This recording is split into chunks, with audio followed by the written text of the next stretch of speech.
Good morning, and thank you to everybody for tuning in today, September 18th, 2022. This is our program where people from our audience attempt to convince any of us on the panel that a god or a goddess exists. The people who are on our show today, we start with, I'll just read through the details really quickly. Amy Newman, who is known for her trademark slogan, Sending Love, is a professional comedian and skeptic who hosts debates, interviews, and conversations on her YouTube channel. She also creates educational and other important content.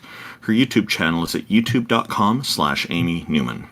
Tom Jump, also known as T-Jump, is an atheist philosopher who hosts conversations with professors, philosophers, and other academics about topics ranging from biology and physics to religion and morality, and so on.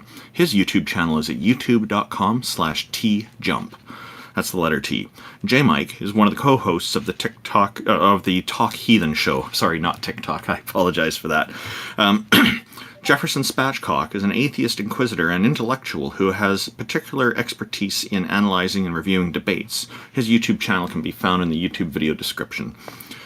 J.L. Warren is an atheist activist, educator, and entertainer. He runs the Bridge the Divide YouTube channel where he addresses irrational beliefs, the irrational behaviors that often follow, the societal divides they create, and how those divides can be bridged with education, rationality, and reason. Bridge the Divide's YouTube channel is youtube.com/JLWarren. That's WARREN.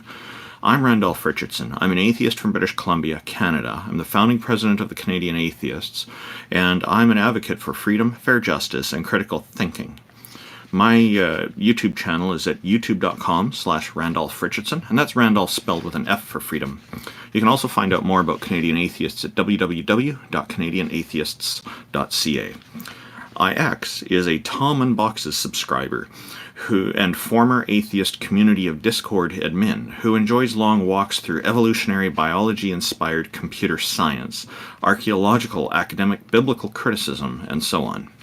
Jack Burton is self-described as a middle-aged, college-educated nobody who drives the Pork Chop Express in his spare time. He's a deist, although mostly non-committal to philosophical stances. Peter de Tucker, also known as Gonna Go For It, is an atheist from the Netherlands who handles the production of various YouTube channels, including Aaron Ra's channel, and graciously contributes his professional artistic skills for free to atheists all around the world. His YouTube channel is at youtube.com/GonnaGoForIt. Taco, our organizer of this event, is a #1 Discord debater who has never lost a Discord debate in his life. Thank you, everybody, for tuning in. We're always delighted to see that the audience is rich and vibrant with so many different viewpoints, and we look forward to speaking with you today. Good morning to everybody on our panel. How are all of you? Morning, doing good. Doing pretty fantastic. Doing good. I'll answer for T-Jump, potato.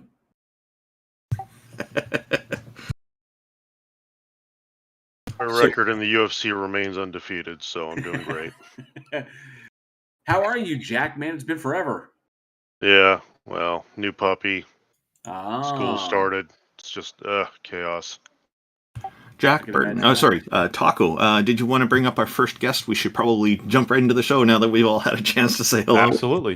Y'all ready? Absolutely. Yes, we are. And morning, X. Good to see you. Russia Defender, your Here. hand, I don't see that up anymore. Are you still in the room? His hand's up. I'll bring him up. I don't see him for some reason.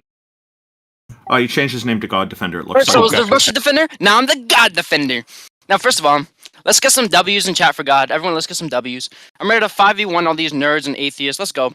Let's get into it. So, number one.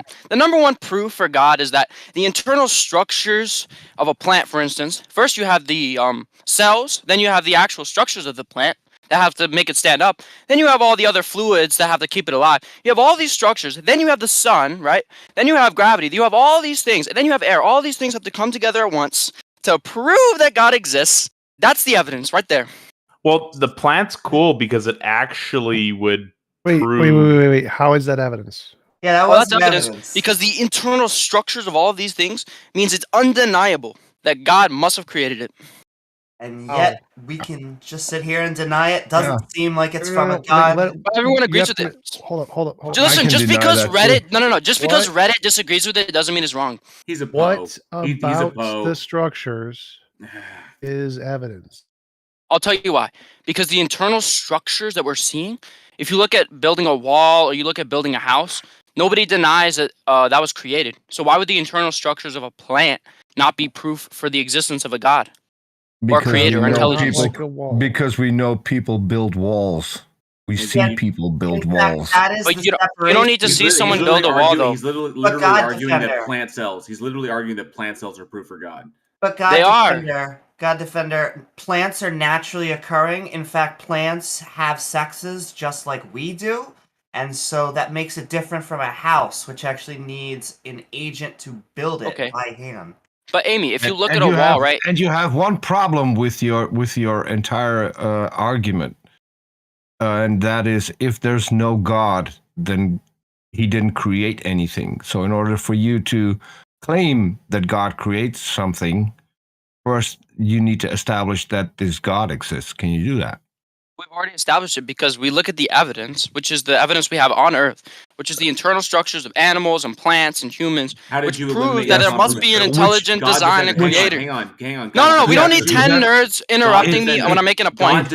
I'll debate all of you at once. You're going at it backwards. GodDefender, you're going at this backwards. You're looking at what we have, and you're making an assumption based upon what we have.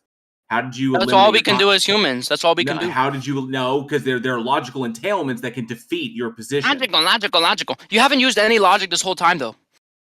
You haven't. So let me explain something to you. Listen. Here's the point.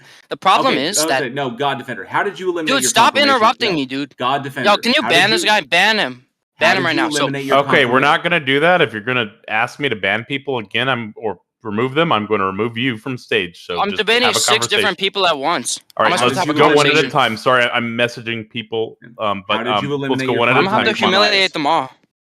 God, what were you saying? What's your question? By what methodology did you eliminate your confirmation bias? Everyone has a confirmation bias. Doesn't matter. That doesn't answer the question. By what methodology did you eliminate your confirmation bias in determining God as a cause?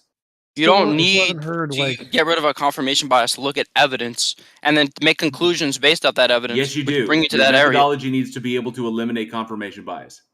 Why? We still stuck on the first stage. How is the shape of a cell evidence of a designer?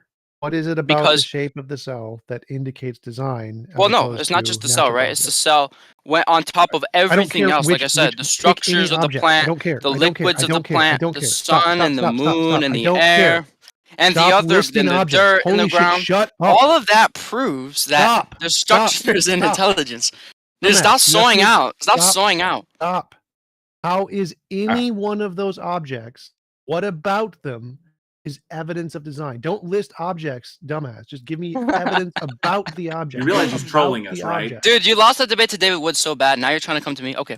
So anyways, here, let me show you the proof. Right? Let me show you the evidence. So when you look at a cell, look at how intelligent a cell is. He's trolling us. Dude, can I have some of your Adderall? He actually believes what he's saying, though. So I know he's laughing while he was talking to teacher. Are you admitting defeat? No, I know he's so. You want to surrender? Answer the GodDefender. A plant can turn non-living matter into living matter. Wait, he has to answer the question. But he's not going to. What's the question? What about a cell indicates design as opposed to it being the result of a natural process? Do you know how intelligent a cell is? A cell is capable of multiple different signals all across the body. Right? That's a cell is incredibly complex. Complexity. Okay, so you're saying because it's complex, anything that's complex must come about from a designer. That's your argument? Absolutely, yeah. Okay, crystals are complex. The universe is complex. That came from God. I already agree that all come from God, though. No. So right now, all of the things we know about that we have evidence for that are complex come about from natural processes, not God. So right now, what you're saying is that if we came across something that was really complex, you would assume it's a god, even though you had no evidence for it. So how would you be able to, if you came across a complex thing, know if it wasn't designed? Well, I'm saying these natural processes, you have to peel it back a layer. The laws on which these natural processes can operate also comes from God. The question is how can you differentiate a complex thing that came about from design versus a complex thing that came about from non-design? You must always assume that complex things come from a designer. It doesn't have to be God, but it has to be a designer. Why would we assume that?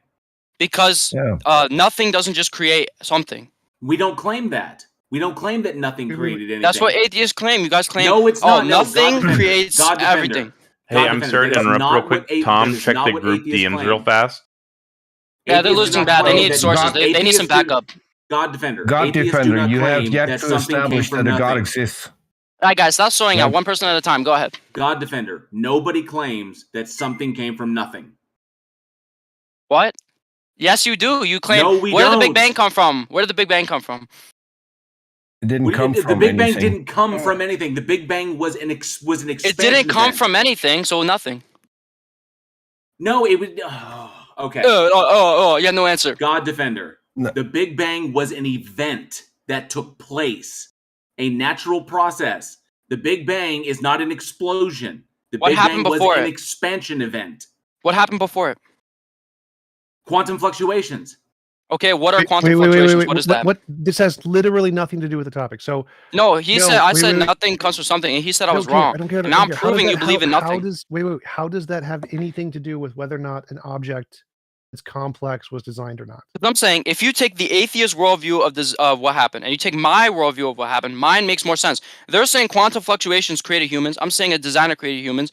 So that's obviously that speaks for itself. They're completely completely collapsing. None of that has to do with what your argument was. Your argument was that stuff is complex. We have to assume complex stuff came from a designer. So yes, absolutely. Back to the beginning when we're already boiled. Why are we going back to the beginning when we're already boiled down to the heart of what his argument is?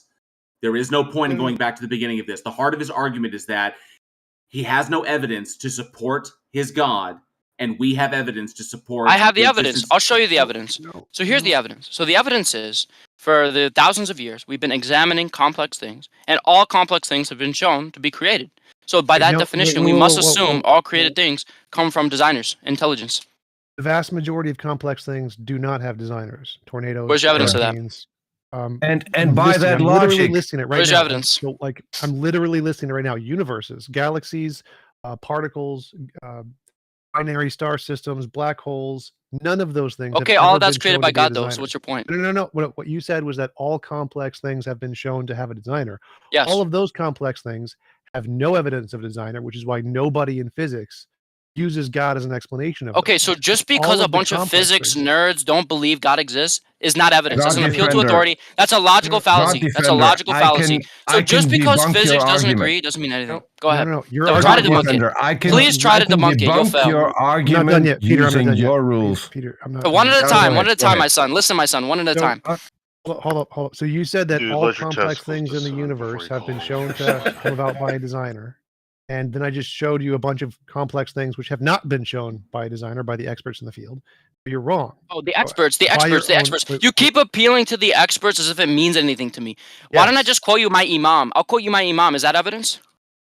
No. No. Okay, so then shut up, dude. It's a terrible argument. So next, which other atheist wants to debate me? So since T-Jump just lost, what were you saying, Peter? Go ahead. No, dumbass. Yeah. If T-Jump, can I have a go? In physics. Yeah, let Peter get in here, bro. You're suffering. You're suffering badly here. Let Peter get in here. Paco, shut up. Come on, man. So we know in physics there are many complex things that don't have a designer. Sorry, my mic is muted. Assertion is nothing. You made this assertion that because there are lots of complex things and every single one of them has been shown to be a designer, we must infer design.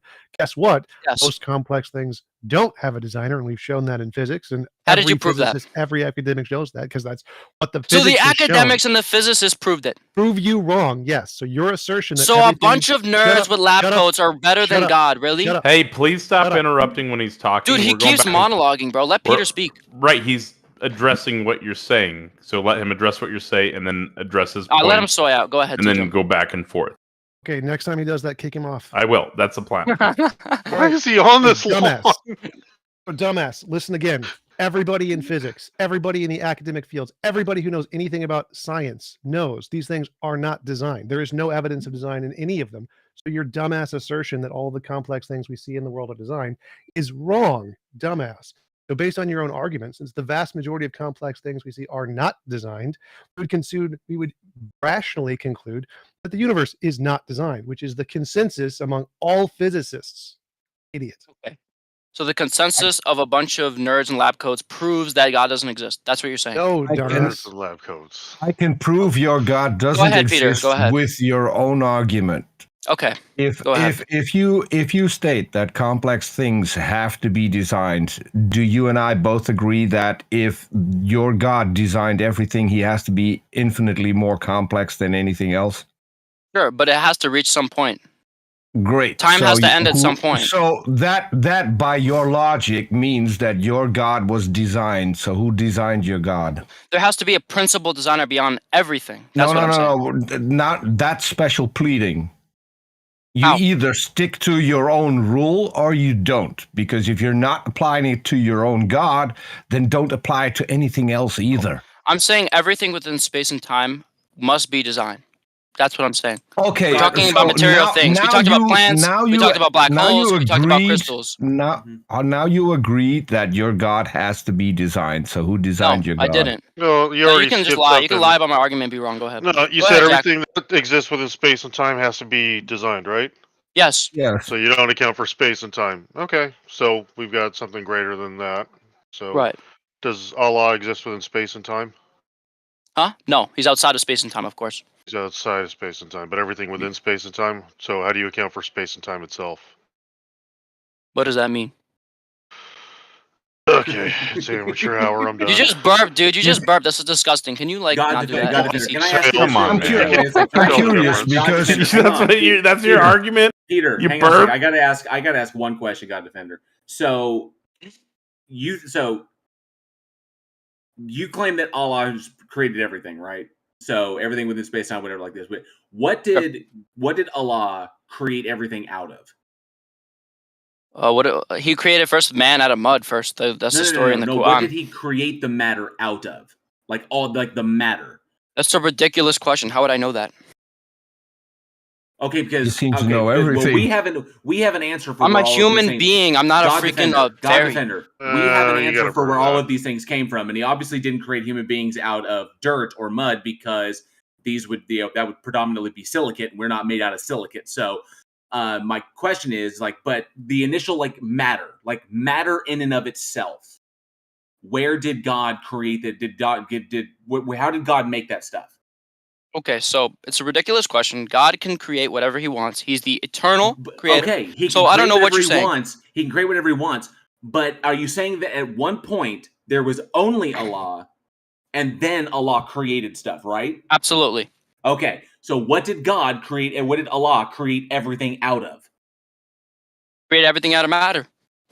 But where did the matter come from? Did he create? I have no idea. So we're gonna keep looping. You understand? We're gonna keep looping because you're wasting everyone's time. What I'm getting at is this, and what I think you recognize. What I'm trying to say is, you believe that your God created everything out of nothing.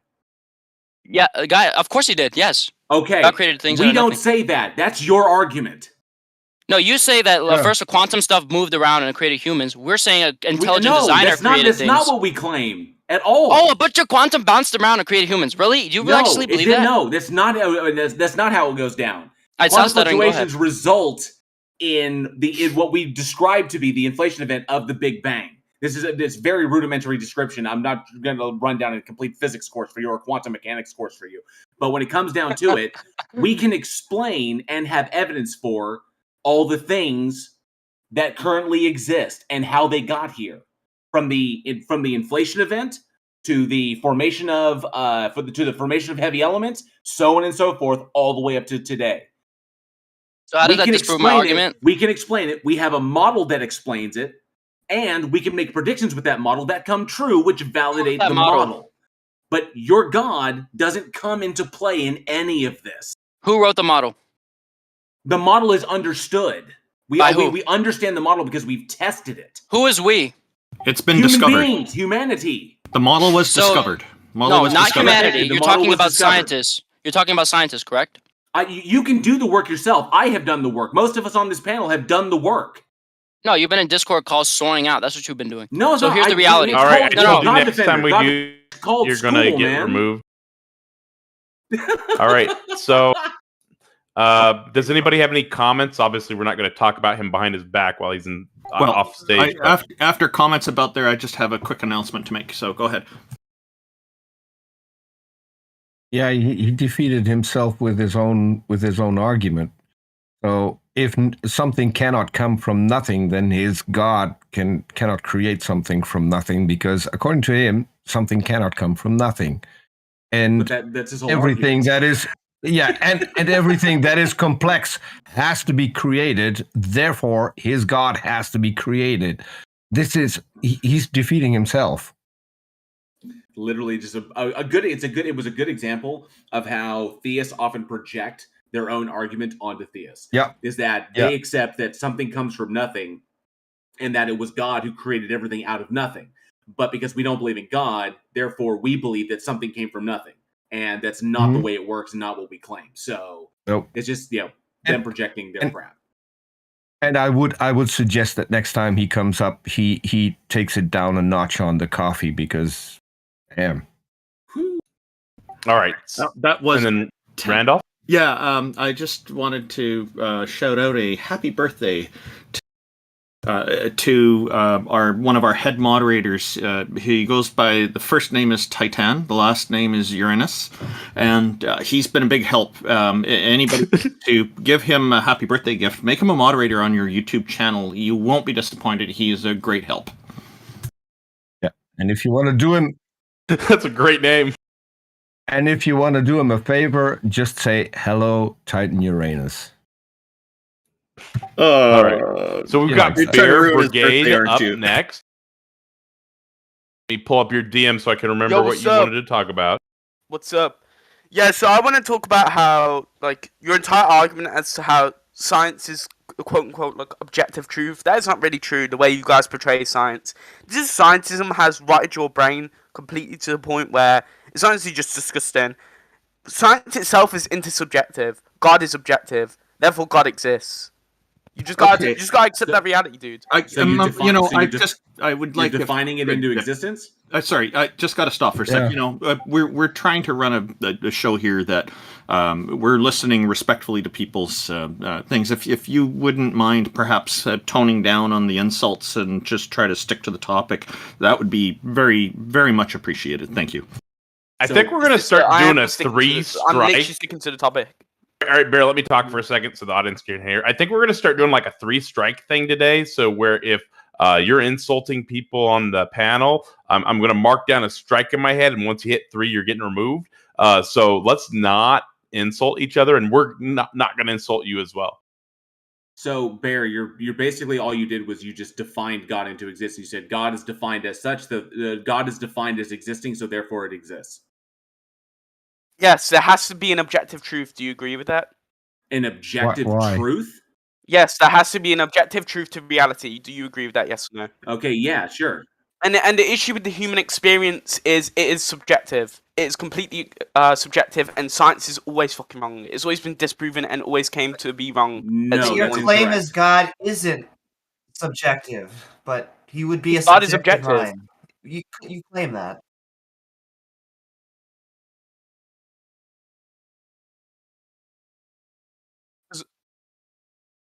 Because God exists. God is real, right? Cool. I think present your evidence. God is objective. Everything that you're spouting right now is just down to human experience. This is your own human experience. That's your claim. God does not exist. How do you know? Now we're equal. I'm a T-jump. How do you know God exists? Because that's basically what we're here for. How do I know God exists? Well, I can't prove that my human experience is the correct human experience. I can't confirm completely 100% how my evidence is 100% fact. Therefore, there has to be an objective truth. And logically, if you guys would use your little logical science brains, quote unquote, you can't confirm that God exists. But you can't confirm that God exists. God does exist. No, God does exist. You just said Bear, that's a positive claim. Bear, again, science is intersubjective. Bear, that is a positive claim. Please present your evidence for the existence of your God. Yes. Well, if you wanna go back to what we were talking about before, a lot of the thing like old Earth, your belief in old Earth, a lot of scientists believe in, that can be pretty much. Stick to the question JL No, because I have to asked. debunk your beliefs to prove that God exists. Because you guys live in a bubble. You guys live in a bubble. Don't act like Vosh, please, Karen.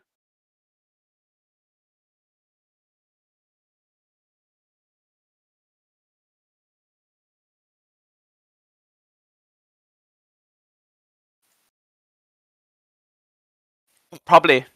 It could work. Yeah, it could be broken, but it could work.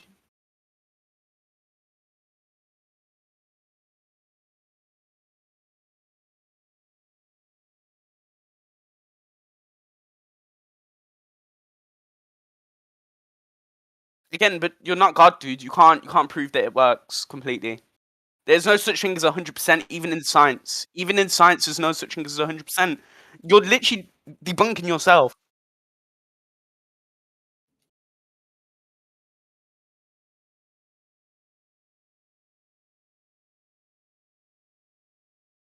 Well, it could tell you that it wouldn't work. The answer is no, Bear. Yeah. It's simple. Easy. Again, you're giving a completely different like example, right? You're trying to give me your scientific method, but the issue.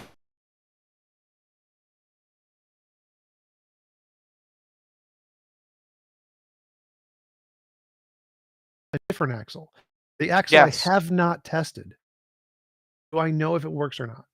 Again, you're just trying to give me like a dumb example. No, This is yeah, a what? yes or no? Yeah, yes no, or no. Go on, chop. Right. Go there. So if science is one of those axles, and we know it's broken, and God is one of the axles we have not tested, we don't know if God is true. Simply saying that science is broken doesn't show that God is true.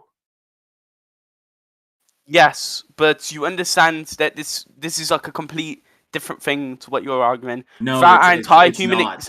No, it is. No, Without it's literally a perfect analogy. How about you let me talk? There's like, again, you guys have got a bad problem with talking over people, and there's like how many of you here? So let me just talk. What's your okay? argument? Good. Throughout fucking human history, we have all believed in God. If you look at any kind of culture, whether it be the fucking Hindus, Abrahamic faiths, I've never even believed pagans, in a God, so that's believed in not some a real form of argument. God. They've all believed There in are some lots form of of God, and then you atheists come along, right? And then you say, "Oh, that isn't true because my science told me." Your fake version of God told you. What does this have to do with anything you were saying? Like, there are most cultures before religions didn't believe in a God. What does this have to do with the topic? And if I may say so, it sounds I never like you believed are in a God, attacking and I science. never needed. It doesn't sound like you are actually trying to present good evidence for a God. No, but your evidence has to be based in science. Hold on, but Bear, I told you guys. Bear, hold on. I've never believed in a God, and I've never needed science in order to not believe in a God. What does this have to do with the topic? I don't care who believes in God. How does this evidence? Okay, can I talk, or you all three of you just gonna keep on talking? Stop asking if you can talk and just talk. Go ahead. Yeah. Okay. Listen, T-Jump. Right, you're gonna have to stop cutting people off. You've been a bit annoying. But what was I saying before? Like I said, right, the issue with the scientific method itself is that you have to fucking observe something. You have to observe. I've already covered this. Broken axle. No, you haven't. This was the broken axle analogy. Even if science is broken, that's not evidence that your axle works. You're using dumb argument there. No, it's a very smart I'll make it argument. easier. I'll make it easier for you. It does not relate to objectivity and subjectivity. Bear, hold on. I'll make it easier for you. What is a better method to determine things than the scientific method? What method are you using? Gods. Human history, religion. What? All of those are part of the scientific method. No, it's not. Apart from God's. What's God's method? God's methods. God created everything. So I'm not asking what he created. I'm asking you for a method to determine reality. You said God had a method. So tell us about that method. How does it work? What? Like, am I fucking gods? Like again, you said you came up with that method when I asked you if there was a better method than the scientific method. You said God's method. That was literally your first answer. But there's no way of 100% determining I'm just reality. asking you. You brought it up, so explain God's method to us. God's method. God can do miracles, man. He's done it all throughout human history. That's not a method. No, it is. You guys have just never believed. You've never prayed. I asked you. Never prayed. I asked never you. been to church. Hold on, Peter. Hang on. I asked you a specific question. Peter, he's not going to answer hold on. Peter, he's not going to answer. I just want one shot. Bear. One shot. No. I want one shot. Bear, listen. I asked you for a method to determine reality. Your first answer was God's method. Yes, what is God's method to determine what is real and what isn't? Explain God's method. And you're asking me what does God do? I'm not God, dude. I'm not fucking God. You came up Stop with asking that me method. dumb You questions said like it I'm was... God. I'm not God. You hey guys, said, let's stop yelling at each other. I'm not saying you're God. You came up with God's method as being a better method than the scientific method. That means that you know what God's method is. Otherwise, you couldn't make that determination, right? Yes. So no. I don't know God's method. Yes. All I know is that I believe in God. You can't say something is better if you don't know what it is. Okay, God works in miracles, dude. He's done it all throughout human history. Like I'm not talking about what God does. I'm talking about a method. You can't come up with a better method if you don't know what the method is. But Peter, you need to can't determine it's better. We're just accepting science. We could be accepting that Solomon talks to ants. I mean, the Quran. How about, have you guys ever prayed? Wait, have you guys ever prayed? Bear. You guys ever prayed? Many of you guys ever prayed? Many times. Many times. Many of the people on this, or most of the people on this panel were raised in the faith, of varying degrees for varying lengths. I myself was raised in the faith. Prayer is irrelevant, because if God is omniscient and God knows everything, then praying is irrelevant, because praying won't get you anything, because God's already determined everything and already knows infallibly what's going to happen. So if God is omniscient and knows all things infallibly, then your prayers are irrelevant and don't matter. So nonetheless, can I jump in? Oh yeah, I was just gonna ask. Like, I just want to know, how do you define miracles, Bear? Like, what do you define as a miracle? So, look, can I talk now, or is somebody going to cut me off? I asked you a question. So, what do I define as a miracle? How do you define a miracle? Well, like, there's been tons, right? Like the Bible. The Bible's a book. It's not a miracle. Moses crossing the Red Sea. There are many books and there are older books. There are many books and there are older books. Also, we don't think that I would consider like if you look for like history, for an example, like I'd say the end of capitalism was fucking a miracle. I feel like the birth of the Soviet Union was a miracle, but you guys wouldn't know about that, so there's no point in talking about it. Wait. These were from complete socioeconomic policies are miracles?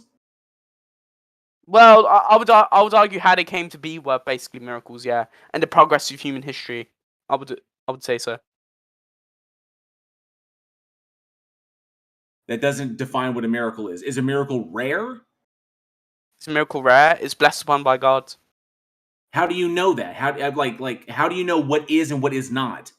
How do you define the difference? How do you tell the difference between an example, rare event? People coming to the sun. People coming to the sun for salvation through Jesus Christ is a miracle itself, in of itself. Living in this fucking society. No, it's not. It's a matter of them hearing about it and then deciding to believe. Not really. Some people just get into Christianity for no reason. Some people get into Islam, Judaism, etc. for no reason. Like, we live in a society that pushes the view and the narrative of scientism. How can I get into a religion if I have no concept of it and I've never heard of it? And then after you answer that, could you tell us what religious view you're trying to convince us of? Honestly, I'm not trying to convince you of any religious view. I don't really care. Okay. Then ignore my question. Bear, do me a favor. Read what the name of the damn stage is, please. No, I'm trying to convince you of Thank you. There you go. Solved. Dr. JL, John reading is Zoidberg is hard. up next. Does anybody have any comments, though, before we bring him up here? Like, if Yeah, I we wanted can't to tell understand- JL, reading is hard. It's really hard. I wanted to say, I think in near the beginning, Amy was starting to go down a certain path with some questions, and I'm curious to know what Amy was thinking to ask. If you remember what you were going for, Amy. I think I had a round before, but I just noticed that at first it did seem like he was a Muslim, like we were talking about Quranic miracles, and then he said that it was a miracle when people come over to know Jesus as their Lord and Savior. And so it's like, are you devil's advocating, or are you just like a non-Abrahamic, non-denomination? It just seemed it seemed spicy, but then it just seemed confused. Actually, someone in my live chat just brought something up that was interesting. Paul Carroll states that the same religion has not spontaneously formed in two isolated populations. Anyone who adheres to a specific religion had to have been told about it by someone else first. It had to have been thought up and then passed on from that point. And because we have not seen Christianity or any other religion, the same religion, pop up in two different isolated places, that would enable us to independently verify, because two separate things, then I would say that it's a good argument against it, yeah. Except for the upline who started it all, who has only downlines and no other up... Oh, whoops, sorry, I'm thinking multi-level marketing. Also, I remember one other point. When he brought up scientism was what I wanted to talk about, because we get this often, is that we just worship science, that we just put scientists on an altar, and that is not true. Science is a process. We have respect for people who have actually worked hard to learn expertise in their field and talk credibly about it. And so when the options are going to be science versus miracles, I mean, I don't even know, that is a NFL player playing against someone in preschool. I don't even know. Well, a lot of them tend to think that we're trying to prop up all of scientists like this neo-Gnostic pantheon. So it's definitely weird. Indeed. We don't just believe things because scientists believe them. We believe it because of the peer review process by which we can find fact from fiction. And welcome someone new. Dr. John Zoidberg, MD, welcome. It's a pleasure to have a doctor here. Oh, amazing. Great to have you, Zoidberg. Thank you. By the way, guys, I spoke to you, I think, last time when I presented Jeff Tremble's the argument Jeff Tremble presents in an inverse form. So, I just wanted to say that. I don't know why, but no. Anyways, Taco, I honestly wanted to ask, and I forgot to do, and I just remembered as soon as you invited me. Do I need to be in opposition to the respectable panel here, or can I actually engage them on an experience I had with the theist? Because I had a question about that. Basically, the focus here is to convince us that a goddess or a god exists. You don't actually have to hold that position in order to try to convince us. What's important is that the attempt is made to try to be convincing. Our audience tunes in because they want to hear these arguments as well. So if you've got something like that, if you just wanted to make a little bit of commentary, we're happy to let you talk as well. Well, it's not so much a commentary. I had an experience with JRobin on Clubhouse. I think we all know who Nice. JRobin is. That's a fun one. one of Darth Dawkins' disciples, as I understand it. Not anymore. He's blocked. You have my condolences. Yeah, but it seems that I kind of stun locked him because we're having a conversation, and JRobin assumed that because I my initial premise is, so what if God exists, right? I don't care if God exists. So what? And JRobin at that point started talking about how my immortal soul is going to be tortured, right? If I don't accept God and I'm not saved by God. But it's and this was like a repeating experience, right? JRobin is the culmination of this. It seems like a very flimsy argument, right? From a debate point of view. It seems that if you resort if you resort to JRobin to work on his threats, because if a god doesn't exist, threatening that the god will torture you doesn't really have any impact. And so no, I actually gave him the premise that God does exist. I said I don't care. I only care about my life now. Right. I'll tell you why he can't go forward. What it seems like you're asking is why, even when I concede the point, will they not defend their own views? And that is because presuppositional apologists do not defend their own views. They don't really spend, as far as I can tell, a lot of time defending or thinking about it. And so the moment that they actually have to go into canon, the moment they need to talk about theology or why they actually believe, well, it starts sounding less like deistic philosophical arguments and more like, well, I kind of prayed really hard and I found my car keys, and ever since I just knew Jesus was my Lord and Savior. And that's not really what JRobin wants to defend.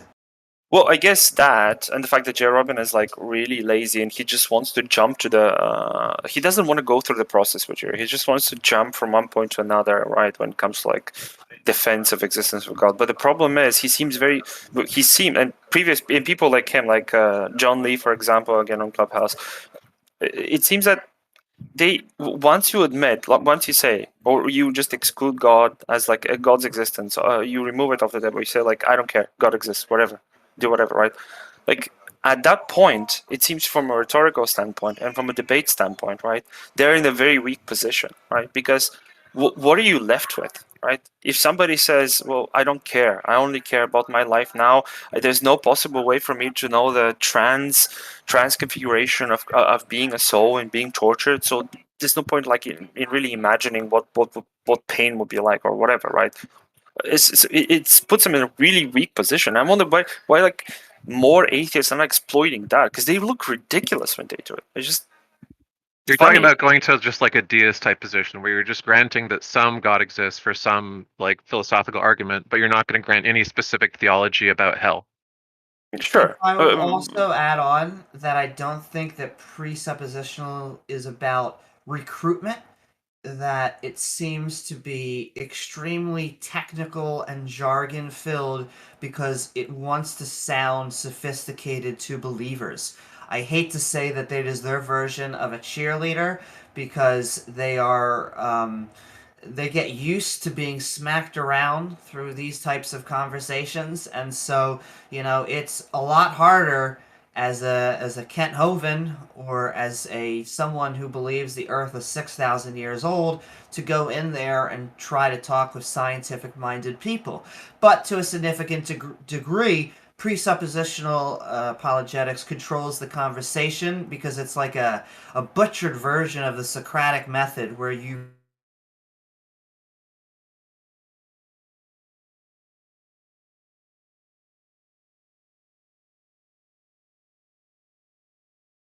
did you guys cut out? Oh, I thought it was me. Okay. Okay. Amy, but if I you did can want hear to us, say, you like, cut out. I can hear you, Amy. Yeah, I can hear you, Amy. She went out on my end and Jackson. I agree.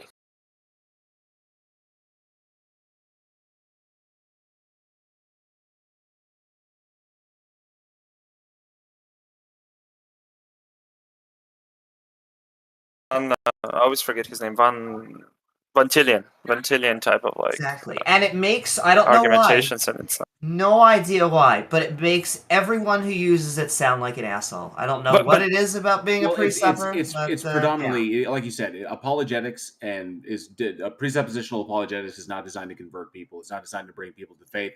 It's designed to scare the shit out of believers who are potentially leaving. That's all it is. It's just meant to keep people in the faith. Jail Warren, right? My point, and Amy, like I understand this, and these are all great arguments. My point is, do we have any presuppers in the audience to potentially defend just a quick presup? interruption? Just a quick interruption. Randolph, check your chat. It's already taken care of. Oh, okay. Thanks. I just wanted to say this. It seems like, right, with precept in general, not specifically JRobin. I don't think JRobin's a good, like, very effective at this as well.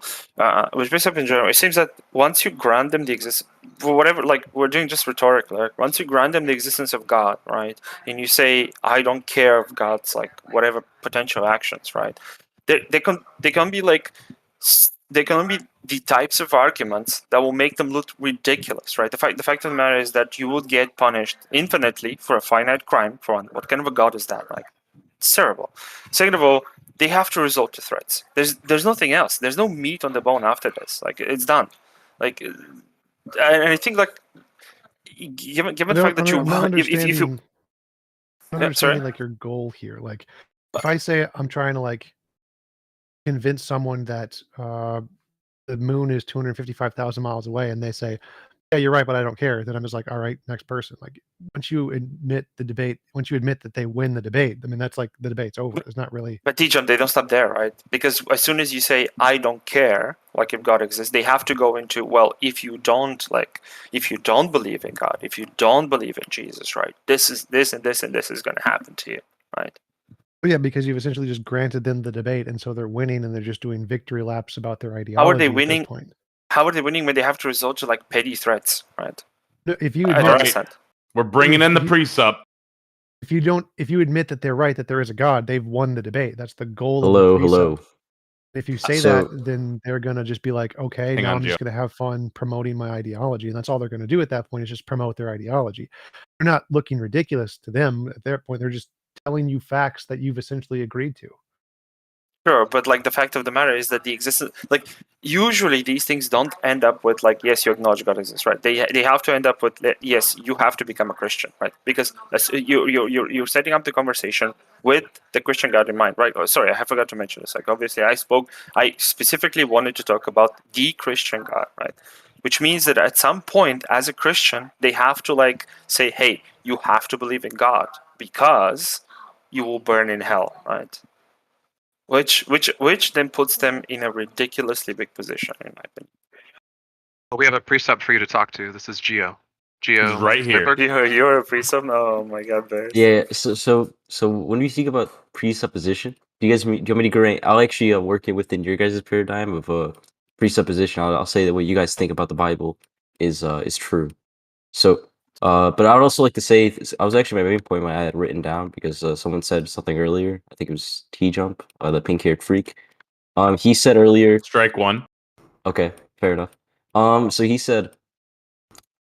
He said you claim the creation of something from nothing is wrong from the creationist perspective, but I do not see that as true. But it is the other way around, as your argument is incoherent, as you believe the event operated within space-time and matter, created space-time and matter. Absolutely none of that made sense. Like what? Yes, you did. You said believe that that space-time actually- came into being with the Big Bang. Because of a singularity, you can't have space-time because everything would be on itself, and thus you can't have. I mean, I have no idea what he said. Like, what is your? So- what is so your you guys argument? believe that- T-Jump, I think he's combining something you said with Let something him. that I want him said. to answer. What did you Yeah, say? so you guys said earlier that the idea that AllashDefender earlier, or Christ Defender, he said earlier that it was incoherent, that he said the creation of nothing from something is not a good argument from the creationist perspective. It I is didn't say because... any of that. Okay, then who was... it was someone on this panel. I don't remember. I never, I mean, I'm the only other one who answered that, and I didn't say that either. Then what'd you say? I said that he said that atheists, or he made the claim that atheists believe that something came from nothing. And then I demonstrated how that is not the atheist claim. That is just him projecting his own argument onto atheists and then removing God from it because he believes God created everything from nothing. Hey guys, thanks for the stage. And take it easy, Zoidberg. And because we don't believe in a God, he thinks that we believe something, that everything came from nothing. So he's just projecting his own argument minus God onto atheists, and he's incorrect about that. That's not what we claim. Okay, so your claim is that the creation of the... Okay, so the event No, of... we don't claim that anything was created. Okay, I didn't even... Okay, then, okay, that's why I switched it to the event. The event of the Big Bang is a fluctuation of energy that created a what? It was That's an my question. expansion event. There's Big no need. Bang I was don't think it's kind of pointless. It was an to go into, like, expansion a of full- what? Of what matter? full- What a- matter it- beforehand? Energy. Yeah, where did the all energy the derive matter from? of energy of this universe. It's still Where the did the same. energy It's all in and one matter spot. derive from? Where Okay, is the Geo, energy and matter derived from? Is it just Geo, there? Geo. One sec. Hold up. Hey, one at a time, guys. Come on. So the answer here is that quantum fields, when they fluctuate in that way, they cause emergent things to arise. So space and time and the stuff that we experience are a result of different combinations of quantum fields. So our space-time was created in the Big Bang from the quantum field. Yes, but what created the quantum field, or what was it within the what matter or energy was within the quantum field? You can't just say it existed without the creation of it. That's what we're trying to go to, Geo. Quantum fields. Quantum fields have always no existed. matter in quantum. They just always existed. So what created the quantum field? Quantum fields exist, and they have always existed, and will always exist. That's not an argument. You can't just say something exists because it exists. A God exists because it exists. Geo, stop. We can test them. We can use them to explain things, and we can make predictions with them that validate the models that we have developed around them. Okay? If we use the same model of God, it's coherent. It's creation of everything. No, because there are logical entailments of putting an agent into these things. An agent with desire and plan and whatever. Once you stick an agent in there, then it becomes problematic. How so? Because then what choices is the agent making? Why is the agent making these choices? Why does what we see in the universe, why does what we observe not reflect with what we supposedly know about the agent or what the agent has revealed about itself? Your God dies on the logical entailments. Okay? I have no idea how this follows. You can't just say, T-Jump, let me finish the fucking conversation, please.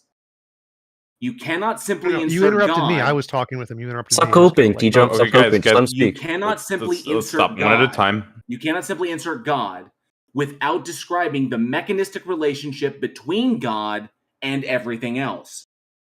We can explain everything down to the fundamental level, which is the quantum field. Quantum fields always exist. Just automatically assume that exists. What do you want? Do what? I want to ask you a question because I think this will nip this. You just made an argument. Let me address it first, transgender. You're gonna keep on, man. Oh no, dude! Come on, strike I two. don't care about that. Or yes, I'll take it as a strike two. But I want to know, Geo. Really, we think quantum fields could be eternal. You think God can be eternal. What's the difference? Yeah, so it's a presupposition. You're assuming we something. Have evidence of oh my! fields. I can't even speak. Geo, no, Geo, stop. When you misrepresent our position, I will fucking interrupt you. We have evidence of quantum fields. We can test them. We can make predictions with them. We have models that are verified based upon that empirical evidence. So you don't know. We assert so you this. don't know you don't know what was created beforehand or how that exists. You just claim Nothing it exists. was created. Then you automatically. Geo, okay, then you don't have an explanation. Geo, I have an explanation for the creation of these certain things, and you do not. You just have an explanation. You just say you have these things already existing. Geo, stop. When you use the term created, you imply a creator.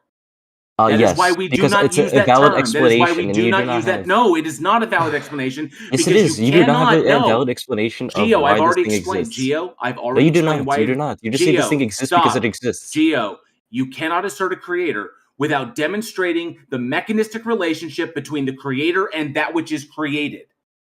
Now, yes, you can. That's wrong. Jail, you're wrong on that one. You're wrong on that one. Amy was correct. Amy had the correct question, which is, what is the difference? We both think there's an eternal quantum field. Geo thinks there's an eternal God. What is the difference? Why do you think your worldview is better? Because the eternal quantum field is the idea of something outside of space, time, and matter. So that's obviously something pointing toward deist.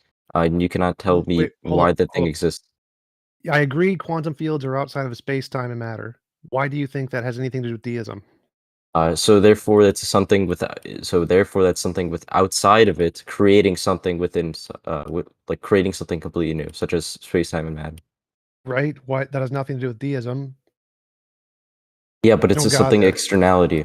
It's an externality going within, creating something. It is creating something.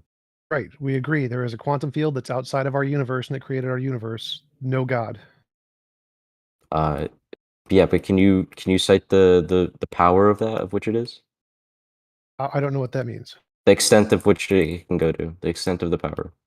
I have no idea what that means. Like, So we have a model, and as JL mentioned, we use predictions to confirm quantum fields exist, and so thinking quantum fields do stuff is reasonable. So why do you think positing that God is a better explanation here? Because it explains things like objective morality, things like that, things that science cannot explain. Well, we can. So what do you mean by explain here? If by explain is you make up an explanation, well, science can do that too. Most no, atheists, science operates within space time. Hold up 1 sec. So metaphysics cannot. No, stop. Remember, science has quantum fields. Quantum fields are outside of space time, so science does operate outside of space time. But it's not science, because I can tell you what the definition of science is. Stop. Most philosophers are atheists, but most philosophers believe in objective morality. There are naturalistic accounts of objective morality. You don't need a god for that. So it's not true at all. Most philosophers are actually deist. No, if you go to, do you want me to prove that? Yeah, stop. Phil Survey's paper 2020. There's actually a poll of professional academic philosophers, and you can do a search for number of atheists. It's like 67%. It's the most. And then you can also do a search for moral realism, and it's 65% or something like that. Most academic philosophers are atheists, and they believe in objective morality. There are accounts of objective morality under atheism without a god. So if what you think is that your god making up a solution to account for objective morality is what you need, well, then guess what? We have that under atheism too. So you have a different reason why you think God would be a better. I don't understand. Where do you think these atheists derive their objective morality from? I don't quite understand. Well, there's lots of different models. Why does that matter? They're Can all you better explain than one? God. They're all better than God. Why? That's not a claim. Can you explain one? That is a claim, but your argument is you have an account for objective morality, and we have an account for objective morality. But you don't. Why do you think that is relevant to why? But you do not, the universe? because you cannot demonstrate it. Well, I mean, I agree. We can't. And you said we. So do you believe in objective morality? Yes. Okay, then what do you use as your basis?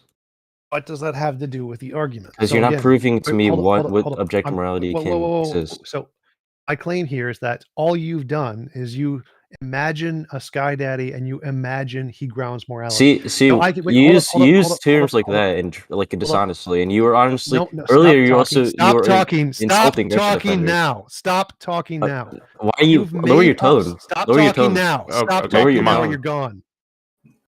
You've made up a sky daddy. Stop talking now. You've made up a sky daddy, and you've made up how the sky daddy explains morality. Now we can make stuff up too. We can make up a law of nature or make up a platonic object and make up a way that explains morality. We can both make stuff up. Until you actually have evidence to demonstrate your hypothesis is true, the fact that you can make stuff up isn't evidence. So the only thing you've provided is a claim that only you can make stuff up. Which you can't. We can make stuff up too. So my claim is that an objective being exists, and that objective being is creating a morality. But yours is that people inherently just make up or just making up objective morality. That's not what objective morality think. There has to be an authority to create objective morality. What even do you think? What even is objective to you? Stop. What is truth? Stop.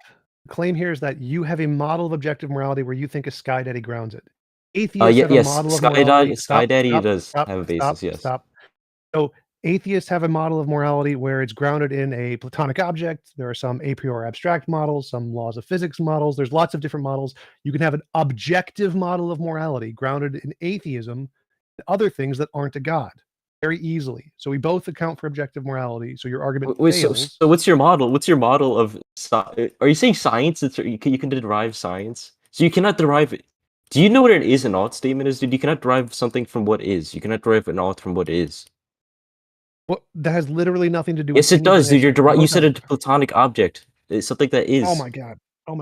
God's nature is something that is. God is an is also. That's irrelevant to the topic. You said only God offers a basis of objective morality. That's wrong. You've been proven wrong on that. Yes, but you haven't even demonstrated. I gave you an example that I derive mine from. You cannot. You derive yours from God. We derive ours from a law of physics. There you go. Yeah, that's an is. That's an is statement. So is God, bro. God why should we ought do something from physics? Because it corresponds to the nature of morality.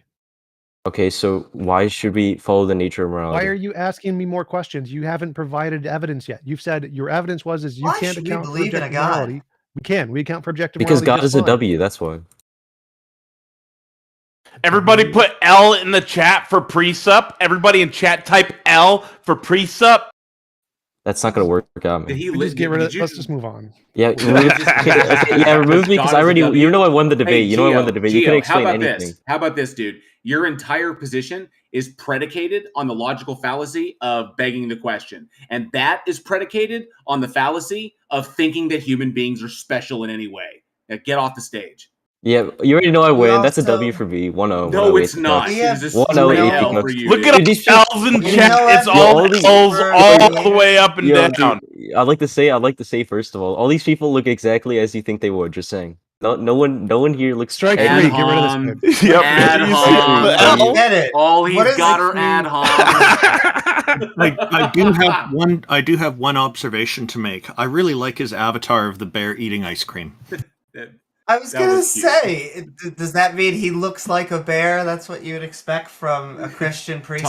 Ooh, shots fired. Taco, you wouldn't believe the number of L's in my live chat, dude. I'm watching the Heathen Hangout, and it's all W's. Oh, the L's in my live chat are hilarious. Okay, so we've got eye level up next. Does anybody have any comments, though? Yeah, it's silly to presuppose a god. It's almost a non-starter. Assumed if we had a precept, we would hear like an argument for tag and why premise 1 isn't question begging, but we didn't get that. Well, precept, Descartes' demon eats precept, so either way. All right, I'm gonna pull in eye level up, and then I have to figure out how to turn on slow mode. Don't worry about slow mode; it's fine. Oh, okay. What's going on? Eye level up. What's up? What you got for us today? Welcome. Thanks. Hey, Amy, are you still recovering from that obliteration from Austin? Oh, it must have went over my head. I remember a bunch of flat earthers not able to answer any questions, but it was a fun topic. I know. I love that answer. So can you guys tell me what's an atheist? An atheist is somebody who doesn't believe in deities. Some atheists identify with a narrower scope of holding the position that there are no deities, but that still is included in the baseline fundamental. Okay, so if I ask I you... don't believe a god exists, therefore I am an atheist. I got it, yeah. We know. If I ask you... Yeah, I'm going to get to it in a second. Randolph, is that the correct definition? Are you sure? I don't care. Let's let our guest. Let's let our guest finish. Thank you, Peter. Yes, let's let our guest finish. Okay. If I ask you what is a chair, you don't say it's not an orange or it's not a table. Basically, let me make it more simple. We're in this wonderful world, with our bodies walking around. You guys say, not God. Can I interrupt you? So how are we here? You don't need to interrupt. I'm asking a question. Okay, well, I also want to ask, is a chair a sack of potatoes?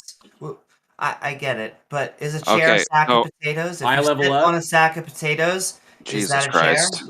Yes, my child.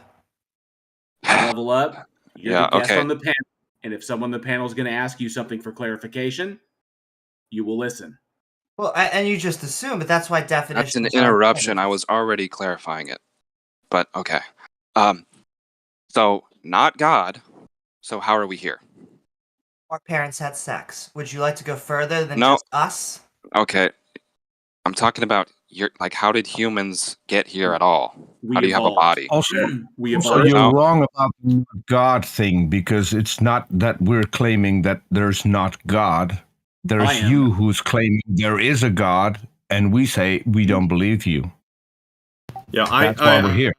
I know where this line of questioning is going. So, you're basically saying you're trying to expect that we should have an alternative explanation if we're not believing one thing, and that's just not that's a bifurcated view on things. It's kind of like a false dilemma. It's not how reality works. There can be multiple different explanations being considered.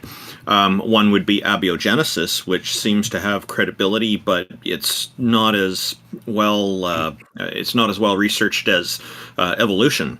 So And it is distinctly different from evolution. Another possibility is that that I can't rule out is the possibility of things erupting from absolutely nothing. But this is an area that's quite controversial and mostly ignored by a lot of people because we don't have absolutely nothing to test. So, you have to ignore it. That's why. The point I don't is, have to, and I don't ignore it. Okay, the point is what you just said proves you don't know what you're talking about. Abiogenesis is your guys' claimed belief for how life started. Then it was evolution after that. I level up. In the Okay, I level up. just a second, JL. Just a second. Jesus Christ, Go ahead. I just specified to you that that's one thing that's being researched. I didn't say I don't it care is the absolute thing.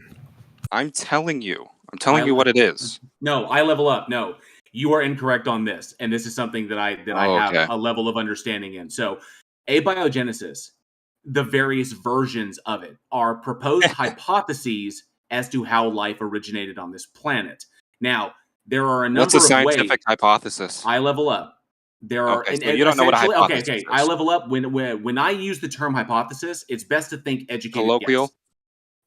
Dude. So not a scientific. Stop interrupting me. Stop interrupting me and listen. All right. When I use the term hypothesis, it's best to think educated guess. When I use the term theory, it's best to think explanatory model. Okay. Okay. So evolution. You're not saying, hang on. You're not using the scientific definition. Those are the scientific definitions. Hey, please don't overtalk people when they're talking. Let them continue. Evolution is the theory of evolution is an explanatory model. We understand it. We've demonstrated it. It's done deal. It's fact. Okay. Abiogenesis is still in the hypothesis stage. Now, there is a prevailing hypothesis, RNA synthesis, red clay RNA synthesis, but there are a number of ones. We are in the process of trying to understand it. Think of us trying to understand abiogenesis right now is essentially like, 100 years ago when, we were trying to figure out general relativity. Eventually, we'll figure it out. We're just not there at the complete and total understanding of it yet. Mostly because there's not a lot that we can really test. We have to play with what we have. The tools we have are pretty limited. So we're doing our best, but we'll eventually figure it out. But we don't claim that any particular one was the reason for why life originated on this planet. There's a number of hypotheses. There is a prevailing one. That's it. So is there? Mind if I interrupt for a second? I'd like to hear what your argument is. Like, I don't care about original life. Like, what is your argument? Yeah. Is there anywhere I can post a citation or something? To know that. Is there anywhere I can post like a citation? You can post it in the Discord chat called Heathen Hangout, and I will reshare it with the YouTube chat as well. But I also want to piggyback off what J.L. Warren was saying. His definitions I want him. He hasn't made an argument at all yet. Scientific definitions, and then what T-Jump said too is we actually want to be convinced. Well, I'm trying if we don't just pick up on literally every problem with everything he says and just wait for an argument first. That would be cool. I'm trying to make you guys understand that there's really two positions. You don't even understand your own argument. This is the whole problem. There's two positions. Either matter arranged itself and created life, or there was a supernatural creator. Incorrect. Those are the only two positions. No, I just cited. I just cited George Wall, the Nobel Prize winner. You are incorrectly presenting the science. You are incorrectly representing the science. The formation of life is a chemical process, not the formation of matter. It is a chemical process. Okay, so have you ever seen a book write itself? They're not analogous. Can you answer the question? Naturally reacting chemicals are not the same as a person writing a book. Okay, have you ever seen a... I level up. I'm telling you right now, they are not analogous. This is literally the watchmaker fallacy. I've never seen a book write itself. Oh, okay, thanks. Now convince us of a god. So there's a quote from Richard Dawkins where he says the DNA in a single... Hold up. I don't care about Richard Dawkins. Okay. It's called a citation, bro. The point is, DNA is code. It's information. No, it's not. Just like a book. Yes, it is. Yes, it is. DNA is code. No. T-Jump, stop. It is not code in the way he's using it. That is an abusive language. He is equating code like computer code.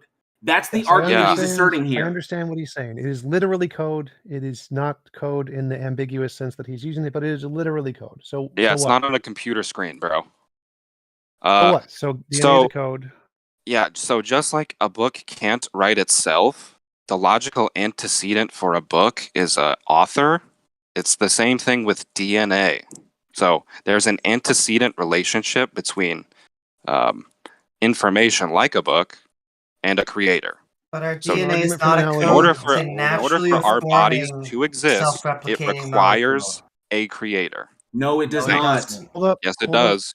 Hold up. So, DNA is a code, yes, but that code is naturally occurring. There are patterns in reality that are naturally occurring, and there are codes in those. For example, folding in proteins is a code, but it's naturally occurring. There's no mind behind it. Yeah, Patterns naturally in occurring. You mean crystals. the thing we're talking about? We're talking Yes. about life. We're not talking. Is The whole naturally point is, occurring. how did life get here? So you're saying, I'm well, talking life about appears in codes. nature. Life Hold is up, an emergent property of the universe. Hold up. High Stop level. interrupting. Stop interrupting, JL.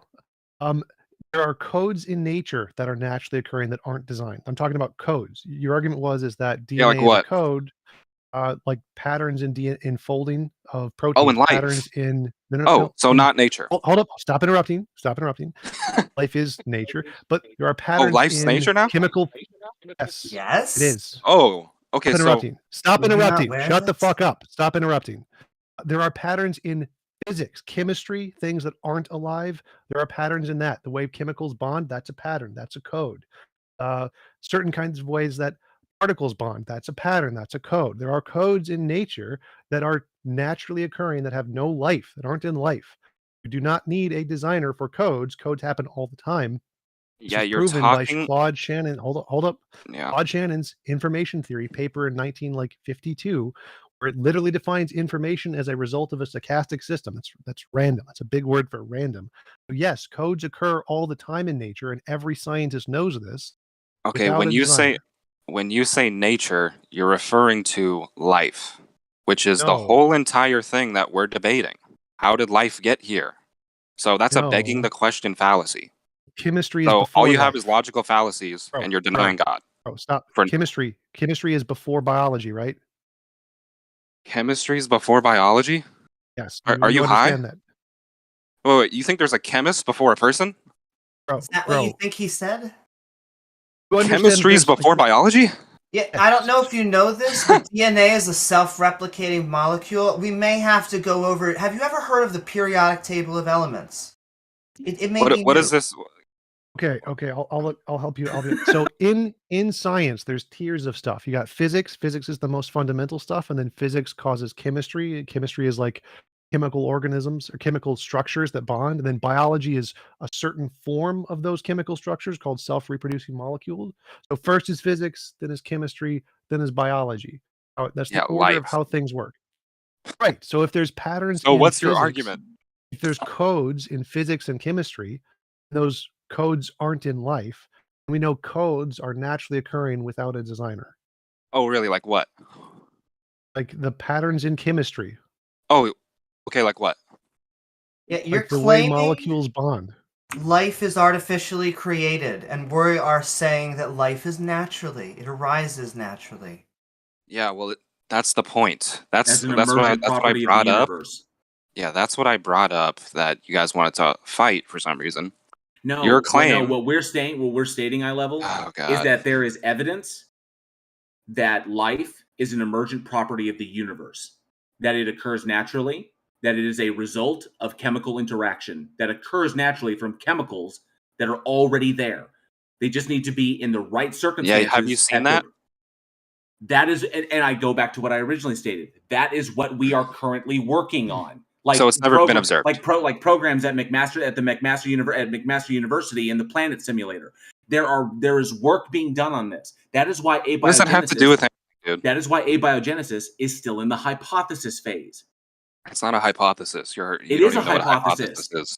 Okay, what's a scientific hypothesis? Wait, hold up. You Go had ahead, a answer great that. question there. You had a Oh great yeah, let him. question there. Yeah, which is, back your boy which up. is, Let him run which away. is, how do we know? So which What? hypothesis has more evidence? That's the question here. Yeah, you don't know what a Hold up, hypothesis is. hold up, That's the point. Hold up.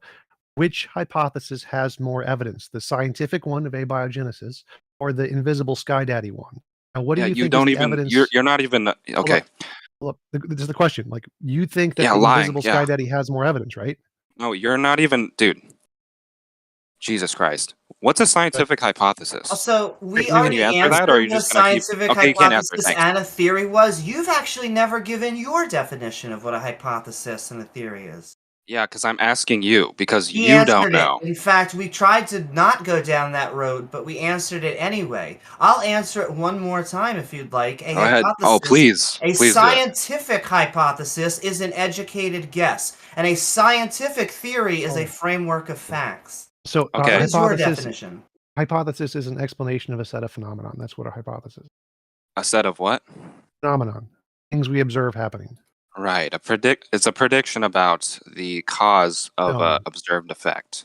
No, predictions And are it different. must be falsifiable for No, it to that's be a also wrong. hypothesis. Oh, really? So No. you want the citation right now? That's a Okay, let me get the theory. citation.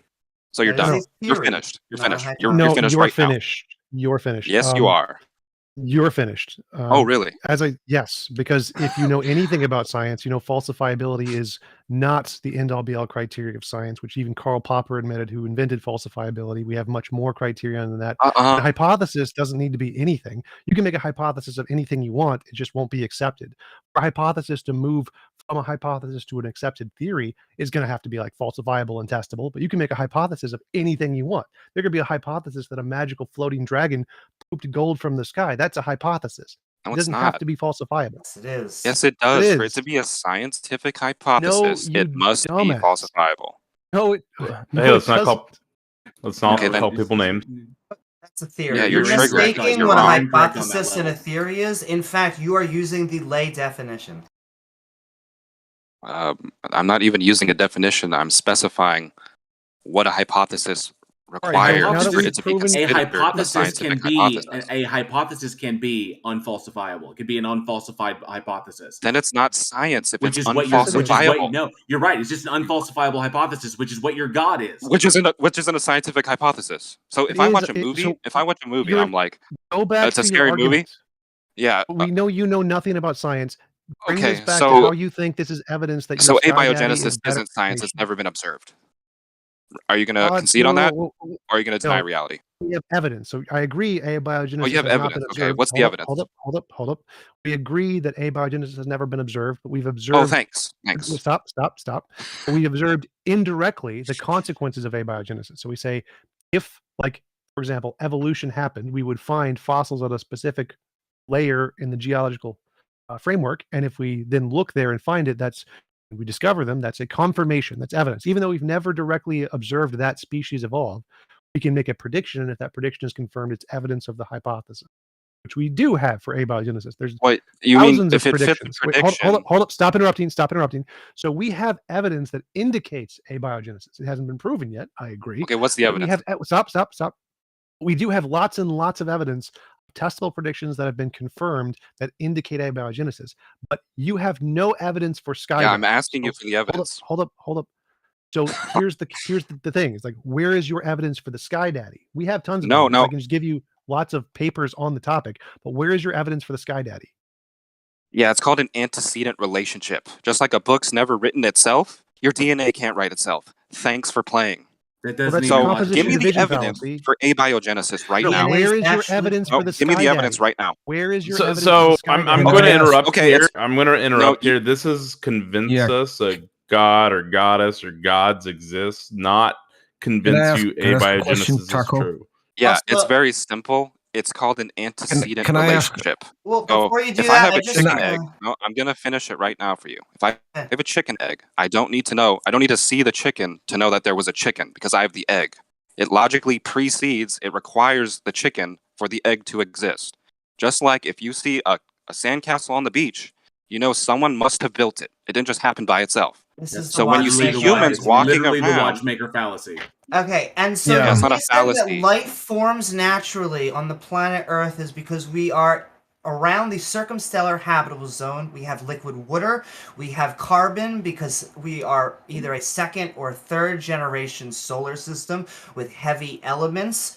We have a atmosphere. We have Jupiter that blocks lots of comets incoming from the outer belt. We have numerous reasons why life forms naturally.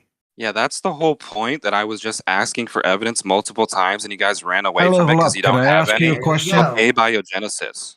Wait. Yeah, ask me the question because you're Can I keep ask you running a away from your question? own claims. I will repeat No, real no, I'm- fast that this is convince us a god or goddess or gods. Well, the exist. thing is, If here's you the whole provide here's an the whole argument, point. we'll move on. Here's the whole point. Michael, let me go. It's Let me not go for a about- second. I level up. I have a question for you. So, Yeah. I will concede that we know nothing about evolution, nothing about abiogenesis, absolutely nothing. Science knows nothing at all. So, once we do that, just for the sake of this conversation, so let's go to your side of the argument. What do you know about God? How did God create? When did he create? What did he create? What did he create? Sure, yeah, out of? yeah. Can I'll you tell you. provide your evidence. Yeah, let me just say this also Since before I answer your question. you're let me good just on say this. evidence, right? Yeah. But let me just say this before I answer. No. Some of you guys don't understand. Let's get to the point of the here's question. The point. The Just best evidence. answer the question. This is another one of the best evidences. This is why I'm bringing it up. The best evidence, like if people watch this, see, the thing is, it's really not about evidence. It's about your heart and your ability to accept the truth. I'm not interested in you rambling. I asked you a specific question. Can you answer my question? Yes, I or can no? answer you if you stop interrupting, bro. Great. Okay. Well, then get to the answer. Point is, what I was trying to say is, the people listening to this listen to the atheist talk, and then they realize how dumb it is. I'm just saying. Hear Okay, you the running evidence. away from presenting your evidence. That's what we're Interrupting. I hearing. told you I was gonna answer, dude. Argument a la dumb. Okay, so Yes, it's I called asked you a specific question. If you don't want to answer it, Are you then gonna just stop say, interrupting, bro? I can't answer it. No, dude, I'm going to Because I asked answer you, dude. No, Stop interrupting. I asked you a specific question, so answer heard it. the question. Dude, I heard it. Okay, I heard your go question. ahead. I'm gonna answer it. Oh, you're gonna interrupt again? Because I didn't talk right now. If you're going to provide any Yeah, interrupt evidence, again. because you're the guy I'm going to demanding provide. evidence, so Yeah, relax. I'm presuming Relax. that you did the same thing for your God. Okay, it's called an antecedent relationship. The same way you've never seen a book Watchmaker write fallacy. We've itself. already debunked that. You haven't debunked You have anything. no evidence. So you have no evidence. That's what you're saying. Yeah. Level, so a book level, can't level, write stop, itself. level, it's a level. violation What of the second law of thermodynamics. What so, Peter's trying to say is that your evidence, Yeah, interrupt. your evidence should not have a caveat to it. We should not have to accept something before you present your evidence. Because no, that I'm telling you what immediately- you experience every day, and you're denying it. No, Just like I don't. every I don't. single thing. Eye level. I do not experience God every day. I experience nature. Oh, perfect. Okay, so everything that I've you also actually never utilize. experienced a God creating anything, so please enlighten me. I've never seen a does chicken God lay an egg, create? but I have tons of eggs in my fucking fridge. Does that mean there's I no know, chickens? But how does a God create? How is God God? Is that really what you're fucking asking me? No, This is the shit you guys do. No, I asked how does God create? Fucking do anything? Yeah. No, that's really good. Yeah, how does he do anything? I like how he says it in a sarcastic voice. He's like, "How does God even?" Oh shit! How does? Yeah, he do because that's an anything? idiotic question. That's exactly fucking what the stupid. Because you exactly don't what have the an first person answer said. doesn't mean that it's an idiotic question. Because what you're trying to say is you have no idea how God does anything. The point How about is, this? How about level? If I'm trying to describe or if I'm trying to explain something, and I have two possibilities, I could if I'm trying to explain why something is the way it is, and I have two choices. One choice provides a mechanistic explanation for why the thing is, why it does what it does, and it makes predictions about if I do things with this thing, and it validates the model. I could develop a predictive model off of this, and that's my one choice. And the other choice is it just did it. no, Which that's one not should the. Which no, one you're should not I even. accept?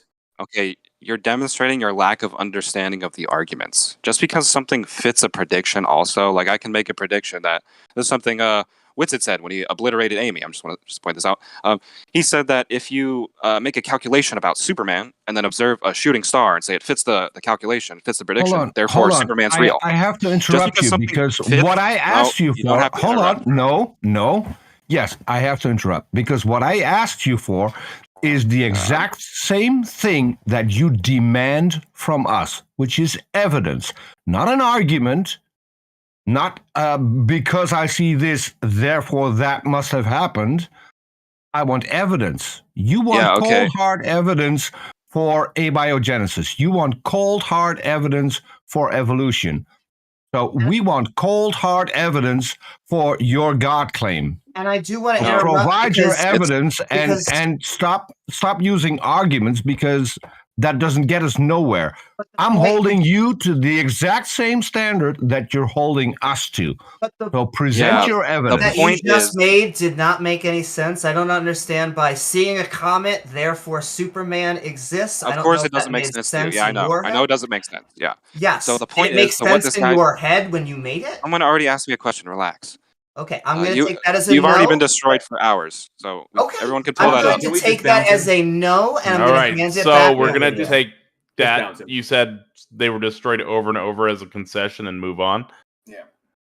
Indeed. But I still don't understand what he was trying to say. I feel like that is the exact opposite of what the skeptics are saying. Just because you see something in the sky and it kind of looks a little weird doesn't mean that it's supernatural. Doesn't mean that it is a superman. So just want to point that out. And also all of the evidence seems to point that life arises naturally. Books cannot mate with each other. They can't make baby books by themselves, so it is not a coherent position. And with that, send in love. We'll move on. What annoys me most is that when people come up here on the stage and hold us to a certain standard, when you then ask them questions holding them to the exact same standard, all they can do is deflect and obfuscate, and that's just tiring. If you have a standard, at least be honest enough to apply the same standard to your own position. I didn't even Otherwise, bring up the there was a documented story of a rooster that laid an egg, and the town that the rooster lived in, they thought it was the devil, and so they exorcised the rooster and then they burned it at the stake. So I think what they think they're going to do is prove to you that your position is stupid and you have to get rid of it. And then they think you're going to be like, well, do you know what position I could take to know the truth? And then they think they're going to input their position into you right there. At some point in the conversation about abiogenesis, he literally said, have you seen it happen? If that is your standard, then I want you to tell me when you saw God create anything, because that is your standard. I had a point about plants earlier that I didn't bring up because I let somebody else talk about it, which is real quick, right? So plants turn inorganic salts into organic matter with sunlight, which is not a living thing, and water, which is also not a living thing. We need to exercise the plants and burn them at the stake. So I wanted to address the claims about abiogenesis not being well explained. While it's true that we don't have the ability to run like billions of years long experiments, we now have so many ways in which abiogenesis is plausibly explained that it's almost in the realm of overdetermination, which is to say that we think life emerged multiple times, not once. And we think probably it went extinct several times because it's so easy for it to occur. And the way that we think that it occurs is that we have clays all over the earth, and they've tested many different types of clays. And there are clays which reliably produce and are abundant all over the earth, hundreds long polymer chains, some of which would randomly have very different chemical properties, such as self-replicating. So once you have a self-replicator from a random source of chains, when people ask, where does the code come from without a programmer? One way to generate code is to randomly generate it. And if you randomly generate polymer chains, and you have a substrate for them to collect energy and achieve homeostasis, namely a cell membrane, then you could bootstrap cells, which once they replicate enough, they divide. And that's exactly what it appears protocells can do when formed from lipids. So if you look in the chat, I posted an article, T-Jump suggested the article, and I posted a video that I usually show people. It's called First Life, the search for the first replicator. And if this seems confusing and you don't want to read an article, TLDR, just watch the video because it animates it. And what you'll see is that clay, like crystals, are very uniform structures. They're very consistent in the way that they're shaped on their surface. And so that allows the same type of reaction to occur over and over and over again, producing similar RNA chain-like structures, long polymers, which over time gives rise to something like RNA probably. So any skepticism about abiogenesis that doesn't address this or poke holes in this as the most likely explanation for life is just in need of some self-educating. Go watch the videos, read the articles, catch up on 20 years of evolutionary science. And I have a fun fact. Just like Peter, I have a fun fact. No, wait. I have a fun fact to add to this, because people who will talk to Otangelo will get links to his blog. Go to his blog and find the link that says, "Were Adam and Eve real?" In that particular blog post, there's a link to a magazine article. In the magazine article, there's a link to a scientific paper that talks exactly about everything IX just explained. Okay, and Otangelo is using that as evidence that God created life. Okay, I find that hysterical. IX Leo Filius, who's self-studied on all this scientific topics, has commented in our YouTube chat that you're right on the money right now. So I just thought I'd pass that along. I was the one. I posted 2 links. If you could repost those, I put them in our chat as well as in the chat. I will do that. Yeah. So I'll get to that. I just wanted to say I'm probably the one who said that. I remember what I said was that I think there's a lot more scientific research has gone into evolution than abiogenesis. I'll happily take correction on that if I'm actually wrong about that. And You're right more. No, you're absolutely right more. Like evolution is something that we can observe in things like fruit fly experiments or bacteria experiments, because we can achieve directed evolution where we introduce some stimulus and the organisms that successfully adapt to the stimulus become the predominant alleles, right? Like that's not debated really. So when people say you can't observe evolution, they're just ignorant. But what we're saying is that it's harder to say exactly how the evolution of a particular organism occurred in the past, because we can't observe the past. But we do observe evidence that suggests how the past can be explained. We do that in all kinds of fields. We do it in geology, archaeology, and so on. And abiogenesis is entering into the realm of being like that, where we have such a good explanation now of how it occurred that it's nowhere near as well understood as evolution. Because in the case of evolution, we can say very specifically how this or that occurred. But it is in the realm of, there's like 3 or 4 ways that it could have occurred. It probably occurred multiple times, went extinct, and occurred again. It's not implausible. The improbability argument, it's like so improbable for it to have occurred, doesn't work anymore. Because it's actually probably the case that it occurred many times. Well, and I'll also note that improbable is not the same as impossible. So when our guest was asking at the beginning and I raised abiogenesis, I raised it as one possible explanation for what I like to fondly call the spark of life. There was, and I did mention some other possibilities, and what I found interesting about the way he responded is he picked abiogenesis as, and he took it as the only option that I was presenting. And I think when people, just a note to people who are coming up on stage, and when we're telling you things like, listen carefully for wording like, it seems to be the case, or this is one possible explanation, and we don't know for sure. We're trying to be clear, and it was an attempt to push a burden onto us saying, well, if you're not believing it's God, then you must have an alternate explanation for it. And that is a flawed approach, because it requires that we have an exclusive understanding of what must have really happened and the only one thing. And we're not saying this. So thank you very much. Jefferson Spatchcock, welcome to you as well. And IX, thanks for joining us too. We've got Otangelo up next, by the way. Everyone knows Jefferson Spatchcock. Everyone knows Jefferson is a panspermist, right?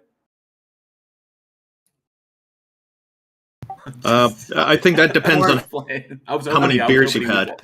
I don't know if he's there. Otangelo, you come on up. I just wanted to say that I am in favor of anyone who is a spermist of any type.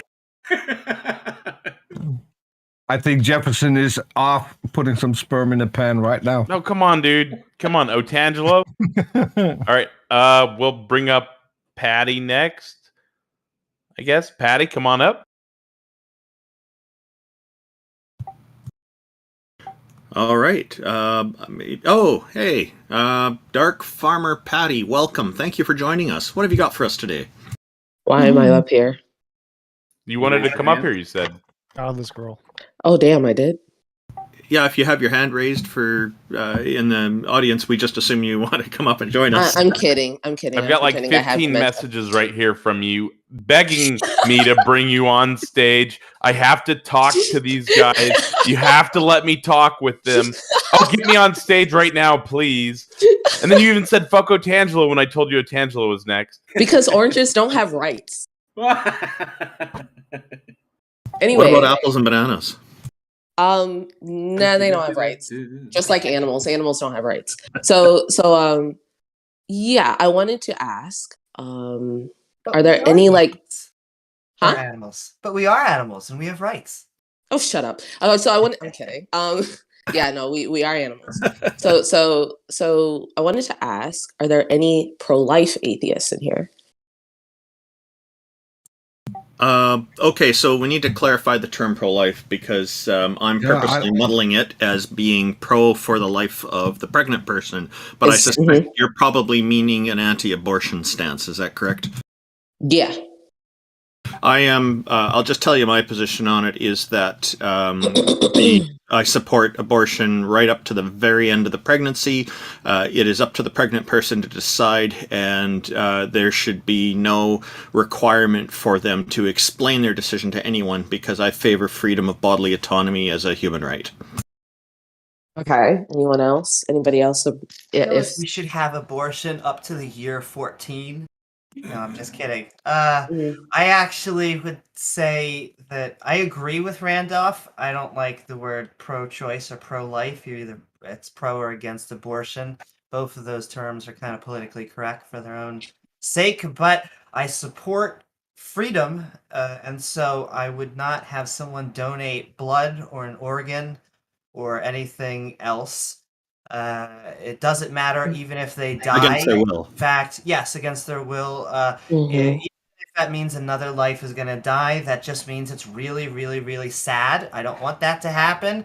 So if you want to end abortion, if you would like to end fetuses, or I'll even say babies in the womb coming to gestation, then we need artificial wombs, and the people who actually want to end abortion should be investing in that instead of trying to create workarounds or control humans.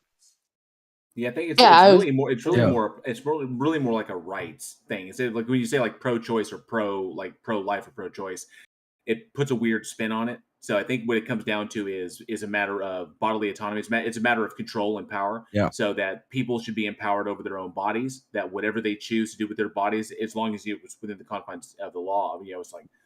But if they choose to do something with their body, donate. So like we don't allow people to take organs from dead people to put them in other people without that person's consent. So we actually, in some states, afford more bodily autonomy to corpses than we do to pregnant women.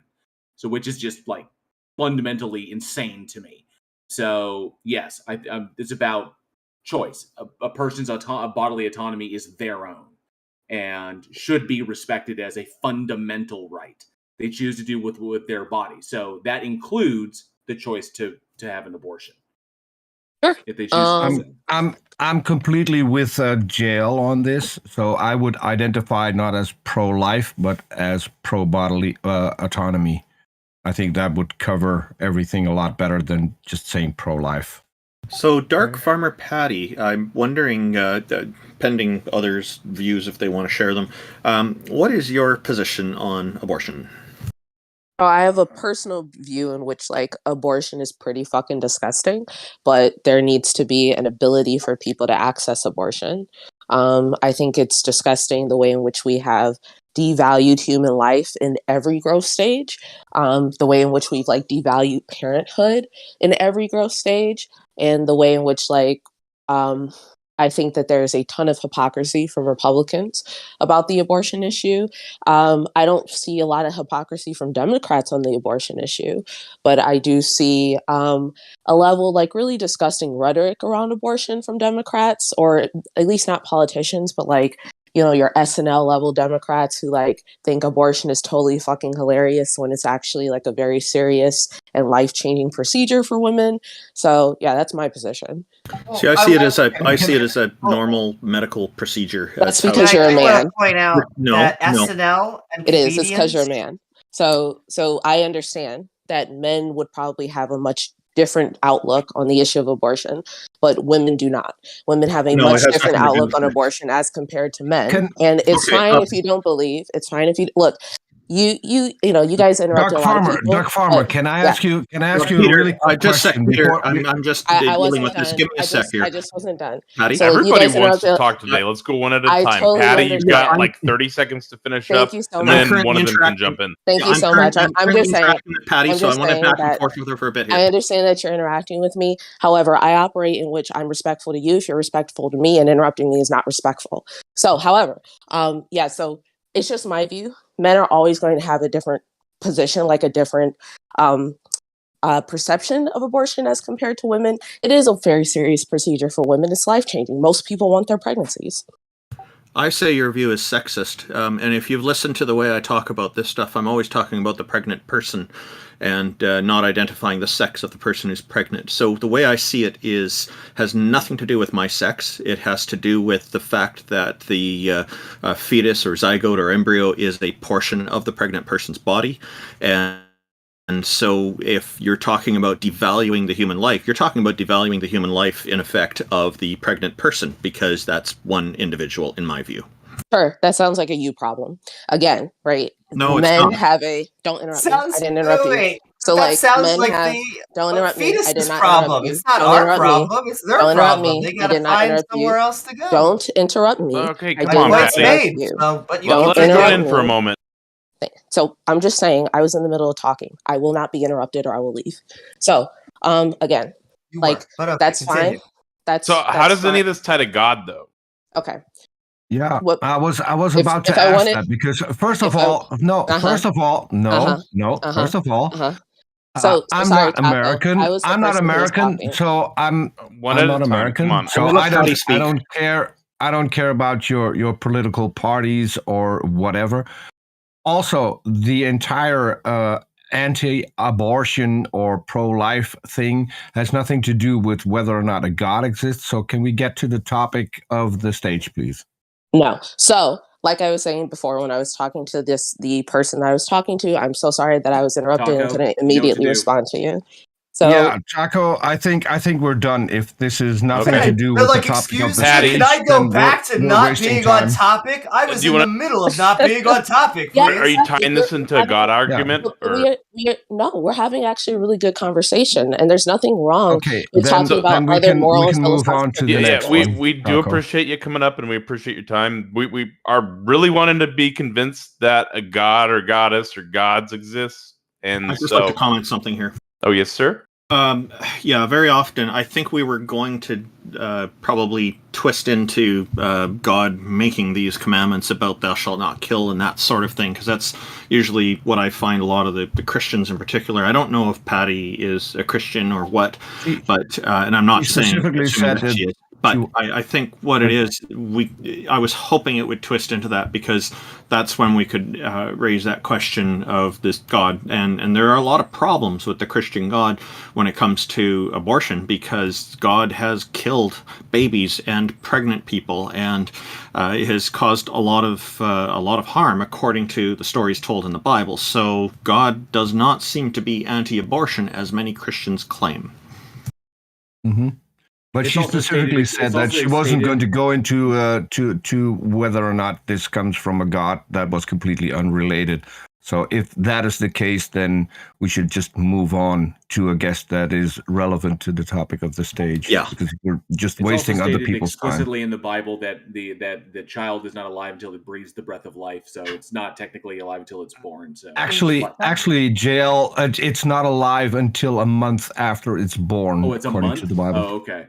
And actually, there's the potion of bitter water to actually abort a woman if she's been infidelity to the man. So, oh, the Book of Numbers, right? That too. Indeed. Otangelo, put your hand back up. And Luxury Space Pirate, as I think that was your name as well. And just to note to Patty, I'd be happy to speak more with you on this in the future at some other venue. And then Otangelo said he's back. I found him. Sorry, there's a bunch of people in stage. It's like, where's Waldo trying to find someone? Yeah.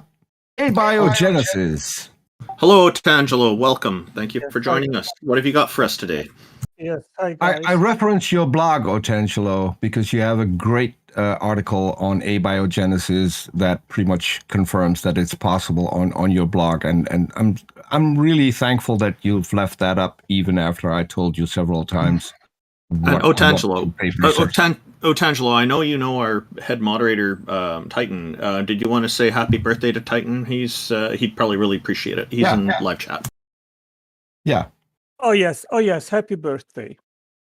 Oh, that's very. You have to say his name. Nice. You have to say his name, Otangelo. He really likes people saying this. Yeah, I know. Oh, come on, for once. Just do it once. Yeah, happy birthday, okay? So that's all what I will say. Peter, Otangelo's too clever for you today. Okay, go ahead, Otangelo. Yeah. Titan, I tried. All right, argument. Titan knows what I'm talking about. Yeah. Well, I've listened to the previous conversation, and the guy was interrupting, but you guys were also interrupting him constantly. Patty sounds like a woman to me, but okay, go ahead. No, it was previous to her. I was at lunch, so I didn't hear the last.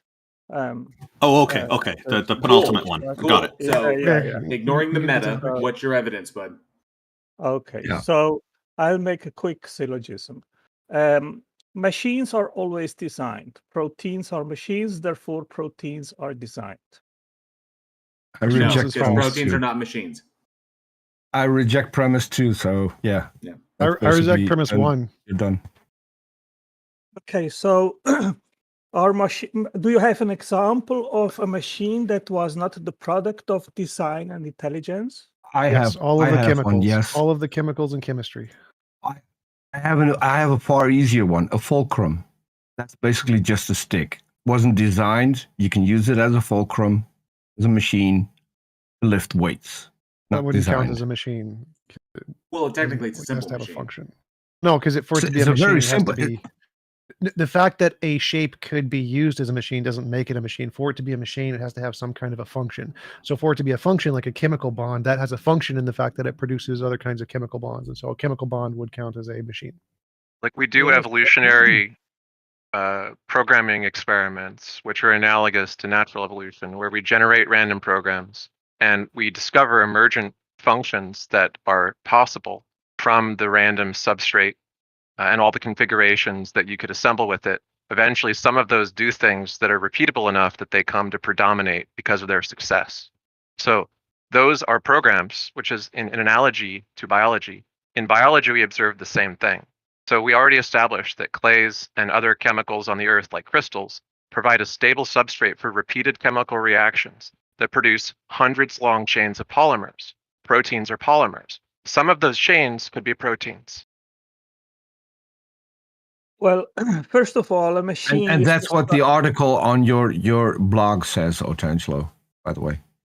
You didn't hear that. I referenced to that earlier today on your post about Adam and Eve. Were Adam and Eve, is the Adam and Eve story true? Something like that. You have that on your blog, which links to a paper that basically states everything that IX just said.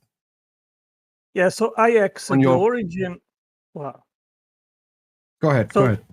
Okay, so the origin of proteins isn't just and only an evolution or biology issue, but also in regards of the origin of life, because in order for you to have a first self-replicating cell, you need a certain minimum number of proteins with very different functions.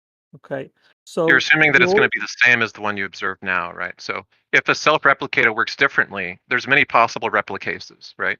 A replicase which is simpler than the ones that we have now doesn't have to start with the same number of proteins or steps. And people repeatedly take whatever we think is the minimum instruction set in computer science, for instance, and reduce it. So we have something like a Turing machine with like 3 or 4 instructions instead of the original 5, right? In the same analogy, in biology, we can imagine replicases that do not require the same number of things that we observe in present cells. And that's what protocell theory establishes. So what's your defeater for protocell theory and the idea of clay polymerization? Well, first we would have to define what life is. And I would say it is reproduction, metabolism, homeostasis, nutrition, complexity, organization, growth and development, information content, hardware, software entanglement, permanence, and change. So defining this, then you can also have a calculation or make an estimate of a minimal number of proteins which are required to upkeep these functions. And there are several proteins which are known to exist in all life forms, and therefore they are necessary. They had to be there for life to start, like ribosome, RNA and DNA polymerase, topoisomerase, and many other proteins. You've already made a mistake, right? So it's already the case that we don't think that DNA precedes RNA. So you just cited things about DNA as necessary for life when for decades the prevailing hypothesis was an RNA world hypothesis with simpler RNA preceding DNA. And now we think that things simpler than RNA preceded it. I think there's another problem. Like he said that the minimum requirement for life is this set of polymerase and things. That means that anything before that would not be life, but it would still be there. So you could still have a chemical reactions of anything lower than that process, and it would just have turned into life at that point once it becomes that complex. So simply saying it requires some level of complexity doesn't mean that all of the things prior to that couldn't have happened naturally, and you just wouldn't classify them as life. So that argument doesn't actually support his conclusion that it must have come about at once. Yeah, I agree with TippyTop as well. The whole point is that self-replicators can bootstrap from RNA polymerization the products of self-replicators, namely copies of themselves, and the energy that they accumulate and require to fuel their replication. All of that can take place in a protocell. Protocells naturally occur constantly because lipids are predominant throughout the Earth. The building blocks occur naturally. They're just products of chemistry, and the polymers that can self-replicate can be stabilized within those protocells, which allows them to achieve homeostasis and energy absorption. What we've seen is that the protocell membrane provided by a lipid provides a significant enough barrier to the product leaving the cell while still allowing for useful energy ingredients to sort of lodge into the membrane and then work their way through it and then be introduced to it in a steady flow of nutrients. So you have everything you need to bootstrap a replicator that can make copies of itself, because once it reaches a certain number of copies, it splits. The membrane becomes too large to be stable, and it splits into 2 membranes with copies of all the original molecules. So, Otangelo, you don't seem to understand the field. You just make these claims. The last time we talked, you claimed that it was impossible for these hypotheses to be true because they cooked the books on which clay they use. They only use special clays. Literally a single Google search showed that dozens of different substrates had been discovered which produced even longer chains into the hundreds of molecules. Yeah, you said a lot of things there. First of all, there is no known life form that doesn't use DNA as a storage mechanism. So, J.L. Warren, I have a question for you. What is the function? Wait a second. Why don't you address what Ix is saying before you jump to me? Yeah, so first of all, saying everything uses RNA today doesn't address any of the concerns that TippyTop just raised about pre-RNA origins, right? This would be like saying that, well, all computers today use silicon, but you can't claim that computers developed from something that didn't involve silicon, right? Even though we know vacuum tubes and so on precede silicon. There's going to be a substrate other than what we see today, which is the basis for the emergence of the things that we have now. And you don't address that. You just sidestep it and then try to talk to somebody else. IX, you are just kish galloping. If I would have to address everything which you just said, it would take a day long. So that is not possible. That's one thing. But explain to me, please. There is a minimal metabolic network required of about 400 different reactions, and these reactions require, let's suppose, about 400 proteins, which need to be interconnected. Hang on, bro, Otangelo, are you not going to address his argument? Are you just going to sidestep again? Hey, maybe we just stick. We're having a conversation. No, Otangelo, this is the problem with what you're doing. You keep wanting to jump ahead 40 or 50 steps. Okay? X and T-Jump have both pointed out the fundamental flaw in your entire argument. And then you refuse to address this. Okay. So I will go back to my initial argument, and I would like that I am not gish galloped, because then I have. It's not a gish gallop, Otangelo. He's explaining it to you. It's not gish galloping, because Otangelo, for all of your bluster, this is not a like rudimentary thing. This is not a simple science. This is a deeply complex topic that you have demonstrated multiple times that you have no idea what you're talking about. Now, X and T-Jump both just pointed out the fundamental flaw in your reasoning. They went to they literally said, no, don't worry about DNA, don't worry about life forms right now and the complexity of life now. Go back to the literally the basis where it all comes from. And they addressed that directly. And instead of refuting them or conceding to them, you just sidestep the whole thing and want to jump 40, 50 steps ahead again. Address what X and T-Jump brought up to you, because it is a refutation of your entire foundation. Okay, someone said in the beginning that proteins are not machines. I disagree with that. If you Google molecular machines, you will have tons of science papers which actually describe proteins as machines. So what is a machine? I understand a machine as a device which is made of several interlocking parts to have a specific function and driven by energy. That is precisely what a protein does. It has specific functions in biology in the cell. Otangelo, Why stop. I am No, being because interrupted? you're repeating. Why I am being interrupted? I'm going to tell you why, Otangelo. I'm going to tell you why I'm interrupting you, because you are now repeating yourself. No, I'm not. I have already said, Otangelo, Otangelo, stop. These things are not machines like you are trying to demonstrate them to be machines. You are drawing. Yes, they work in a mechanistic fashion, but they are not machines like we make machines. It's the same thing as like calling DNA code and trying to equate it to computer code. Computer code must be written. DNA is a code, therefore DNA codes for things, therefore it must be written. No, this is not analogous. Stop sidestepping. X and T-Jump both just refuted your entire foundation. Address it or get the fuck off the stage. JL, you don't absolutely not know what you're talking about. If you make a... Thank you. No worries.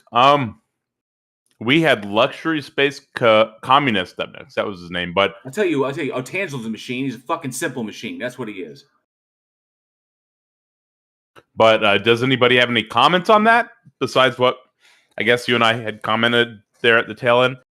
It was very nice that he gave Titan, our head moderator, a happy birthday note. Cool. Thank you, Otangelo. This is the fourth conversation we've had with Otangelo where he refuses to provide any credible criticism to the clay RNA hypothesis. I know why, because he zones out. He doesn't want to hear it, because the moment he acknowledges it, his entire shtick is gone. He only has one thing to bring up when he talks to atheists. The moment he's going to acknowledge what you said, Ajax, he's done. This is the problem. Now, this is the last thing I'll say, and then we can move on to luxury. Otangelo I heard you, man. Otangelo and I had a direct conversation on Discord where Otangelo admitted directly to me that he does not care if Christians believe or accept abiogenesis and evolution. He doesn't debate Christians on abiogenesis or evolution because they're Christians. They already get it. They already get the message of Christ, so he doesn't have to debate them on it. He only goes after atheists and abiogenesis and evolution because he thinks that we predicate our atheism on abiogenesis and evolution. That's the only reason he does it. It's completely he's a completely dishonest interlocutor. That's why I have a problem with Otangelo. That's kind of funny. I mean, the funny thing is that abiogenesis could be compatible with the designer. So, for example, here's an example, right? So, suppose that it's perfectly plausible that polymerization produces the first replicases, which eventually develop into something complex and that meets the definition of life. Now, aliens or a super designer who's outside of the simulation or God or whatever could come down and fiddle with it, right? And you could make that argument, but they don't seem to want to address the claim, which is that the bootstrapping process of self-replicators, which could then evolve and develop functions in a naturally occurring way, is explainable. They could make a defense. They could kind of retreat Mott and Bailey to a further position, but they just sort of like sidestep it. I don't understand why. Yeah, I think it's predicated because if he accepts it, then it essentially is saying that human beings are not special. And it's all predicated on human beings are like, because we have these big brains and we can do what we do with our brains, we're like special. As opposed to everything. But isn't the Catholic position something like what I just described, right? Like the Catholic position is that science is true, but God helps or something? Right. They like from what I understand from the Catholics I've spoken with is that they can accept that the two are not mutually exclusive. That abiogenesis and evolution could most definitely be the mechanisms by which God created and diversified life. But, it wouldn't be evidence of God at that point. No, they're just trying to maintain internal consistency or avoid dissonance. Oh, and I think the Catholics are smart to take that route because if you're trying to preserve your faith, it's safer. Yeah. Well, that's why Otangelo won't accept it, because if that's true, then it's no longer evidence of God. Yeah. But it just seems like the more honest position as a theist is to understand the science well enough to accept it. And if that reduces the ways in which you can try to justify your faith, that's okay if you're being honest with yourself, right? Like, it's better to be a more honest theist and understand more of science than to avoid studying it and deny it. I brought that up to him, that Francis S. Collins accepts evolution and the possibility of abiogenesis as explanations for origin and diversification, and who Francis S. Collins. I had to tell him who Francis S. Collins was, and he was like, "Oh well, I don't care." And I'm like, because he's already a Christian, dude. He's a waste of time. So. Luxury. There's an easy way. There's an easy way to make Otangelo rage quit, and that is asking him for evidence about how is God created. If you press him on that, then he will just rage quit. I think I've got a concept of God that might stretch some brains here. Yeah. Welcome, Luxury Space Communist. Thank you for joining us. Go ahead. So when people say does something exist, existence is a description of something within reality. So what would it mean for something to exist outside of reality? It wouldn't exist. It wouldn't exist. Exactly. You beat me by 2 seconds. So I guess if nothing can exist outside of reality, and people would say they believe in a God, would it be possible to believe in a God that is not outside of reality? You were breaking up a little bit. Oh, sorry, it's probably my. I think he said, would it be possible to believe in a God outside of reality? No, because you could believe in it, but it doesn't exist. Oops, sorry, I'm just switching. I believe in a God outside of reality. I believe God does not exist, so therefore I believe in a God outside of reality. But I'm pumped. So I guess that's clever. I guess the problem is that I'm trying to think where I have a little list here. So when we say God does or doesn't exist, does a God necessarily have to be a creator? No. That's a question that's a very important one to ask in these conversations, because these different deities have different characteristics. Some are creator deities and some are not, depending on which religion is describing it, I suppose, or how an individual perceives it. Yeah, I spent last week communicating with the goddess Hathor. She's the goddess of sex, drugs, and rock and roll. She's not a creator. It's a very but is she creative? Spectrum. It's a very wide spectrum. You know, God just means a really powerful She mind creates thing fun. outside. So if there's a really powerful mind of some kind that has power over the universe, whether or not it does use it or could use it or create it, doesn't matter. All you need is a really powerful mind thing that has potential control over the universe. as long as it's the metaphysical the- ontology for what can and cannot be. Sorry. Let's I look guess at it the has to Egyptian it pantheon. comes down to There God are being lots of infinite. gods. Because, like, what does it even mean for something to be infinite or actually be made of nothingness? Because if God came from true nothingness, then it would make sense that he'd be infinite because there'd be no other quantity to define it with. Are you familiar with Max Tegmark, luxury space no. communist? Wait, zero would be no, we would I haven't define it heard with of a zero, not an infinite. It would be a zero. Okay, so Max Tegmark has a hypothesis about the universe being kind of made of math, which entails weird things like sort of all possible things that are mathematically expressible being real in a sense, and our universe. Oh yeah, I believe being that. just- okay. Well, I guess it's a because like very it has to do strange with position. consciousness. Because like for example, like do we believe that colors actually exist beyond the way they're perceived? So I guess like I'm trying to get like when we think a color exists, the only thing that's actually real is us telling ourselves the color exists. Like that's the actual reality. The light exists. It just depends upon the wavelength that's hitting us and what the wavelength is, what medium the wavelength is traveling through. And then there's a neuroscience aspect as well on how those are perceived. Yes. Right. I mean, there's like it's like even if we see color, where does color come from for us to see it? Light, photons. No. Well, I mean, there's brains. there's the whole other range of energy, and you have no visual representation of that. What is your question? So how is it that we have a visual representation of some frequencies but not others? It's basically what T-Jump said. It's our brains, because people who are colorblind will see the exact same colors we see, but they won't see the color.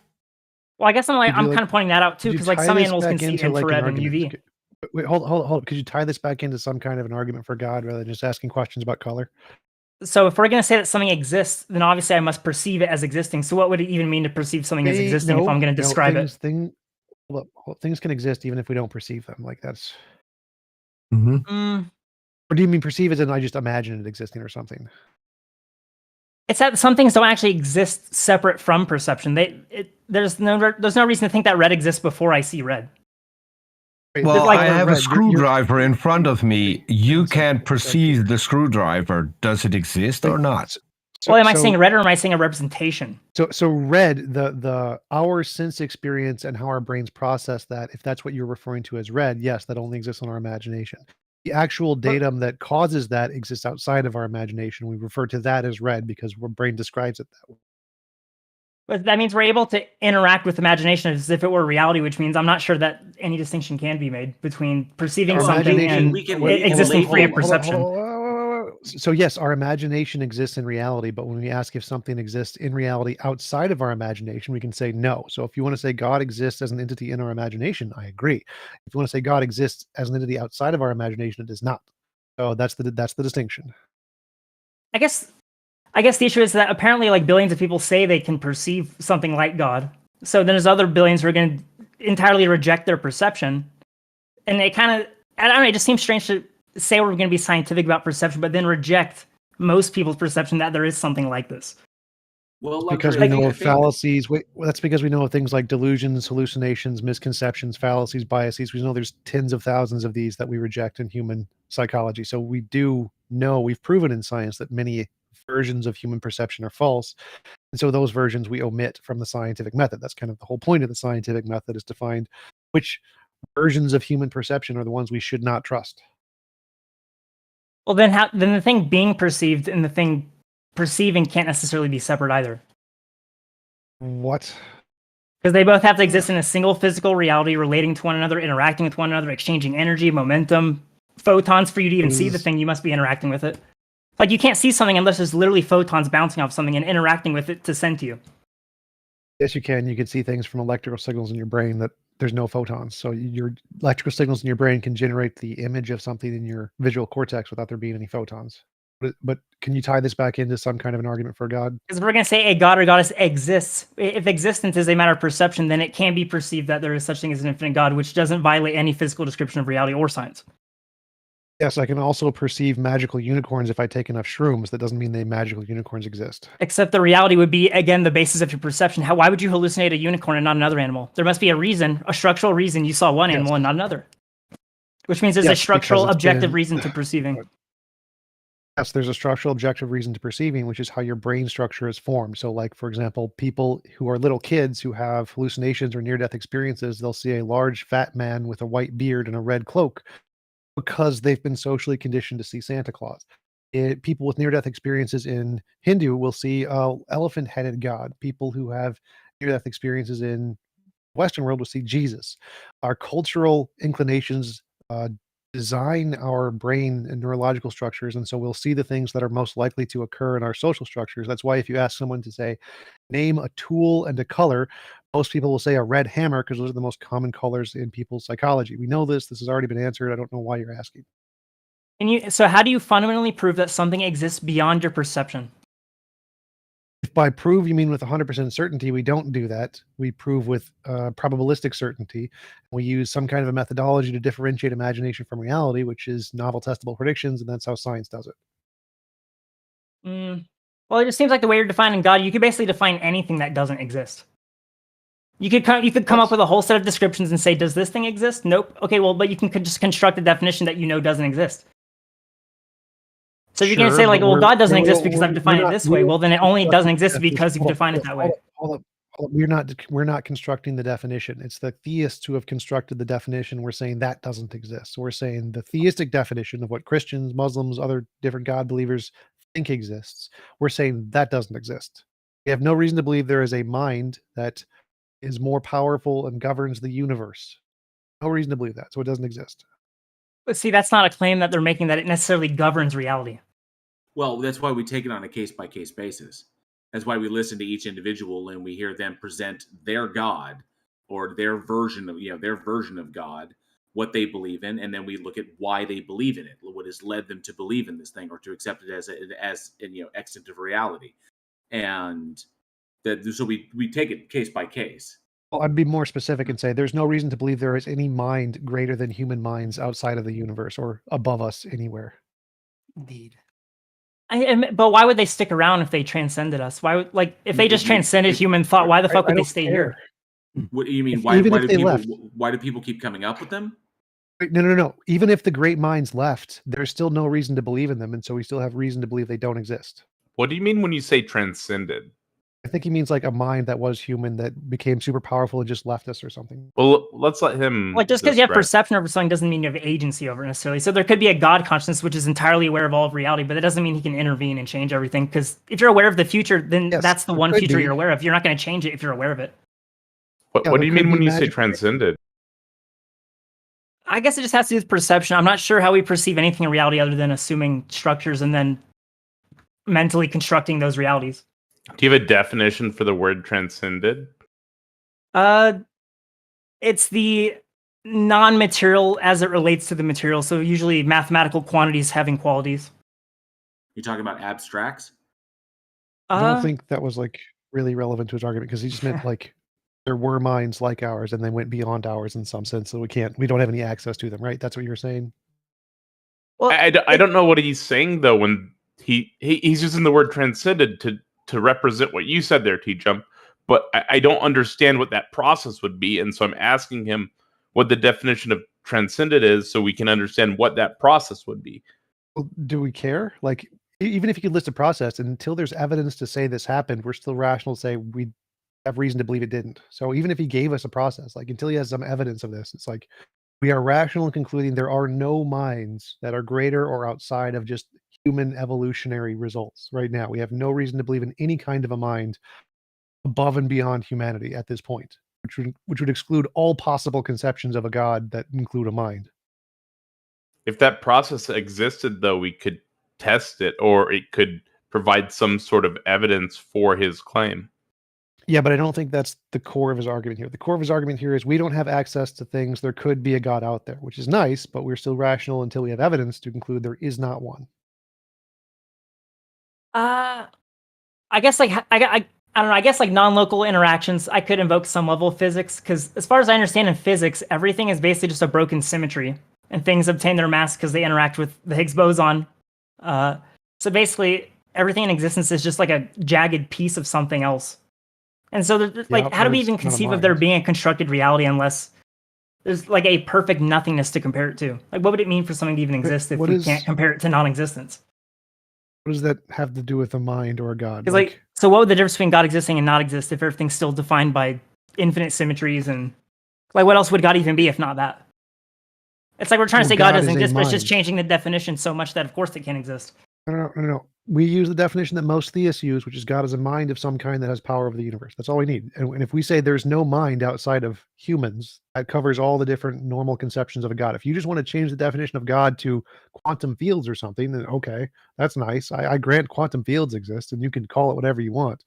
But the typical definition in English and every other language in human society of a God is a mind of some kind that is above and beyond us, and we don't think that exists. Like, if any other species came up with that theory, they'd be rational, though, right? Like, what if cockroaches out there eventually develop sentience? Like, what if there's like higher consciousness out there on this planet that have like occupied and designed things, and then all the other cockroaches would be like, no, dude, you have no proof. This is irrational. Like, but it couldn't be irrational because we also know it as the higher beings to be true.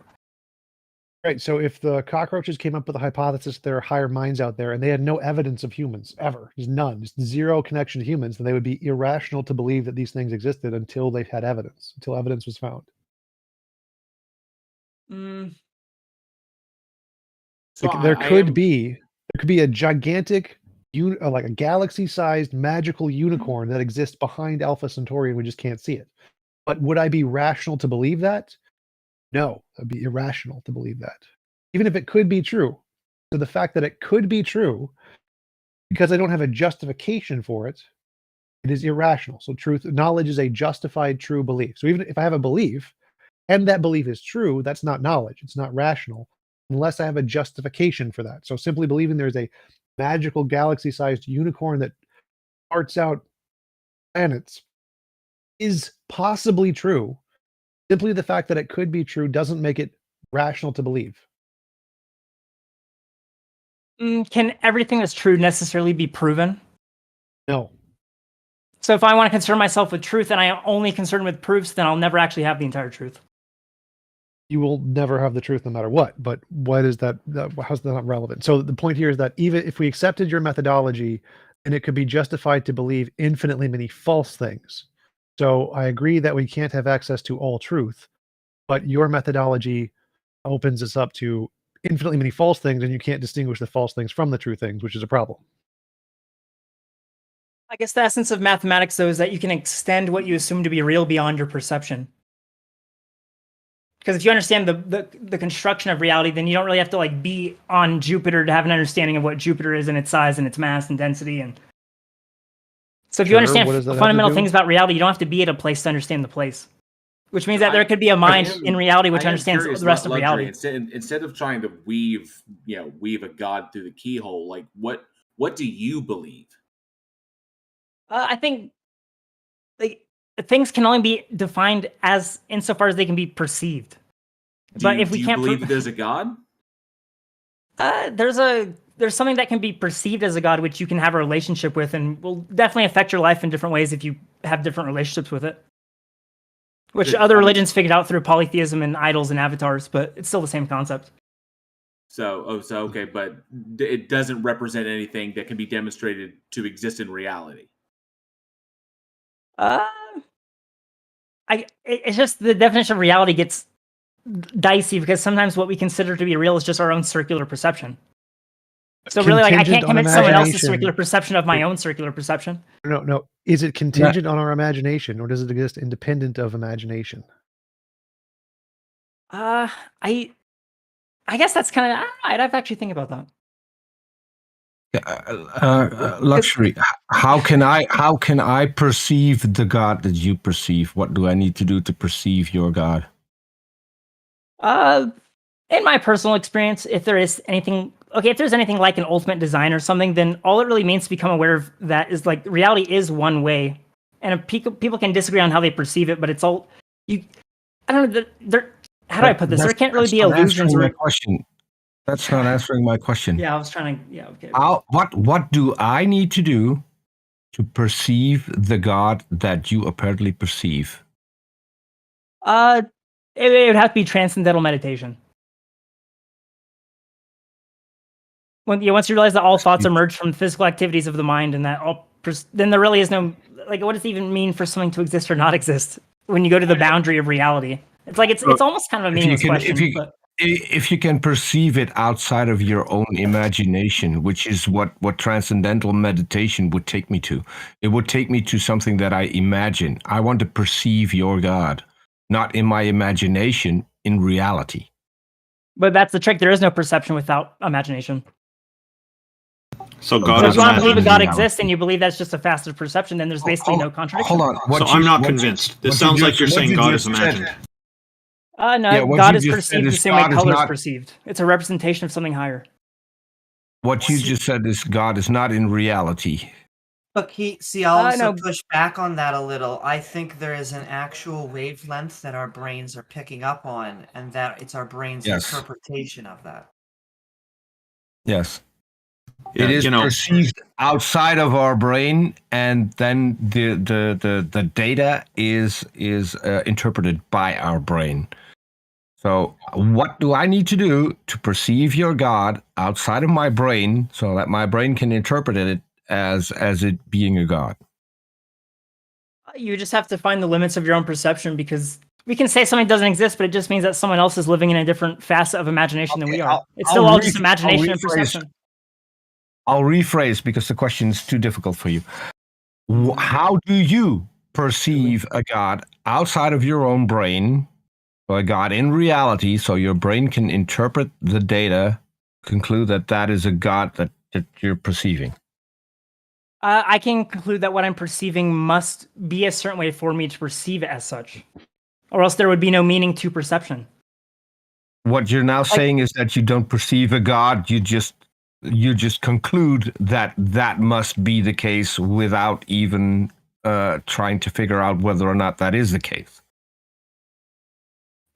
It's just that there's like literally nothing that exists beyond the perception. Right. That's just kind of the non-distinction that Westerners try to make. Again, the question here Westerners. is how. Yeah, Westerners try to pretend that physical reality is entirely separate from consciousness. It's So people again, all over the world do this, not just Westerners. Oh my God! Stop. The question is does God exist only as a figment of our imagination, or does God exist independent of our imagination? That's the question. And what method do you show that? Do you indicate that your God is more than just a figment of our imagination? That's what we care about. That's what we're asking. That's what Peter's trying to ask. Successfully. That was exactly what I asked. Yeah, that was exactly what I asked. Not really. But some things cannot be demonstrated beyond their perception. The same way not all truths can be proven. If you're concerned with demonstrations and proofs, you'll never have all truth. Right. That's what and faith so is. You That's really what faith is. Okay, so you threw up a smoke screen. So can you just address the question? That was a great answer. That was a great answer. He did. That was an answer. So his answer was he can't. My bad. He has no way to show that his God is not a figment of our imagination. He just thinks it is. You can't show that color is not a figment of our imagination. Does that mean it doesn't exist? Color is a figment of our so imagination. color doesn't exist. Correct. Color on. So when I talk about a red bottle, I'm talking about something that doesn't exist. Even once again, you're talking about a figment of your imagination. There actually is a wavelength figment of perception that is being bounced off. He's talking about literally the color if red, you can not the wavelength. Can you distinguish between perception and imagination? But that is what I'm trying to separate out also, is that there is a wavelength, but our perception is then our best accurate, our brain's representation of what's going on. He's asking literally about the color Yeah, I think red. it's more rational. If there were higher beings, why wouldn't they have to take on a more complex form that I'd have to decode and understand? And just like cockroaches trying to understand humans, they'd have to come to terms with that. There's these larger creatures which have more impact, higher mass, they're larger, more intelligent. The point is that there's a differentiator between colors and gods, right? So when we say that a color is a perception, it's still grounded in some physical phenomena, which Amy was pointing out. Whereas when we say that a god exists in our imagination, it's not grounded in some physical phenomena that we can point to, right? So the distinction is important. And when you just say, well, look, we can imagine all kinds of things in our perceptions, everything is just limited to what we can imagine, you're just sort of ignoring the distinction. There's things we can imagine which don't have any grounding in reality, and there's things we can imagine which do. So it Well, I guess, sounds like you imagine something a bit further than you can ground in reality, and you think it's as good as those which you can ground in reality because they're all grounded in perception. I don't think that's convincing. Like if I live inside of a ball and I can travel inside the ball and I find that there's the sphere surrounding the space, the sphere is different than the internal contents of the ball. But if I live within the ball, I'd say, well, I can't use the principles of within the ball to extrapolate outside the ball.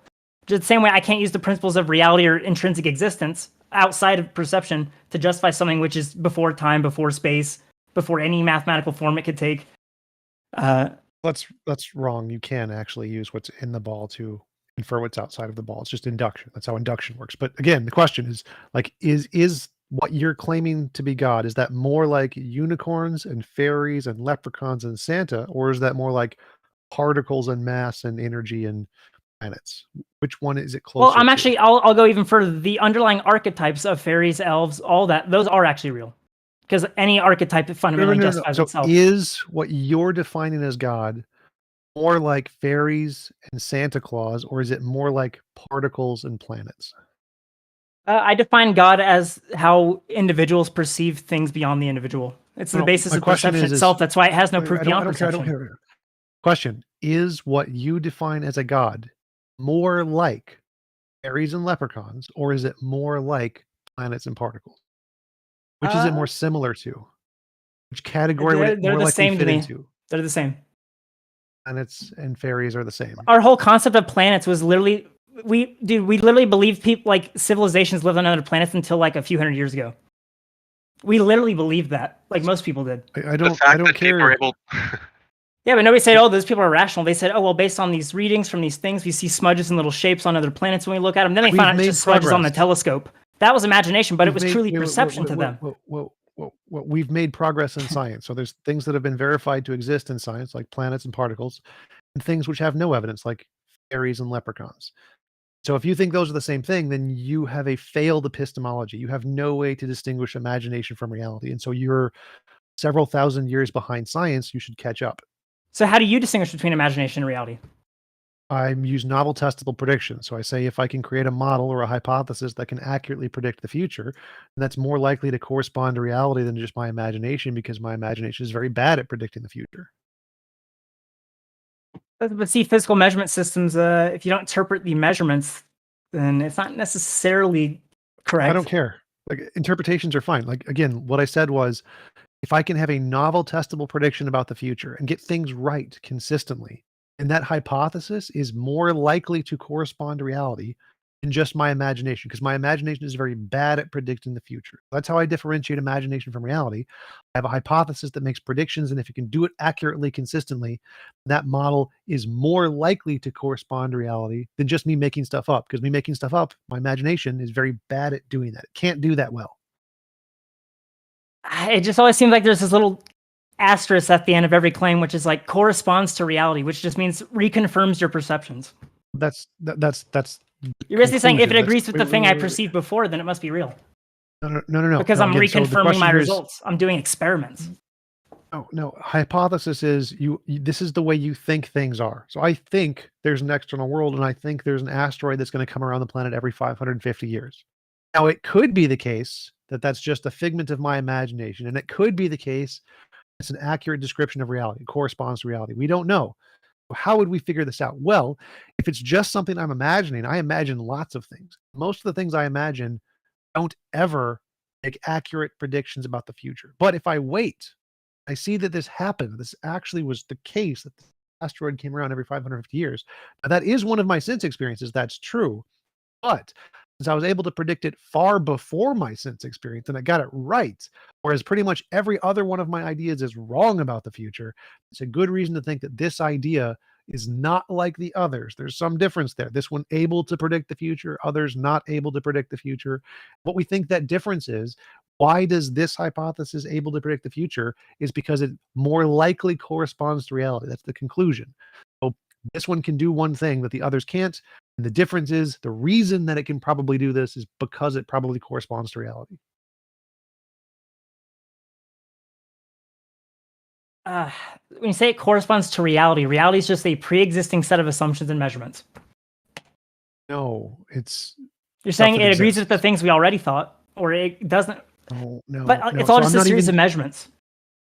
So again, that's not relevant to the argument here. The argument here is that I have a hypothesis that it corresponds to reality. That's the hypothesis. You can make a hypothesis of anything you want. It makes no difference what the hypothesis is. What matters is can it differentiate itself from every other idea that is bad, all the bad ideas? Does it do that?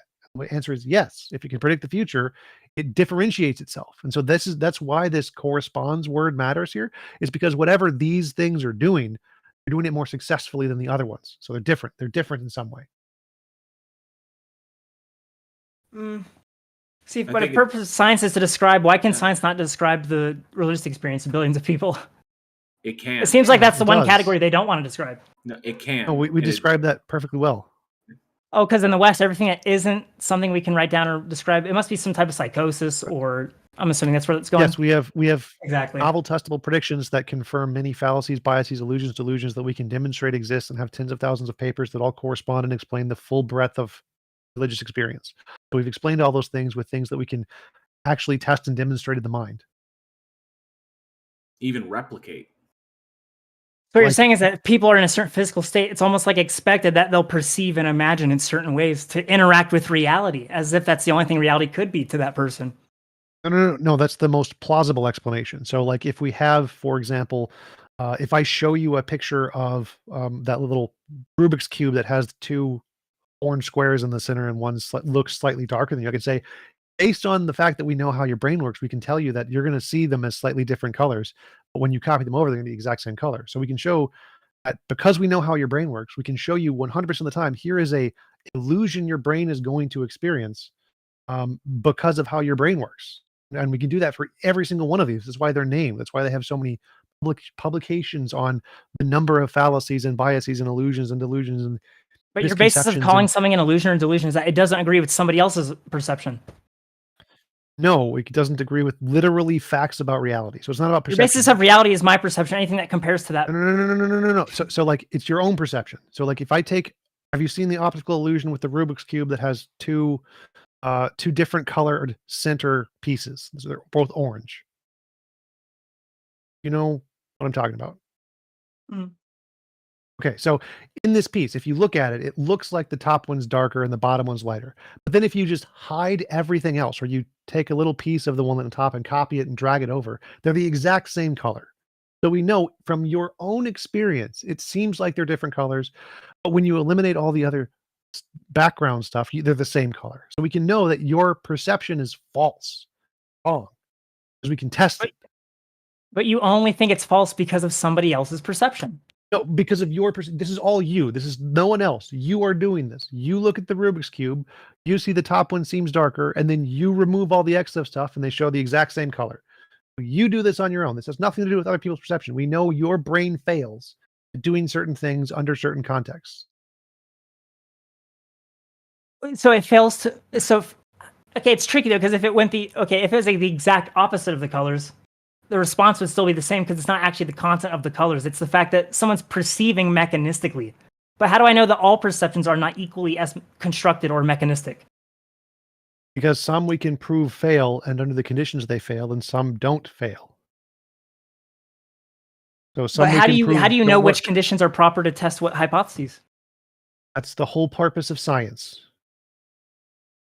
We have what's called theoretic virtues, right? So we don't say there's just one simple criteria. We say there's a bunch of criteria and they lend favor to or disfavor a given hypothesis. So if all the theoretic virtues of some hypothesis are lacking, we can say that's a weak hypothesis. If they're all in favor of it, we can say it's a strong one. Might not be as cut and dry as you would like it to be, but it is the process of figuring out what's true.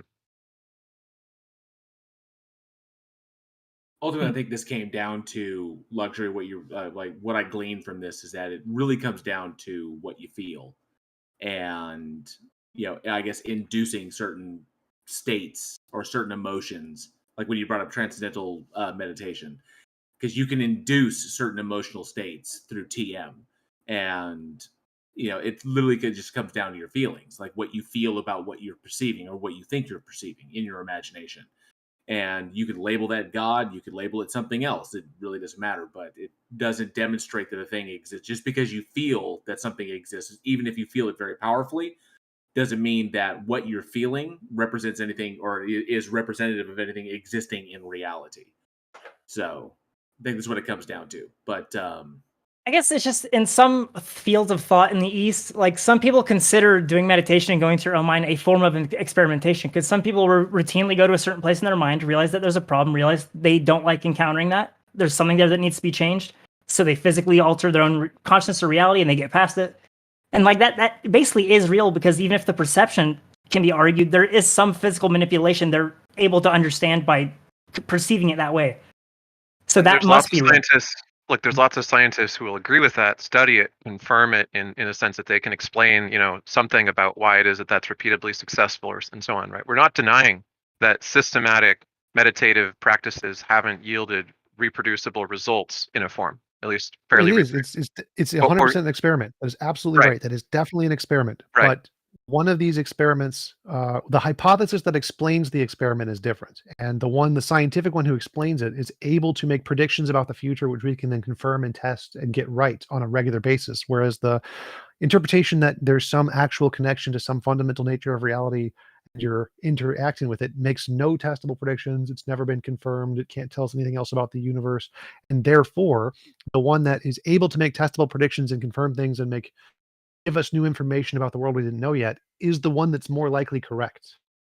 But what if someone came back and said, hey, your perceptions are actually limiting you from the reality you're trying to perceive, and someone gave you information about the nature of perception itself, which couldn't be proven, but every time you applied it, it worked? How would you describe that? Well, that would be great. Yeah, if they can give novel testable predictions and it works every time, that's great. That's great evidence. But it's only testable by the individual within their own mind.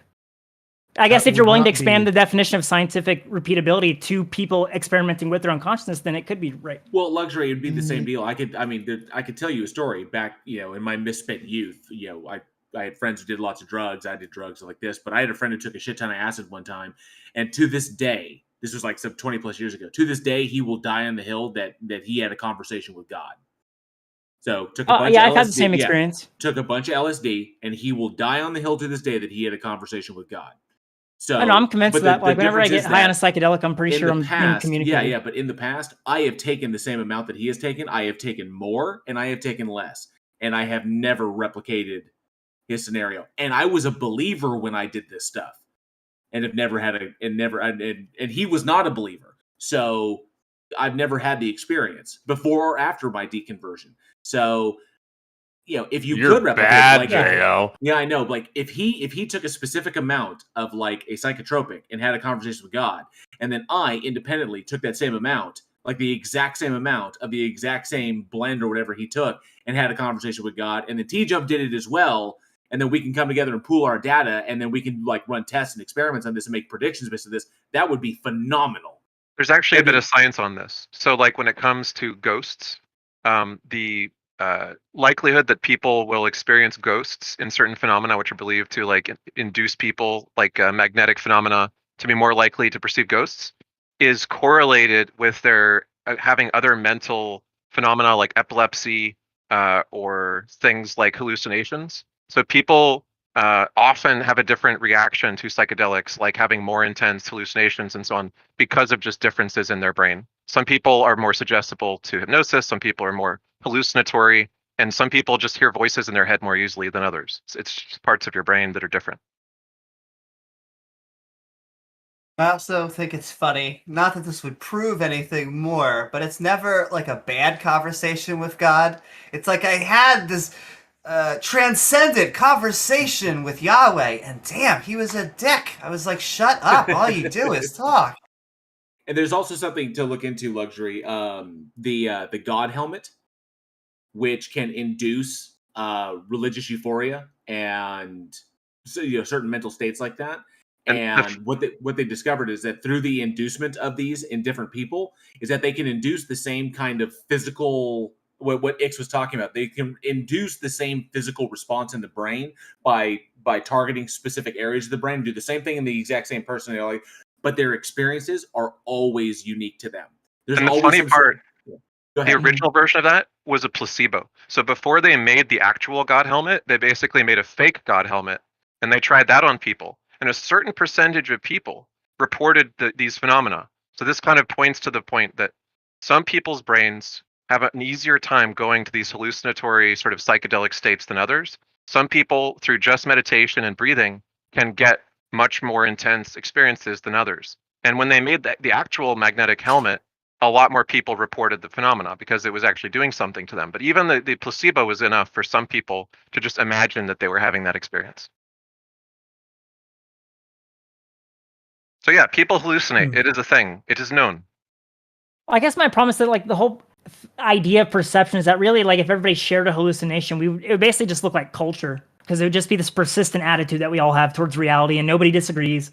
Like that's kind of what culture is in a sense. I linked this, I guess this is a story, but close enough. There's actually a study out there somewhere that says about 5% of people hallucinate at some point in their life, like randomly. I'll have to look at that. All right, so is anybody here convinced? No. I guess I'm just challenging the idea of like what would it even mean to prove if it exists, if such proof existed. Like, well, that's if why somebody was to gotta- convince you, what would it look like? That's why we gotta go by case easy. by case, depending upon the god in and of itself. Like, how does the individual define the god? Does the god have any specific attributes? What are the entailments of those attributes? So on and so forth. It's kind of like case by case, conversation by conversation. What would convince me is very easy. Novel testing predictions. I believe God exists. If you pray to God, he'll give you a gold brick every time. Pray to God, gold brick. That's great evidence. Novel testable. I guess the question is, if not all truths can be proven, how should I go about arriving at truths that I can't prove? If I actually want to have the full truth, if you there must can't be some prove fundamental them- reason which extends beyond proof. No. Just means our brains are limited. So yes, we can't know everything. Congratulations, Gödel's incompleteness theorem is true. We can't know everything. If you want to know everything, you're probably not going to be able to until you discover a new kind of evidence that we haven't discovered yet. You may want to try to look into that. And what if by knowing everything you realize that it's not actually, like, a lot of knowledge is actually kind of not necessary? Like, what if true knowledge is the realization that previous knowledge is kind of incompetent and weak? Well, we already know that. Because like Western knowledge doesn't really help the Middle East much, or not the Middle East, like Eastern cultures. They ask Truth, Luxury, they have transpersonal concepts. I gotta ask. I've never heard of this thing called medicine or engineering or anything. It's appeal to consequence. Knowledge is true, independent of whether it's useful. It doesn't matter if it's useful. Also, in the fetishization of Eastern versus Western as this big distinction, people often hold up, Buddhism and so on as this like counterpoint to Western thought or something. It's worth pointing out that there were large numbers of atheists, materialist, atomist atheists who existed in India, and they were massacred by the Buddhists, right? The tradition was called the Carvakas, and they were massacred by the great enlightened Buddhist king who had them all put to death for making fun of the Buddha. There was a huge tradition in many different cultures of atheism and scientific materialism and so on that was based on skepticism about the epistemology of believing that a sacred book was like the source of truth. And if you look into the history of the Carvakas and the other more skeptical epistemologies within Indian thought, you'll see that Buddhism has a bunch of dead bodies that it is paved with of killing its critics, right? And that's not to say Buddhism doesn't have value, but it's to say that, look, there is an Eastern tradition of skepticism too, and they were mostly butchered by Ashoka. So yeah, there is an Eastern and a Western tradition of skepticism. Skepticism is a universal phenomenon. I guess it's just the conception of like what the individual is, because in the West, like the individual is seen as like atomic and necessary, whereas like it's seen as like emergent. We're gonna get moving on here because nobody here is convinced after about an hour, and that seems, I don't know if that's exactly an hour. You guys even define God, and you're debating whether it exists. Good job. Actually, we leave that up to people joining the stage to tell us about the various characteristics of their goddess or god. And right now, you've already provided partial definition by identifying the deity's sex. But thank you for being here. Go ahead, Amy. Beyond that snappy comment, I'm not convinced you believe a god exists. I don't know where the arguments were for a god and all that long rigmarole. Those Buddhists were just mad because they were pointing out how a guy who weighs 600 pounds has the balls to teach people about self-discipline. literally did define God like multiple times. That was Yeah, that was defined. AllashDefender is spamming me. AllashDefender wants to come and present an argument. Hello, AllashDefender. Welcome. Thank you for joining us. What have you got for us today? It took 3 hours. First off, I want for everybody in the audience, I want to sincerely apologize for, being exposed to that much cringe. It's crazy. I don't know how you can even sit there, argument. but Skip argument. Yeah, don't preamble. Please just make your arguments. All right, FlippyFlop, go ahead and raise your hand. Okay, he's spamming me again. Really? Okay. It happens. Let's try again. Let's give them another chance. You never know, Taco. That could be the person. Okay, I'm pulling AllashDefender back up. Argument. wow, crazy. Yo, AllashDefender, what is your evidence? Yeah, that's the thing. So actually, I just want to address a couple of things real quick. Yo, Jack Burton has been spamming the chat with Islamophobic stuff. So Okay, I just that's want to, off topic. see. Okay. Can you get to the point? I asked you when you came on. Okay, did the mean man say bad words? You want to go tell mommy? No, I don't. No, that's the thing. You're relevant to me, but like, I just wanted to see. Wait, let me see. Let me finish. Yo, let me finish. All right. So Hold since you've been on. spamming the chat, Can we I let want to see if personal? your Can we arguments let get so personal bad fights? against me right Hold now. on. Can we let All right, we're not personal doing fights? this. We're in the Nothing middle to of do the with the stage. Do outside the stage, please. All right. This is not the right platform. FlippyFlop, if you're still an audience, raise your hand. Now, I did ask, I asked them what have they got for us with regard to the topic, and they've been off topic, so it's unfortunate. Our next guest will hopefully be willing to be on topic. Oh, they're TippyTop. Do you see a TippyTop in queue? All right, let's bring somebody up. What have we got next? Like 4 or I'm 5 trying to people with- find a person who said they had an argument and it sounded like a decent one. Do you see a TippyTop in the audience? No. Let's pick somebody else. I don't see him. So Mr. Straight wants to come up. Sounds good. Hello, He's Mr. been Straight. jumping around in queue, but he's been here for a while. Welcome, Mr. Straight. Yeah, I was What here have from you the got for fucking us today? beginning. Playing chess. So before I go to my argument, I want to I heard you say a few things that I don't disagree about when other people debate about God. Like an example, that humans are not special. Special.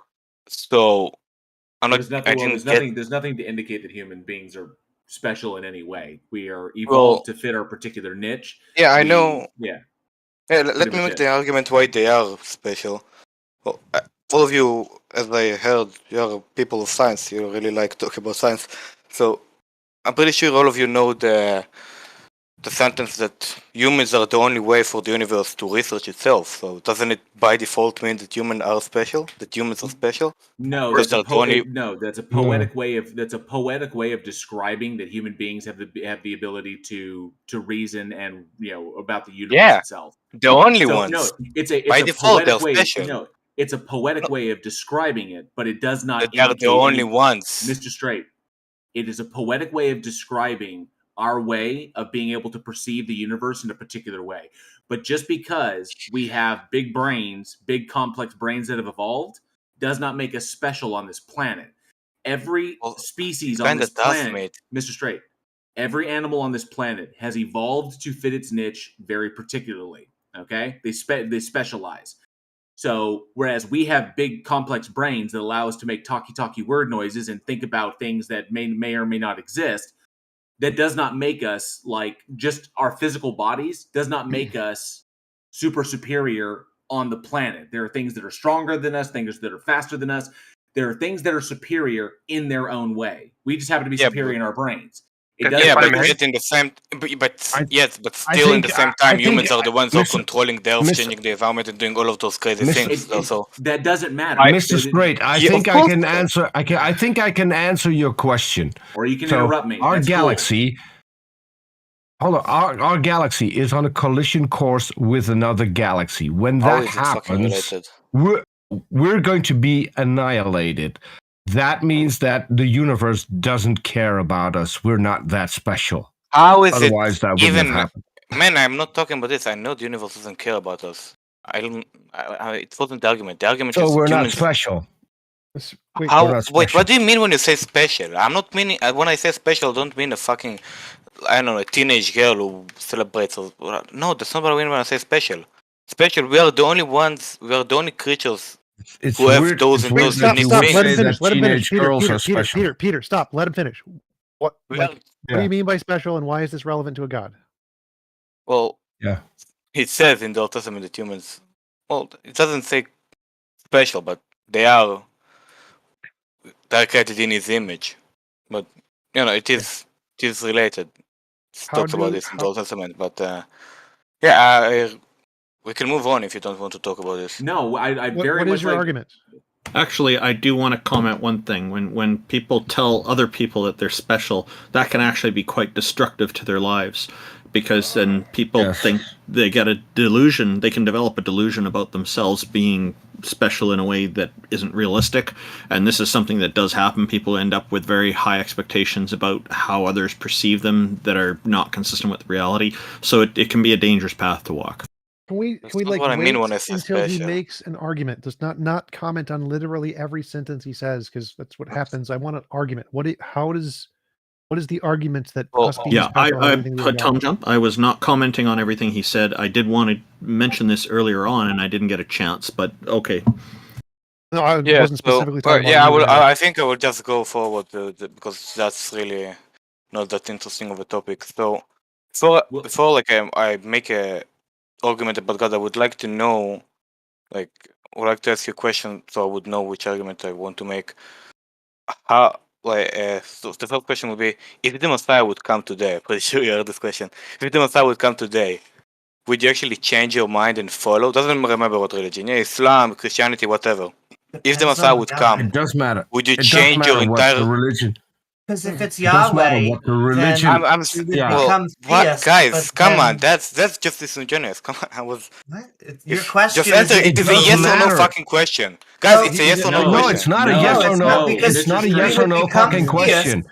But if Mr. it's Yahweh, Mir, guys, calm down. Please wait. Can I at least please wait 1 sec, because So I if we want to become clarify. theists, When you're humans, you're not dogs. Stop screaming. So if One we by All he's one. asking about is theists- evidence. Amy, all he's asking about is evidence. He says, if like there was some confirmable evidence, like if the Messiah came back, would that change your position? Like I would believe that Messiah existed, but I wouldn't necessarily follow the Messiah. I wouldn't become a worshiper of the Messiah. So it's coming would definitely change my position. I would then believe that Jesus, for example, existed, but I still wouldn't worship Jesus because he drowned millions of babies if the Old Testament is true. that was my Which point. is why I said as it well, does is that- depend on the religion. Oh, is sorry. that it doesn't matter worship or anything like that. If your question is, if you presented us evidence that would convince us that God is real, would that make us a theist? Yes, it would absolutely make My us God. theists. Well, the question would when- then be, should fucking we hell. worship Mate, that's this not person? related. That's really not related. What you're saying right now. I will explain the question. The question is Can a I at psychological least- question to see if you're actually genius and if you're actually willing to change your mind about God. Yeah, that's the that's question. what That's Amy the- just said. I feel like that is what okay, Amy I'm gonna- just said. I'm If gonna you finish have, it. if you present evidence, then yes, we will accept the evidence if it is valid No, evidence. but I'm That is asking what you. Amy I'm just said. asking you. Oh my fucking God! I'm Well, I asking you haven't about been the able to finish situation. my answer. I was Shush, Amy. trying to get these. Wait, no, shush, you shush, Amy. Amy, shush. Straight. You are I'm five gonna keep different on people. talking, and we're You gonna are keep five on. people. Okay, I'm we're one. going one at a time. Come on. No, we Stop cannot go one at a talking time Mr. because Straight for a moment. No, I need to say something very No, important. I have to get You're my Stop point out. talking I've for a been moment, Ms. interrupted. Straight. Let Amy finish, and then you can talk. Oh my God. Yes. Why does it always have to be your God? That's just a joke. Don't respond to that. The reason that we would not worship can be put aside. If you're presenting us with evidence of a God that would convince us, we would be theists by definition. Everything else is afterwards. And so that's where the What's your atheists killer generally later? say. Yeah. Okay. So, yeah. So, nicely said. Can we get to the point where you present your evidence? That would help. Yeah, but I need to first of all understand with who I'm speaking with. I cannot just say some random No. bullshit. What you need to understand. It would be stupid from my point of view to just say random shit. I need to understand with who I'm speaking.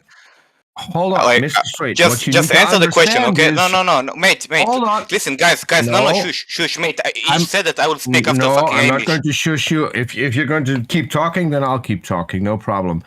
What I was saying, it doesn't matter what we think. Present your best evidence. That's probably going to do it. What you think is your best evidence has nothing to do with us. So I can't really mute you on stage, so I have to remove you because it messes up the permissions, but I'm going to pull you back up on stage. You're going to present your best argument, or we're going to go to the next guest. I'm inviting you up now. Yeah, by the way, I have to leave in a couple of minutes because I need to go do a show with Arn Ra, which coincidentally starts exactly when this stage shuts down. Yeah. So people are welcome to. So I need to make one thing very clear because I think you don't understand this. You are something like 6 fucking people. I am 1. When you make a point, it's 6 fucking people making a talk. When I make a point, it's 1 person. So if every single fucking one of you will make a point, I wouldn't have the ability to speak, guys. You need to give me the priority to speak because are you going to present your argument? Or and now I will yell present my argument. Yeah. Now I will present my argument. We're not talking. Present your argument. Now I will present. So my favorite argument, and I heard you guys say before that there is an absolute morality, and I don't think you can make an absolute morality in any way either than God told you what is the absolute morality, and this is the reason you believe in it. So easy that's one. my There is favorite, no absolute morality, so that's pretty much. You guys said it before. I listened to this entire fucking conversation. It's not. Mr. Straight. You guys said before there is an absolute morality. You said you can use evolution. If I could point something out, T-Jump is a moral realist, and T-Jump has an argument that he presents for moral realism. Not all of us on the stage are moral realists. I, for one, am a moral relativist. Mm-hmm. That morality is subjective entirely to the individual, to the group, to the nation, to the world, whatever. And if a God were to exist, morality would also be subjected to the determinations of that God. So, because it would be God being the biggest, baddest thing in the universe, that would be declaring what is and is not moral. If God does not exist, then human beings declare what is and is not moral. Yeah. Okay. So. Okay, you don't believe in it? So can the guy who does believe in it answer the question of how can you make an absolute morality without using God? Because there is somebody who believes in it. That's not convincing us God exists, dude. Present your argument. Convince him if there is no fucking way. It will convince him. I cannot convince all of you. You're different fucking people, and you didn't even answer the question that will make me understand how you think about God. So the fuck I have to do?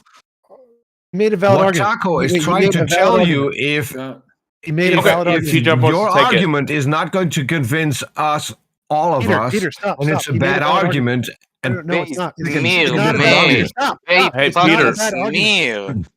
T-Jump wants to take it. It's a perfectly fine argument. So he made a good argument. It's a good argument. It's far better than like 90% of the people on here. Don't complain about that. I love it. He made an actual argument. Progress. Yes, there are other ways to make objective models of morality, and a God model is a bad model of objective morality. It's subjective, as JL, I think, was the one who said that. Yes. Other ways we do it be moral, let's say, naturalistic atheism. Just it's grounded in a different objective thing, like a law of nature, a platonic object, an a priori abstract. Those would all be objective models of morality without a God. Can you? I don't know those morals. Can you give an example how they work without God? How can you make a model without because without God, morality just seems something that you believe in, just to believe. So if morality is like if you think it's grounded in God's nature, right? Well, I think it's grounded in the nature of the universe, and so it's the universe. Thing. Yes, the universe. So there's a thing. Morality is a thing that is grounded in like a fundamental essence of the reality without a God. Isn't it the same? I'm saying the morality is from God. You're saying the morality is from the universe. And what is the logic behind saying the morality is from the universe? What in the universe makes the morality? That's the first one. And Second one, isn't higher it the order same is saying the morality is from God? Because both of them are just things we cannot understand. So that's the same argument, really. Yes, that's right. They are the same argument. We can ground morality in a god, or we can ground it in a non-god feature of the universe. That's correct. It is the same argument. Yeah, but on one of the occasions, you ground it on something. Of course, you guys don't believe that God exists, but most of the people do believe that God exists. You actually ground it on something which, in theoretical, if it is true, theoretically, it would have an opinion. The universe, compared to God, of course, there is no doubting the universe exists. Yeah, but the universe compared to God doesn't have an opinion. So that just seems to me unlogical. So you're right that we believe that the universe exists, and we believe that laws of physics exist and higher order emergent properties exist, and those could ground morality. So we believe that things that we have evidence exists could ground morality, whereas you believe something that has no evidence it exists, a god, grounds morality, and so ours would be better. Why do you think the fact that having an opinion would make something an objective basis of morality? Because again, opinions are subjective. So whether or not God has an opinion wouldn't make an objective morality. It would make a subjective morality. Yeah, okay, I get the question. So I'm pretty sure I don't need to explain to you the difference if God does really exist. The difference between the opinion of some stupid fucking human who, I don't know, does whatever. So we both have hypotheses. So I just want to clarify. Like, you think God grounds morality. I think and higher order emergent property grounds morality. What? Can you say it again? Higher order emergent property. Law of physics. Just think of High it as a law of order physics. emergent property. Just Well, think the of law it of as law of physics. Well, explain how then. How does the law of physics even relate to morality? Exactly I the learned same way. physics. It's not. Exactly the It's same not. way you think God does. God is the essence of morality. This law of physics is the essence of morality. It is what makes it morality. So Which law of physics? What are you talking about? Can you be more it's a new one. specific? We haven't unknown law of physics. It's one we haven't discovered Unknown yet. law of physics. Yes. So how is this Well, worse than either unknown or skydiving? it doesn't exist law of physics, but No. It's unknown, just like there's no evidence for it, just like there's no evidence of your God. So how is it worse than your God? well, I do believe there's evidence for my God. Of That'd be course, great. You could present that too, but until yeah, as far as we of know, course there I is would none. believe something like this, but it doesn't really matter because in the second one, what I'm arguing is that because we all agree. I'm pretty sure we should agree that if God exists, his morality would be the true morality because he created the entire universe. Of course, his opinion is much more valued than your opinion because you're just a stupid human compared to him. No. You don't think that your opinion, Well, if God exists, Stop. okay? So if God existed yourself. and his opinion is what grounds morality, then there is no objective morality. It's a subjective morality. If God's opinion is what grounds morality, then there is no objective morality. For morality to be objective, it has to be something that stands independent. That's what objective morality means. They stance independent propositions about morality are true. So for morality to be objective, it has to be something that's not based on an opinion. Like there are some God other is things. standing Wait, independently. one sec. There are other things that we know that are objective, like gravity. Gravity is objective. You don't get an opinion on gravity.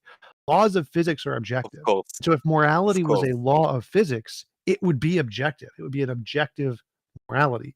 If morality is grounded in God's opinion, it's subjective. But that's not the way science works. That's the way they did it in the time of Aristotle. That's not the way we do science today. We don't use our logic. We use experiments to make science.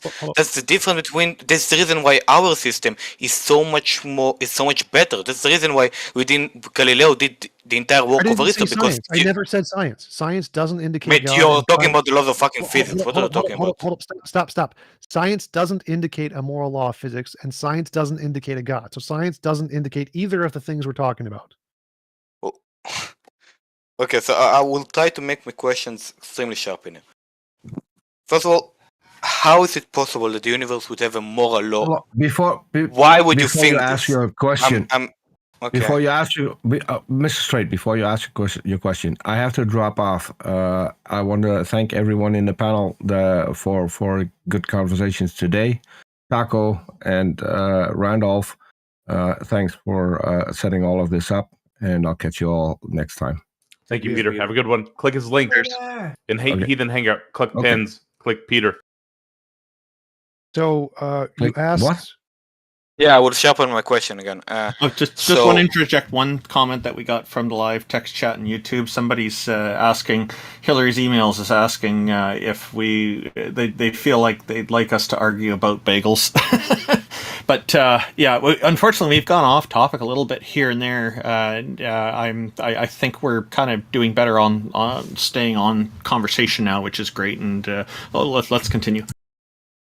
So yeah, you asked why would we think there's an objective morality? Because there's evidence of morality. We have moral intuition. No, that's not. No. I will sharpen it. Okay. So why? Because your claim, if I understand you, yeah, that there is a moral law. The universe have a moral code, kind of, yeah. There is nothing that argue it is. Yeah, like the laws of physics, which we, of course, know them by experiments. Not something which is based on opinion. So what I'm asking you here is the same thing that you ask me. I'm asking you for a reason, a logic behind your opinion. You ask me for a reason why God exists, right? Like give me evidence. You're asking for evidence like there is evidence about gravity or evolution, right? That's what you're asking me. Yeah. The same way that we know that things evolve over time, of course. Nothing in here to fucking argue. I don't know why there's so many people who believe in God and don't believe in fucking evolution. You're retarded if you do this. In the same way, there is something like this, and in the same way... Right, I got your question. So yes, there's no empirical evidence of this law, just like there's no empirical evidence of God. But they can both explain the data. So when we create a hypothesis, the goal is just to explain the phenomenon.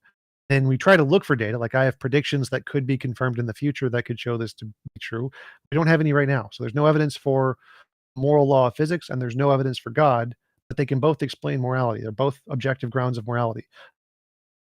So now you do agree that God is an objective... Well, no, that's a separate... Like, there are certain versions of God. No, stop. Certain versions. Okay. Certain versions.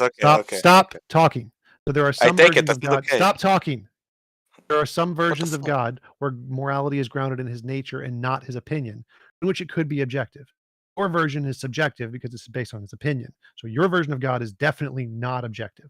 But the point here, stop talking. You said that you couldn't imagine another alternative that could ground objective morality. Whether or not we have evidence of it doesn't matter. What matters is can there be an alternative grounds of objective morality? And the answer is yes. There doesn't need to be evidence for it to be an alternative possible grounds. Okay, I see what you're saying.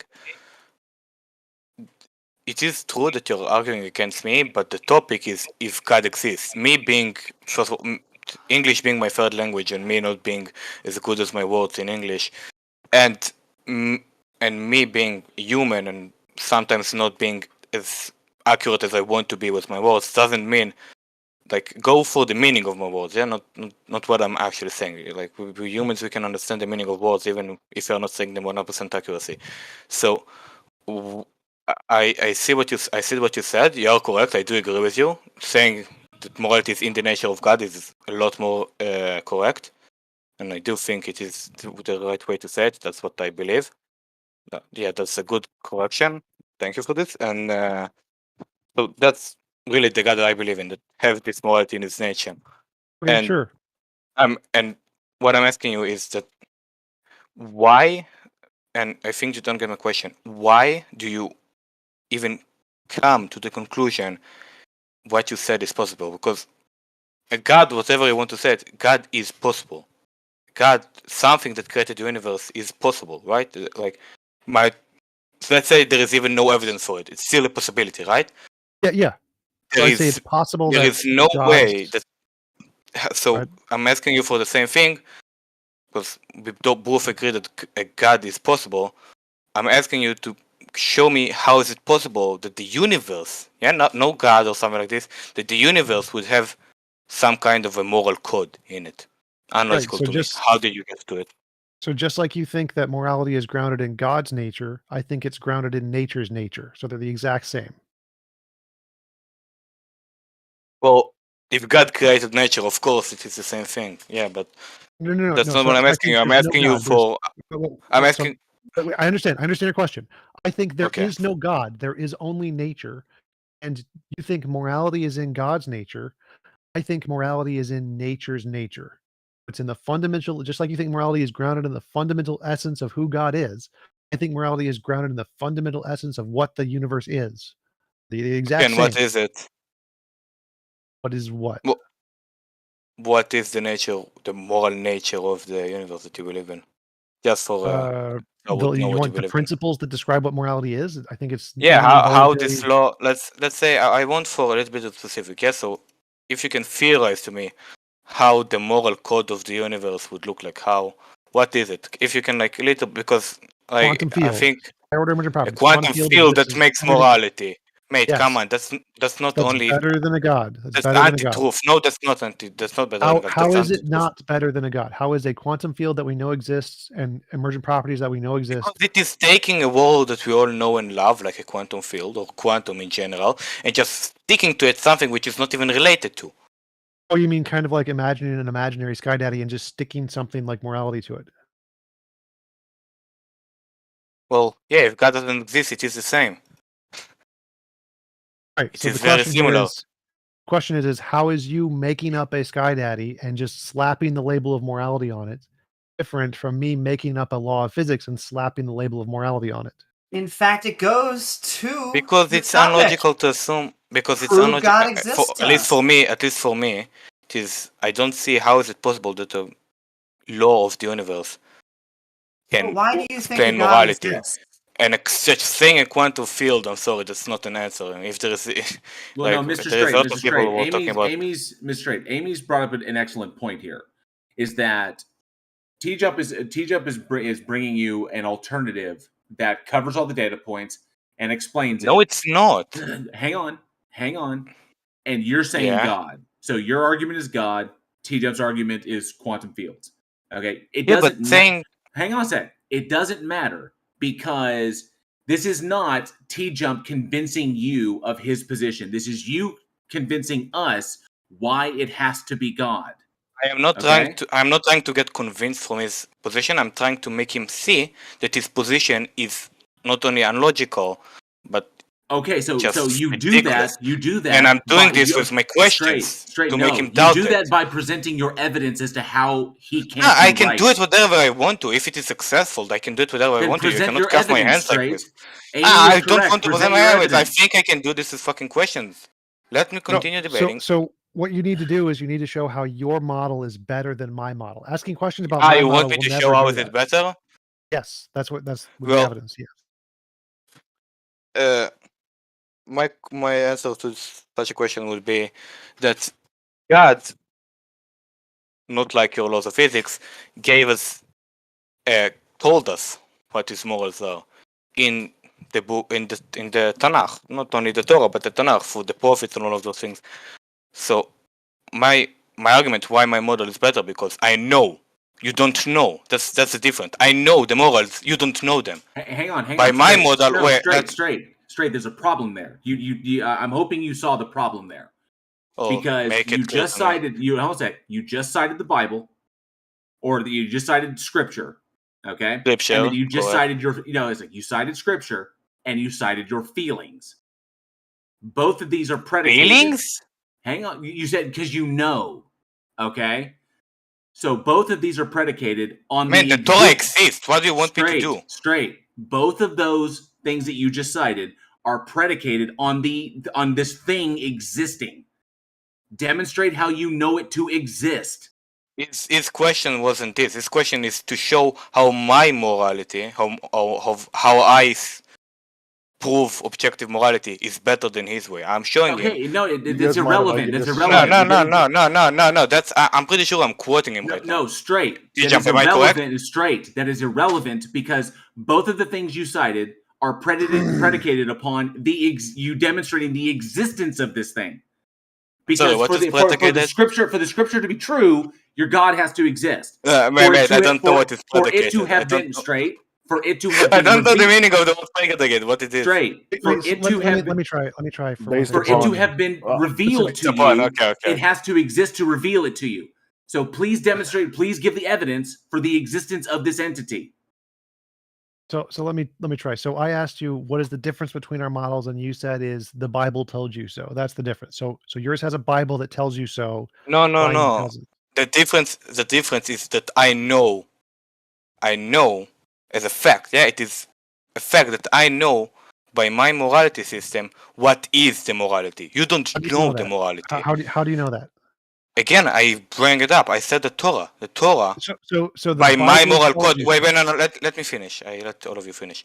By my moral code, which is your question, by my moral code, I absolutely know what is morality. Morality is the word of God. The word of God is the Torah. That's it. No arguing. So what By I my said moral was- code, I know it. By your one, you You're have repeating no it. clue what You morality already is. said it. You already said that. So what I asked is, how do we know the difference, or what is the difference between our two? And your difference is the Bible told you so. How I know the moral code is I look at the evidence of moral intuition, moral progress, the moral dilemmas, and the philosophical problems in the field of philosophy. Wait, stop. My method for knowing morality and knowing what the principles are is I look at the patterns of the phenomenon of morality, moral intuition, moral progress, moral dilemmas, and moral problems in philosophy, and I create a principle that can describe those patterns and make predictions based off that principle, and then have a hypothesis. And so I use the scientific method. So this is good. This is a good way to know what the morals are. Your model is the Bible tells you so. So my model is better here. Mate, first of all, as an argument against your moral, you said that the way you kind of predict what is the moral code of the universe, of a quantum field, is that, sorry for making it sound ridiculous, but to me it really sounds ridiculous. If you want to describe how a quantum field would make a moral code, I would love to hear it, but do it after this point.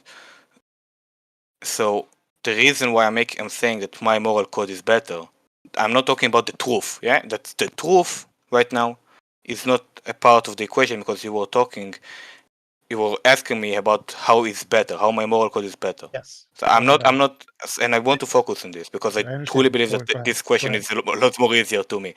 So the reason why my moral code is better is I'm not basing it, first of all, on a human instinct, as you said. We know that humans are different, right? There is a lot of humans who have different morality. We can see it by, you know what, I will even use religions. Every fucking religion have different moralities. Every religion, even in the religions themselves. Yesterday I talked to a Christian who believes you shouldn't kill gay people. We get it. So even wait, let me finish. So no, straight. We get it. Get to the so demonstration. what I'm saying is that by the way that you understand morality. Did he cut out? Yep, I actually think he's still there. Yep. And yet he cut out. Mr. Straight, you there?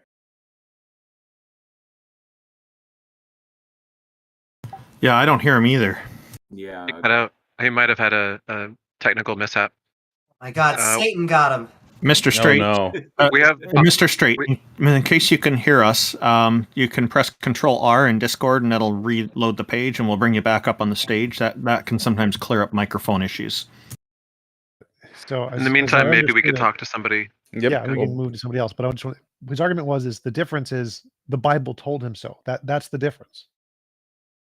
That's what he said. Like the Bible tells him so, and that's what he grounds his knowing of the principles of morality.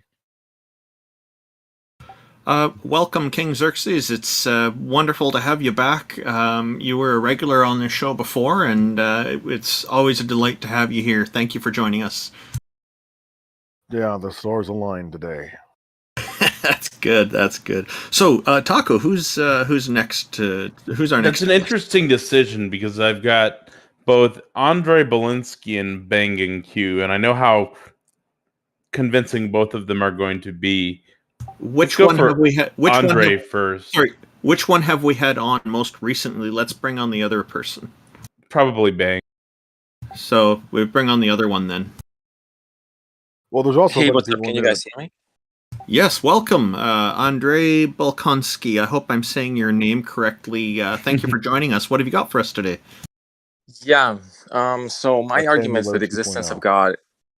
So my argument for the existence of God is that I think God is just a better hypothesis to explain certain most of our experiences. So, for instance, God can explain the existence of morality. God can explain the fine-tuning of the universe. God can explain why consciousness exists, how we have free will, how we can be rational. I think a natural universe can't explain any of that. So I think God has theoretic virtues that naturalism doesn't have. So I think the God hypothesis. So you've mentioned fine tuning, and one of the problems with the whole fine tuning argument that I see is it's making the assumption that the constants can be changed. It talks about fine tuning the universal constants. If they're constants, they're by definition not tunable. So there's a problem with your attempt right there. Would you like to elaborate a bit on this and clarify then? Well, I mean, you're kind of wrong on that one. Like, gravity does change; the constants can change. Not quite true. Okay, thank you. Yeah, I agree with T-Jump regarding that. Andrew, you're familiar with Betrayer's video on fine tuning? Sorry, what video? Are you familiar with Detroyer's video on fine tuning? No, not really. I would check it out. I think he does a pretty good job of explaining that fine tuning is usually presented as though the theories start off being equally probable, and there's no priors involved that would make one or the other more complex or more implausible than the other. And then just making like a general math claim saying, well, here's all the possible parameters. That's the number of possibilities. Therefore, the probability is, that anything that's a subset of those is less likely than one that could be any of those. But I think that's actually a great point because I'm sort of trying to build a cumulative case for the existence of God. So I think God has theoretical virtues. So whenever we talk about theoretical virtues, we also invoke the prior probabilities because one theory which has more theoretical virtues than another is intrinsically more probable than other theories. So I think naturalism is intrinsically improbable because it can not only explain fine tuning better than the naturalistic hypothesis can, but it can also explain how we can think rationally. I want to ask about that. So what do you mean by explain? Because when I hear a theist say that God can explain, what I hear is they imagine God could do it. That seems to be what you mean by God can explain. You imagine God. Well, God's an omnipotent panacea. He can do anything. Any state of affairs or conditions would be ad hoc. No, that doesn't matter. It doesn't matter. The question is when he says God can explain, is all he means is that he can imagine God can do it. Because when I say like science can explain, I mean we have a demonstrated novel testable model that shows that this phenomenon has and can produce this effect. So if he just means I can imagine God did it, well, we can imagine physics doing it too. Like his main argument is God can explain this and naturalism can't. But if all he means by explain is he can imagine God doing it, we can imagine physics doing it too. And therefore physics could also explain it. And so if he's saying that only God can explain it and naturalism can't, then he must mean more than just I can imagine God did it, because obviously we can imagine physics doing it. So what I actually mean is that I think naturalism is incompatible with things like the existence of rationality, with the existence of morality, and things like that. And therefore, if we had to pick between the two hypotheses, one has more explanatory power than the other one. We'd have to pick the God hypothesis. So I can explain. So, for instance, well, I think naturalism, which I take the view to, I take naturalism to be the view that there's no such things as souls, or there's no such thing as God, and the only thing which exists is the natural universe with its natural laws. I don't think it's compatible with rational thought, because I think rational thought is inherently normative. So it's based on the idea that one ought to do certain things. So, for instance, one ought to follow. The question is why do you think this is incompatible with naturalism? Because again, most atheist philosophers believe in objective morality with just naturalism. So why do you think it's incompatible? What? Oh, okay. Because I think you can't have normative statements in the natural universe. So I'll just let me just illustrate that. So I think rationality is based on the idea that one ought to follow the evidence. One ought to base their beliefs on the evidence. And if such normative statements are incompatible with a natural universe, then naturalism is not a very good hypothesis because it lacks explanatory power. Right, I would agree, but most naturalists think that you can't have oughts. Like you simply saying it's logically impossible is false. Like there's nothing in naturalism that says you can't have oughts. Oh, okay. Well, let's think about what ought statements. What would make an ought statement true in the natural universe? I mean, it would have to be either a Platonic object, right, or some basic fundamental law of nature, right? Well, that's two of the options, but sure, yeah, but either of those are possible. Mm-hmm. Okay, so let's go with the first view. Do you think the what could make odd statements true? Well, in terms of Platonic objects are acausal. That is, they don't have any causal powers. If they don't have any causal powers, they couldn't influence our beliefs.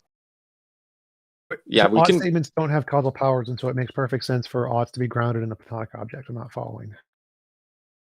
Well, yeah, you didn't let me finish. So if odd statements don't have any, if they're Platonic objects, then they don't have any causal powers, and if they don't have any causal powers, they can't influence our beliefs about them. So if that is the case, then naturalism can't explain our knowledge of moral facts. So it doesn't have any it lacks explanatory power. Not only is that the case, but no. So there's the two separate things there. One is the ontology of can it ground morality, and the answer is yes. So your first objection was you think naturalism can't ground morality, but you just said yes, it can. It can ground morality, but it can't explain the epistemic can't ground our moral knowledge. Yeah, it fails to explain our knowledge of moral facts. Well, that doesn't make a difference. So one, Platonic objects can be causal. They're not necessarily acausal. Secondly, it could be the case that we have lucky knowledge and that evolution just happened upon it, and it could be the case that Platonic objects shape the way that the universe operates in such that laws of physics mimic them, and so we can get it that way. So all of those things can be explained naturally just fine. But you're granting that morality can be grounded in naturalism just fine without God. So we're in the second horn of the dilemma. The first horn is that either moral facts have causal powers, moral propositions have causal powers, or they don't have causal powers. I'm on the second horn. I'm taking the view they're like Platonic objects which don't have any causal powers. I haven't addressed the first horn yet. Well, no proposition. If they don't have any causal powers, the only type of knowledge we could have. No propositions have causal powers. Propositions don't have causal powers. They're propositions. Right. No proposition ever have causal powers. Okay, then whatever, like moral facts, truth makers for moral propositions don't have any causal powers. That's the horn I'm taking. They're like sort of like Platonic objects. Well, I can just say that Platonic objects have causal powers. Problem solved. Well, but I'm okay. If you say Platonic objects have causal powers, that's a non-standard view in philosophy. I'm just taking the view they don't have any causal powers. I'm not saying they're Platonic objects specifically. So let's just get rid of this Platonic object talk. No, so the point here is that the only thing that you have is that you imagine God can ground morality, and you imagine God can influence his morality onto us so that we have knowledge. I can imagine Platonic objects ground morality, and I can imagine Platonic objects can influence our knowledge of morality. So if your only claim is that your explanation of what causes morality is you imagine God did it, you imagine God influences us, that's the exact same as me just imagining Platonic objects exist and imagining Platonic objects can influence us. So right now we have exactly the same model. Yes, yeah, well, I don't think we have the same model. Right, because I don't believe in God. So but the point is they can both ground morality. If I may finish the argument, I'm just talking about the second horn of the dilemma. Okay, so if Platonic objects don't have any causal powers, the only type of knowledge we can have about them would be incidental type of, like accidental type of knowledge. And Gettier experiments in philosophy show that accidental knowledge accidental beliefs, even if they're justified and true, don't amount to knowledge. So they don't explain our knowledge of moral facts. So I think Gettier experiments just disprove moral knowledge if the truth makers for moral propositions don't have any causal powers. That wouldn't make a difference. So I think you have to take the view. Wait, that wouldn't make a difference. Even under Gettier cases, what we have as knowledge right now, given our experimental data of the world, is more than the knowledge we would have of God. So even if we grant Gettier cases work and invalidate knowledge, and we use it some kind of Bayesian analysis to try and assess what percentage of knowledge we have, the percentage of knowledge we have under naturalism is still greater than the percentage of knowledge we have under some God hypothesis. And so it wouldn't make a difference. Gettier cases make no difference here to the argument whatsoever. No, because I think God has causal powers. So, It doesn't so make, it would make no necessarily the difference. fact that It we makes would no have difference. It makes non-accidental. no difference. Well, It makes no difference. Well, it does make a difference because we could have non-accidental knowledge No, of it makes certain no moral difference. propositions. You imagining God has causal powers isn't grounds of knowledge. You're not justifying. No, I'm saying you being able to imagine it having causal powers doesn't increase the evidence at all. So Well, again, I'm just the argument here, comparing your two original argument here hypotheses. is your original argument here was only God can ground moral knowledge and moral norms. I said I can imagine a different hypothesis doing that. Therefore, you're wrong. Well, okay, if I may respond. So I'm just comparing two hypotheses here. One hypothesis is that truth makers for moral propositions don't have any causal powers. The other one is they do have. Forget the causal powers thing. The causal powers thing is Wait, done. That was wait. never a part of the Why argument. do you keep cutting me off? Because I that's not feel like part of the argument. I can't It's finish the irrelevant. argument It's and I can't literally respond. irrelevant. I know, because it doesn't matter. Your argument, your original argument, the one we started with, was you said God grounds moral norms, naturalism can't. I don't care if you think Platonic objects don't have causal power. I'll just say they do. Problem solved.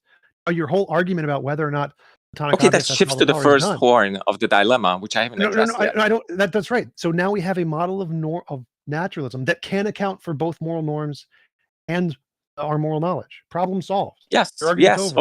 Okay. So great. So now we shift to the first horn of the dilemma, which is that truth makers for that's moral your entire propositions argument. do have causal powers. Right, so I And can just if you grant take that view, yeah, let's And yeah, then oh, Platonic yeah. objects have that. Problem solved. Okay, but do you understand that I have to like talk about the second horn of the dilemma first to show No. that you do have to take the view that moral propositions have causal powers or more truth No, makers I have can causal just powers? grant it. I can just grant that they have causal Okay, powers, okay, and I great. can say they. So your argument's done. Now that argument has moved on to the next argument. Can I have causal powers on the No, but I'm naturalism? not done answer with is the yes. argument yet. Because I we're want to done- demonstrate how if If you say take 1 the plus 1 view, equals 2, and I say yes, 1 plus 1 equals 2, you don't need to continue explaining it. We agree. Move on. yeah, okay. So we agree that you have to take the view that moral propositions have causal powers. Sure, What I we want to can grant demonstrate that. is that that's incompatible with naturalism. So No, under so, that view, that's why I said Platonic objects can have causal powers. Problem solved. okay, so they have causal powers. Okay, great. That's what I'm Can I addressing take a right now. completely different approach with this, please? Well, can I finish the argument? I feel like I can't even finish the argument. So if you take the view that moral propositions have causal powers or truth makers have causal powers, and it's some natural phenomenon, well, we have very good inductive evidence that the only things which affect your beliefs under naturalism would be chemical events, neurochemical events in your brain, which are solely influenced by the fundamental forces of nature. I'm specifically talking about the 4 fundamental forces of nature, or by the causal powers of elementary particles.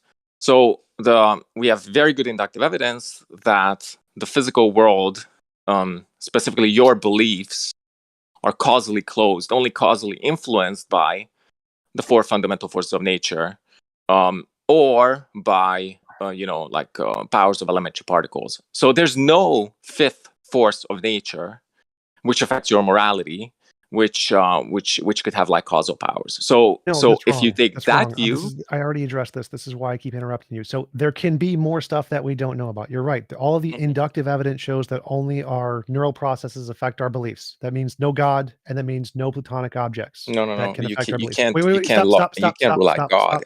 Stop. So our inductive evidence does not indicate God. It does not indicate a Platonic object that can influence things. But guess what? We can both imagine those things. So the inductive evidence doesn't indicate either one here. So if you're a naturalist and you're positing some new entity that we have no evidence for that can influence our moral knowledge, that's fine, because it's the exact same as a theist positing some new entity that has no evidence that can explain our moral knowledge. So you bringing up some inductive argument about Bayesian or Gettier problems makes zero difference. That's why I said it makes zero difference, because all I need to do is show it's logically possible. If it's logically possible, then the exact Both of the explanations are the same. That's all I need to do. Show it's logically possible. I don't care No, about no, any I don't evidence. think that's sufficient. I don't think it's sufficient to show logical possibility only because we're talking about probabilistic cases.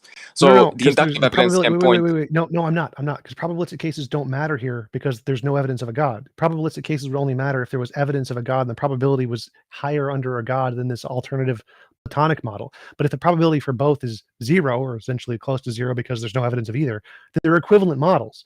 The probability doesn't make a difference here until you have evidence of a God. They're both equivalent explanations.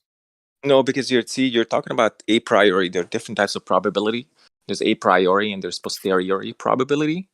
So the a priori probability of both hypotheses could be equal. But what I'm saying is that if one is a better explanation, then the posteriori probability of the two would be different. And that's what I'm saying. But that the posteriori probability. For it to be a better explanation, there would have to be some reason why one would be better than the other. And if your reason is simply that you imagine God can do this, and I can have the same reason, I can imagine Platonic objects can do this, and you haven't provided a symmetry breaker, and they're the same. Okay, so may I provide the symmetry breaker? Because I started providing it, but you interrupted. Actually, let me summarize the whole discussion. I gave you a dichotomy. Either truth maker for moral propositions have causal powers or they don't have causal powers. If you take the view they don't have causal powers, you can't have any knowledge about them. If you take the view they have causal powers, we have a lot of inductive evidence that there's no other force of nature which could influence your moral beliefs. I've already debunked that. That applies to God too, so that's not a symmetry breaker. No, well, I don't think it applies to God because it could have been the case that God could have designed the laws of the universe in such a way that it provides you with non-accidental knowledge about moral propositions. That's not a symmetry breaker. Even if moral propositions that's are... not a symmetry breaker. That's literally irrelevant here. So if your argument is that because in the case that we have a lot of inductive evidence that there's no other laws of physics that can influence our moral knowledge, the same inductive evidence indicates there's no God that gives us knowledge. Inductive evidence doesn't indicate either one. It doesn't exclude either one either. So the probability of either one being true is indicated equally by the evidence, which is 0. The evidence indicates neither of these. So it's not a symmetry breaker. They're exactly symmetrical. Okay, I get it. I think what you're saying is that there's a large amount of inductive evidence that the universe is causally closed, that your beliefs are only affected by physical events in your brain, and therefore we have a large amount of inductive evidence that there's no God or a fundamental force or a fifth fundamental force of nature which could affect your moral beliefs. Is that what you're saying approximately? Yes. Okay, but here the difference is that it could have been the case that the inductive evidence doesn't work against the God hypothesis because it could have been the case that God. Can I finish? I understand what you're saying, but it doesn't work against. No. You don't understand what I'm saying because you cut me off. I do. So you're very uncharitable. How long are you two going to go in circles before the rest of us get the opportunity to participate? Right. So it doesn't this is ridiculous. T-Jump, you already had a moral conversation with Straight. It went nowhere. Stop interrupting me. I understand. No, I'm not going to stop interrupting me. You've been happy. Come on, Holy shit. One at a time. It doesn't work against the case of an unknown law of physics either. So there could be an unknown law of physics that hasn't been discovered yet. The fact of all of the inductive evidence of the currently known laws of physics doesn't indicate there isn't an unknown law of physics. Everybody in science grants that there's more stuff we don't know yet. Okay. I think that's a fair objection, but I mean, I don't think it's very persuasive because do you think there's really? I mean, do you think under naturalism? Do you think naturalism is compatible with the idea that there's really an unknown law of physics which designed the current fundamental forces of nature in such a way we would have non-accidental knowledge about moral propositions? That would just seem to me like equivalent to saying such a undiscovered fundamental force of nature is intentional. That is, it had intended to design the laws of nature in such a way that we would have non-accidental knowledge. Well, sort of. I agree. So I think that the probability of there being this fifth law of nature that gives us non-incidental knowledge is the exact same as the probability of a God giving us non-incidental knowledge. I think they're both unsupported by anything and they're both made up. But the point here is just to show that. But if you're saying this fifth fundamental force of nature is intentional, isn't that just equivalent to the God hypothesis? No, because I'm saying like the way it's designed, it has a necessary state where it would cause these potential or knowledge to grow in some way. So it doesn't have an intentional state. It just has a particular nature to it, which causes us to have knowledge. It wouldn't be like a consciousness. But I'm using intentional in the sense that, first of all, it's normative, and second, it seems to have intended to design the laws of nature in such a way that we would have a non-accidental knowledge. So, it is. I wouldn't follow. So it can just have a necessary nature to it that it causes things to be this way without having any intentional states. Both of the things explain the data.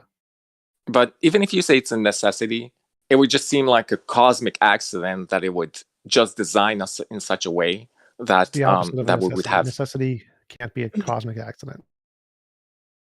I don't think otherwise. I don't think that's a good hypothesis to appeal to necessity. You're just saying necessarily there's a fifth fundamental force of nature. Even though the universe is causally closed, there's a fifth fundamental force of nature which designed the laws of nature in such a way that we would have non-accidental knowledge. Like what? You're right. You're 100% correct. That is a terrible explanation.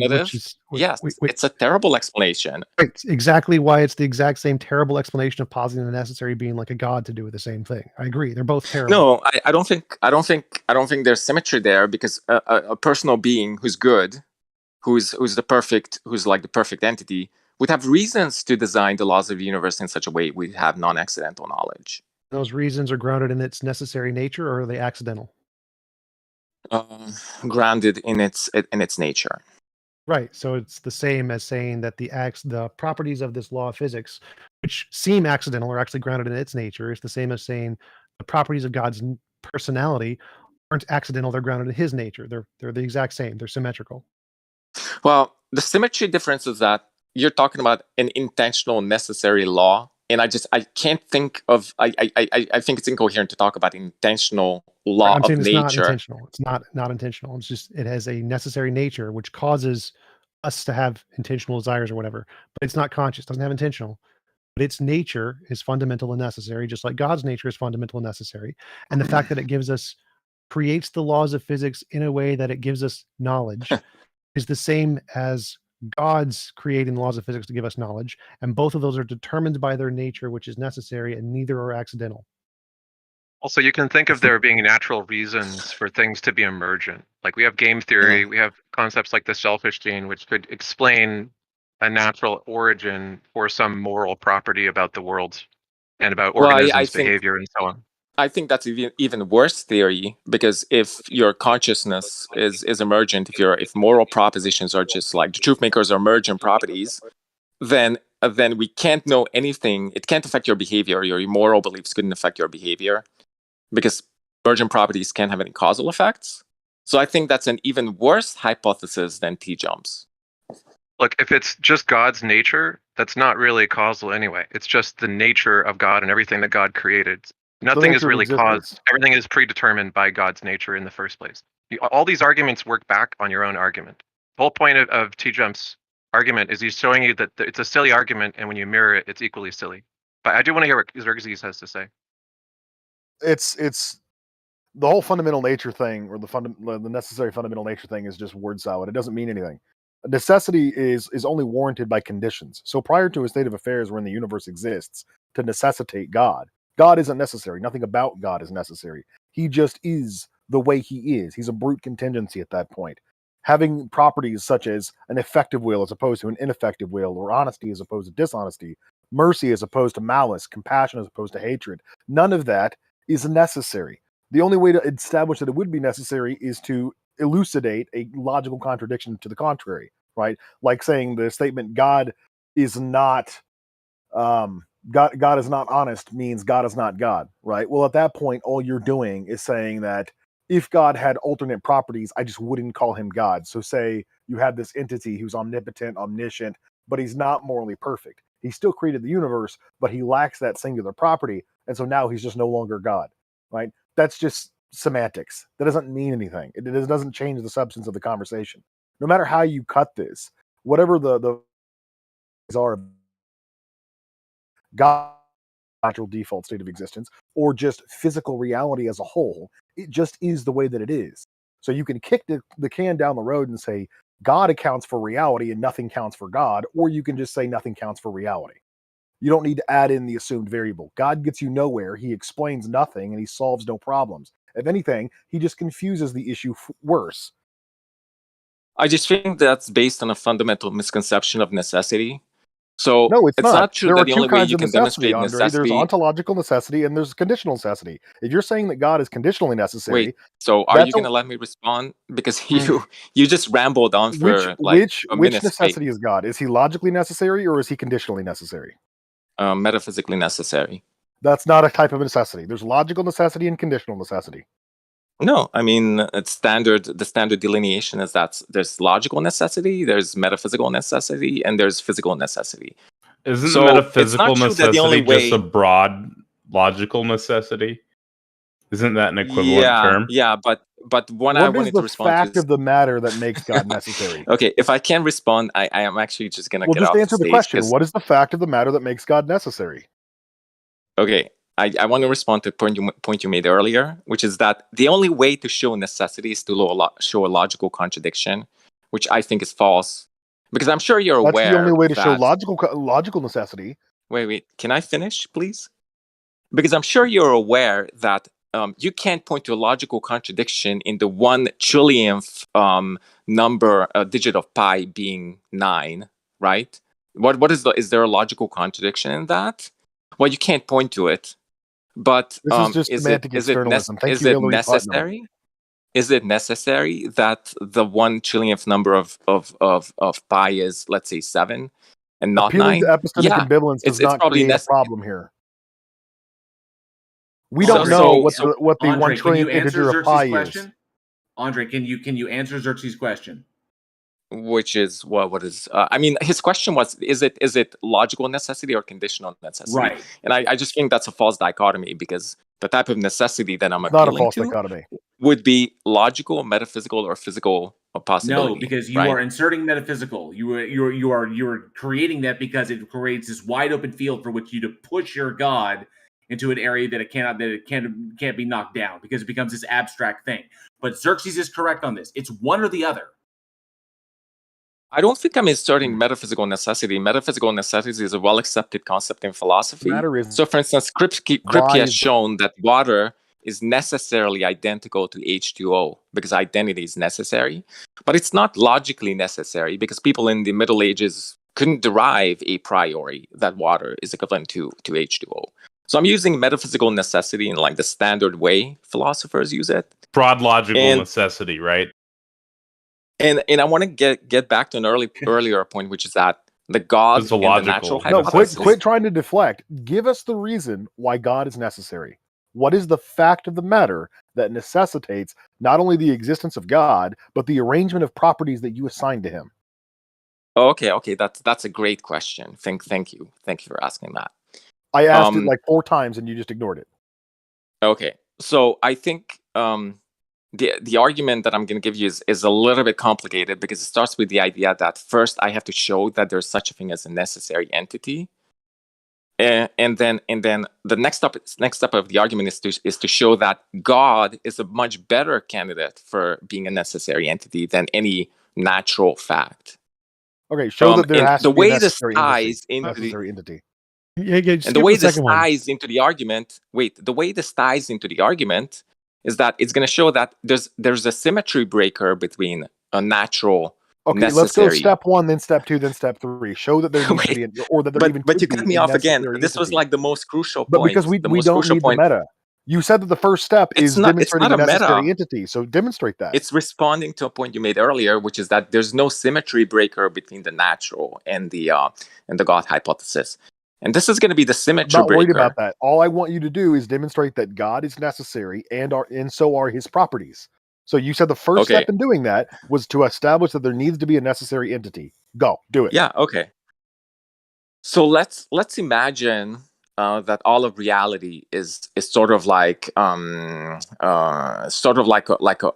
say it's like a square, like a rectangle, like a box or something like that.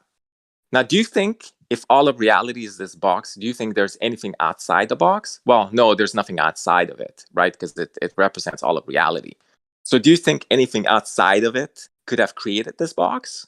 Well, of course not, because there's nothing outside of it, so nothing could have created. Can anything outside of it destroy it? Well, no, because nothing exists outside of it, so nothing outside of it can destroy the box. So all this is meant to illustrate is that some part of reality either all of reality or some part of it is necessary. Are you agreeing so far, or just? I still don't know what you mean by necessary in this context. Do you mean logically necessary or conditionally necessary? Well, just necessary. I mean, well, there are two things I can think which nothing can destroy. There are two things I can think of which nothing can create or destroy. One would be a necessary entity, and the other one would be impossible, something that's impossible, because nothing can create or destroy something that's impossible. Okay, and but nothing you're can still create not or telling destroy us something what that's you mean necessary. by necessary. Okay, Andre, there are two kinds of necessity. Logical necessity, meaning that a proposition is true out of necessity of the value of the proposition. It cannot be false. It couldn't be otherwise. Yeah. So if you're saying that an entity, a thing which exists, could not have not existed, right? That is a very stark claim, and it causes a lot of problems with S5 modal logic. If you're saying that the conditions that we see in our reality could only be the way they are if something existed to create them that way, that's conditional necessity, right? But if No, you what I'm remove saying is those this conditions, entity.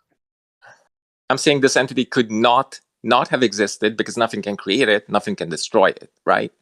And it's part of reality.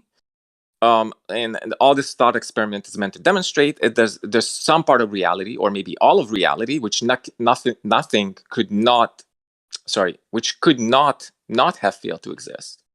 a thing which is a Right? brute contingency could exist, and there's no reason why it existed. It wasn't created by anything, and nothing can destroy it. But that doesn't mean it couldn't have not existed. The only way to say that it couldn't have not existed is to say that the non-existence of this thing is a logical contradiction. Wait, brute. What do you mean, brute necessity? Are you talking about brute contingency or brute necessity? No, there's a brute contingency which refers to things that could be objects, right? Entities in reality. Brute necessities or a necessary fact or brute fact. Those things only refer to propositions. That's a description of a proposition, like 2 + 2 = 4, and circles all round. Because what we mean by those words is the definition provided. 2 + 2 is the value of 4. To say that that's not 4 is to say that 4 is not 4, Yeah. which is just a logical contradiction. So it's logically necessary that 2 + 2 = 4. Same thing with Yeah, circles and maybe roundness. I just wasn't really listening well. But did you That's not say a shocker. brute contingency is the alternative to A brute contingency to? is a thing which is, there's no account for why it is. Yes, but but it could have been otherwise. is that the alternative? Well, it's the only thing that could fit an entity, because you can't argue that entities What do you mean exist by by that? logical necessity. In order Okay, to argue that well, an entity a exists, brute contingency by definition could fail to exist, right? It could, like, there's a possible Yeah, world you're right, it in which a could. brute That's the point. contingency doesn't exist. Yes, it could. So That's the point so of brute it could, contingency. right? It's not the fact that it could it couldn't fail to not exist, right? But that it is incoherent to argue that an entity could not fail to exist. You would have to use existence as a property, which you cannot do. Existence is not a property. It cannot be used that way. It adds nothing to a concept, and it creates a whole mess of semantic incoherence. If you use existence as a property, I'm not then exactly sure non-existence what you mean becomes a by that. dispositive property. Okay, Yeah, I'm well, not I'll exactly point sure out what what I you mean mean by by that. that. Take the statement, some tigers are white and some tigers are not. Okay, that is a meaningful, coherent statement, right? There are tigers which exist that do not possess the property of whiteness, right? Now, if I were to say the statement, some tigers exist and some tigers do not, there are no tigers which possess the property of non-existence. Non-existent things don't possess properties, which is why you can't use existence as a property. Similarly, if I ask you to conceive of a tiger in your mind, you can do that. You can picture a tiger based on the properties of a tiger that are fulfilled in reality. But if I ask you to conceive of an existing tiger, that changes I mean, I nothing about agree the with all of concept in this, your mind. but it's just detracting from the point. The point is that No, it's not. reality or The some point part is of that it. Wait, so you ramble on and on and on, but you're not letting me finish my sentences. So the point is that reality or some part of it is necessary in the sense that it could not have failed to exist, because there's nothing outside of it which could have destroyed it. There's nothing outside of it which could have created it. So it could just not have been. That's the point. A thing which is not created, nor can it be destroyed, didn't have to be. It's not logically necessary. It's a brute contingency. That's what it means to be a brute contingency. To argue that a Well, thing first of all, I'm could, talking about could metaphysical not fail to necessity here, exist. not logical necessity. And second, Andre, there's no distinction. If you're arguing that the thing could not be of course, otherwise, there's a that is distinction. logical necessity. That is the only thing you could be doing to say that this thing could not be otherwise, is to say that it's logically necessary that this thing is the way that it is, which would Okay. require that you use existence as a property. So in order to get off my argument, Andre, I the would have to go metaphysical into the difference necessity between... is synonymous with broad logical necessity, is it not? Nope, they're not. Okay, that's what it says on Wikipedia. But I feel like in order to get off my argument, I would have to go into the difference between metaphysical and logical necessity, which Xerxes doesn't accept. And I feel like this would be such a it'd be so distracting. So metaphysical necessity is like what's possible given the current laws of physics in the universe. Logical necessity means there could be different laws of the universe. So like, but Xerxes is right that there's a brute fact. Like if we say there's a universe of nothing but a pineapple, the pineapple is all that's ever existed in the universe. That pineapple, there's nothing outside of it to destroy it or create it. So it couldn't have been created or destroyed. But it's still a contingency because it could have been a potato. So there's multiple different universes that could exist, and each one could have a different entity in it. And if it's the only entity in that universe, there's nothing outside of it to create it or destroy it. And therefore, it's a brute contingency. But it's still, in each of those universes, the different object would be metaphysically necessary in that there's nothing to create it or destroy it. But it's still a contingent object because it could be a different object in each different universe. Okay, so let me see if I can understand that. So you're saying, okay, so in each universe, there's just a different physical object, and these are supposed to be like a different fruit, and these are supposed to be like causally detached from like the rest of reality. Acausal. Yes. So the only thing they are reality. They're all that there is. There's nothing else other than the pineapple or the tomato or whatever.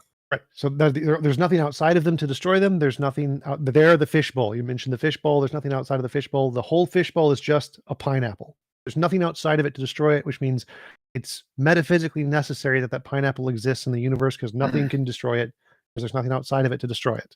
But there's a different universe that's completely isolated. There's like different dimensions, I guess you could call it, or a different metaverse where there's just a potato. And the potato is the fishbowl. There's nothing outside of the potato to destroy it. And so that potato is metaphysically necessary in that logically possible world.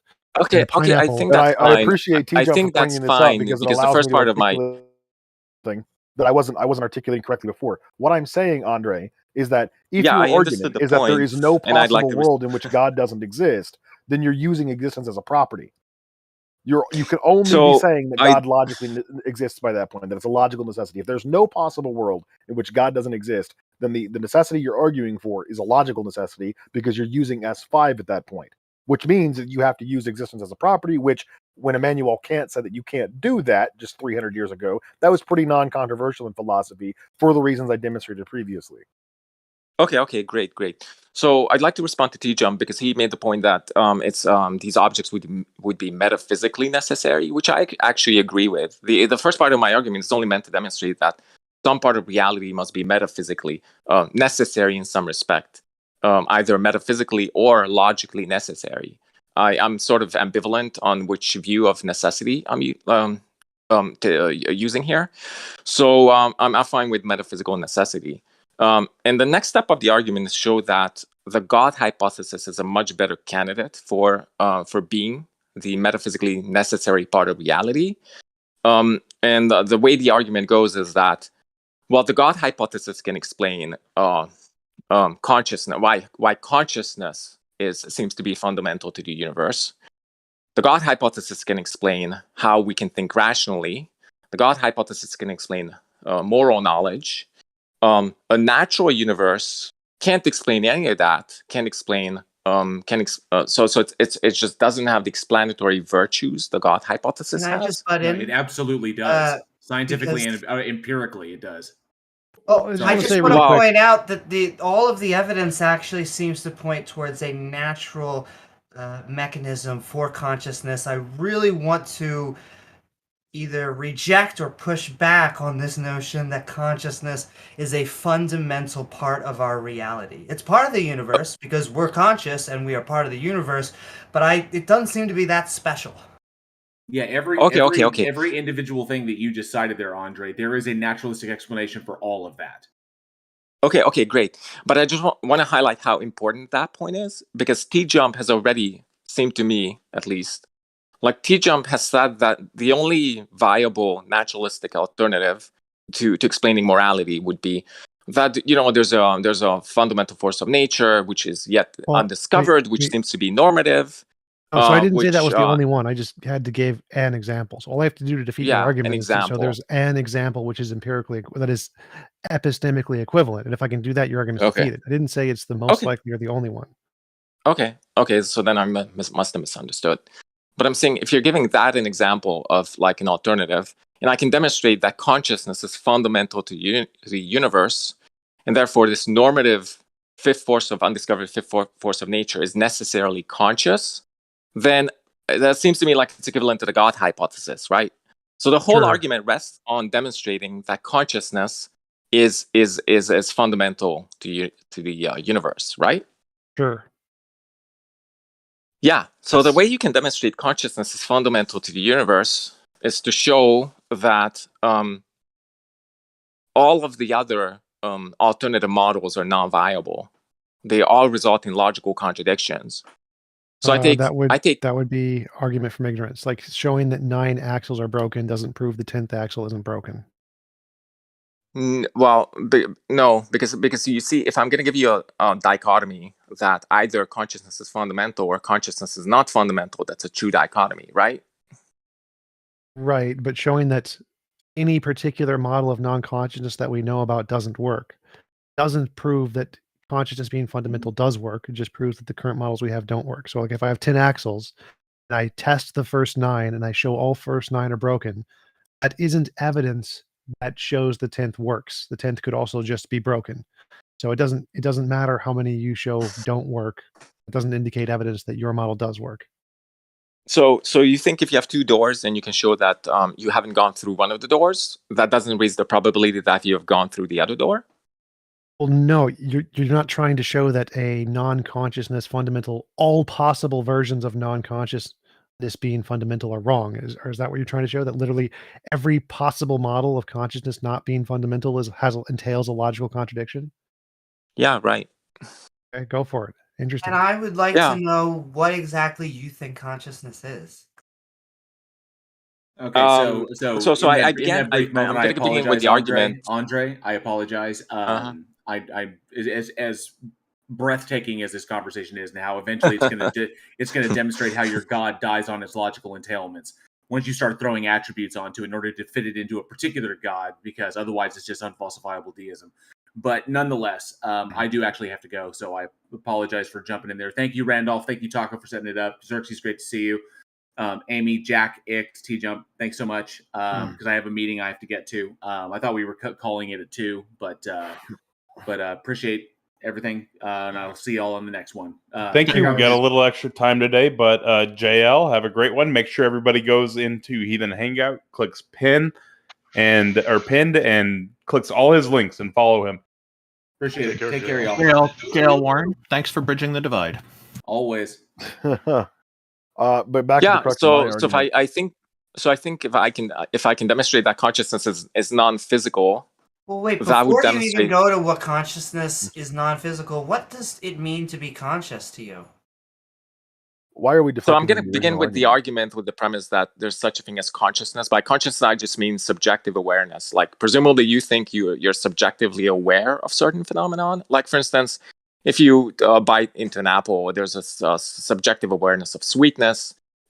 This subjective awareness is what constitutes consciousness, along with other. I agree with what you're saying, but my point would then be, what is the point of a God conscious?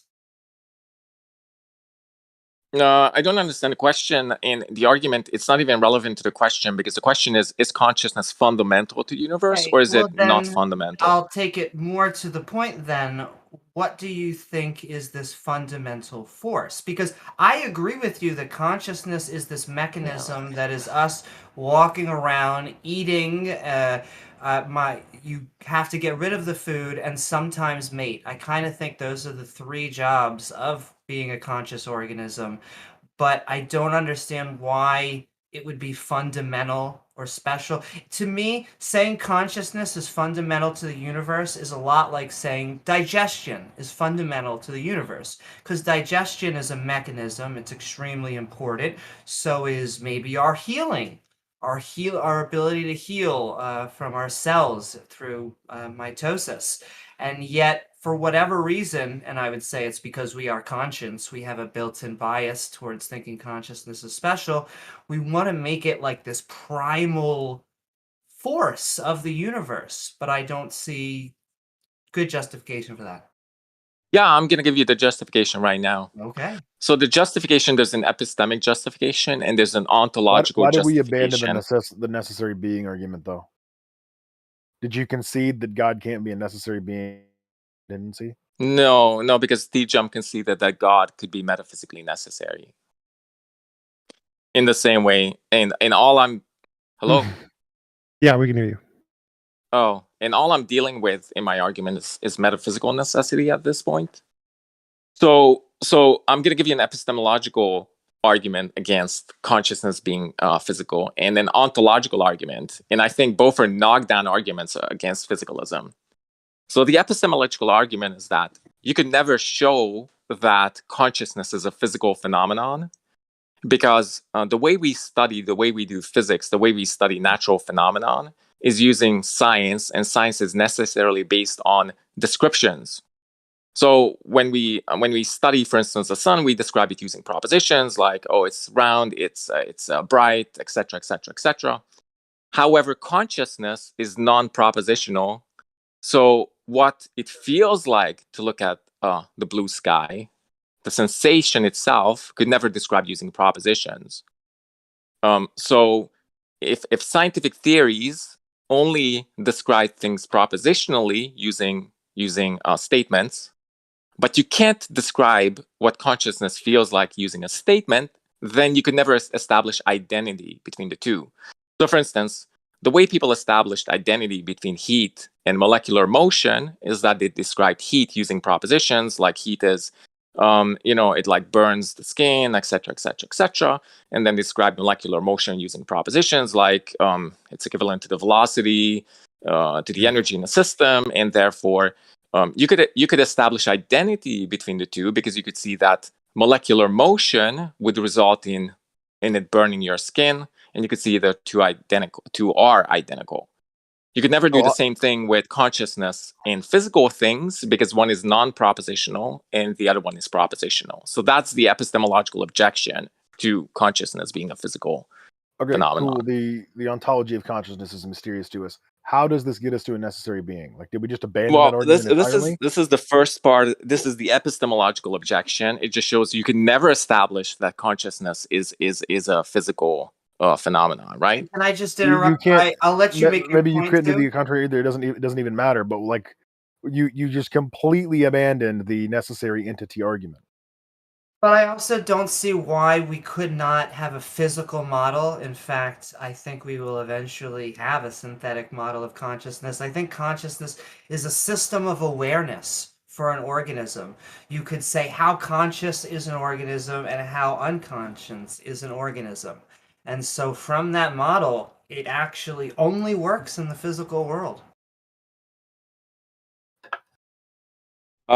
So the argument is supposed to be that science works through descriptions, through descriptive statements, and you can't describe using statements what consciousness feels like. So you can never establish identity. Now you can't. I mean, like that's not saying much. Okay, yeah, I agree. It's saying in principle you could never, because one is non-propositional and the other one is propositional. Okay, cool. Yeah, and Kant said that there'll never be an Isaac Newton for a blade of grass, except Darwin came along and did exactly that 60 years after he said that. I think that science shows us we should be quite a bit more optimistic about what we'll be able to discover and explain in the future. But like exploiting some pocket of scientific ignorance isn't going to get you anywhere. We still haven't gotten any closer to demonstrating. But you see, this is not an argument from ignorance, though, because it's showing that the only way to gain knowledge hold on, do you have like about a phenomenon. Wait, you've discovered the exact ontology to consciousness. Yeah, you know it's not an argument from ignorance, though. Okay, this is not an argument from ignorance, though, because it's showing the basic outline of the basic structure of the argument is that The only way you Well, can the gain bones of your knowledge argument about are you don't know this, you can't oh my explain god, this, science can't explain that. And no, you seem to be no, man, springboarding off of no. Listen, those pieces of ignorance and again, scientific you're just inquiry. cutting me off without letting me finish. Okay, So well, the basic Andre, the structure of point the is that argument. this argument about consciousness does not get us to God is necessary. How do we get to that? Why have we abandoned your initial proposition for this Well, that's just an weird argument assertion. about I'm consciousness? showing you how it's not an argument from ignorance, because the structure of the argument from ignorance is that we don't know X, therefore X can exist, or X is false, or whatever. But the structure of my argument is that the only way to know about consciousness is through X. Science discovers things via Y, which is not X. Therefore, science empiricism could never discover that consciousness is identical to a chemical process in your brain. So that's a different argument. Here, Has you're a different saying that structure from an argument from ignorance. you're saying that it's Q is true. So Xerxes, I think you're breaking up. I can't hear you.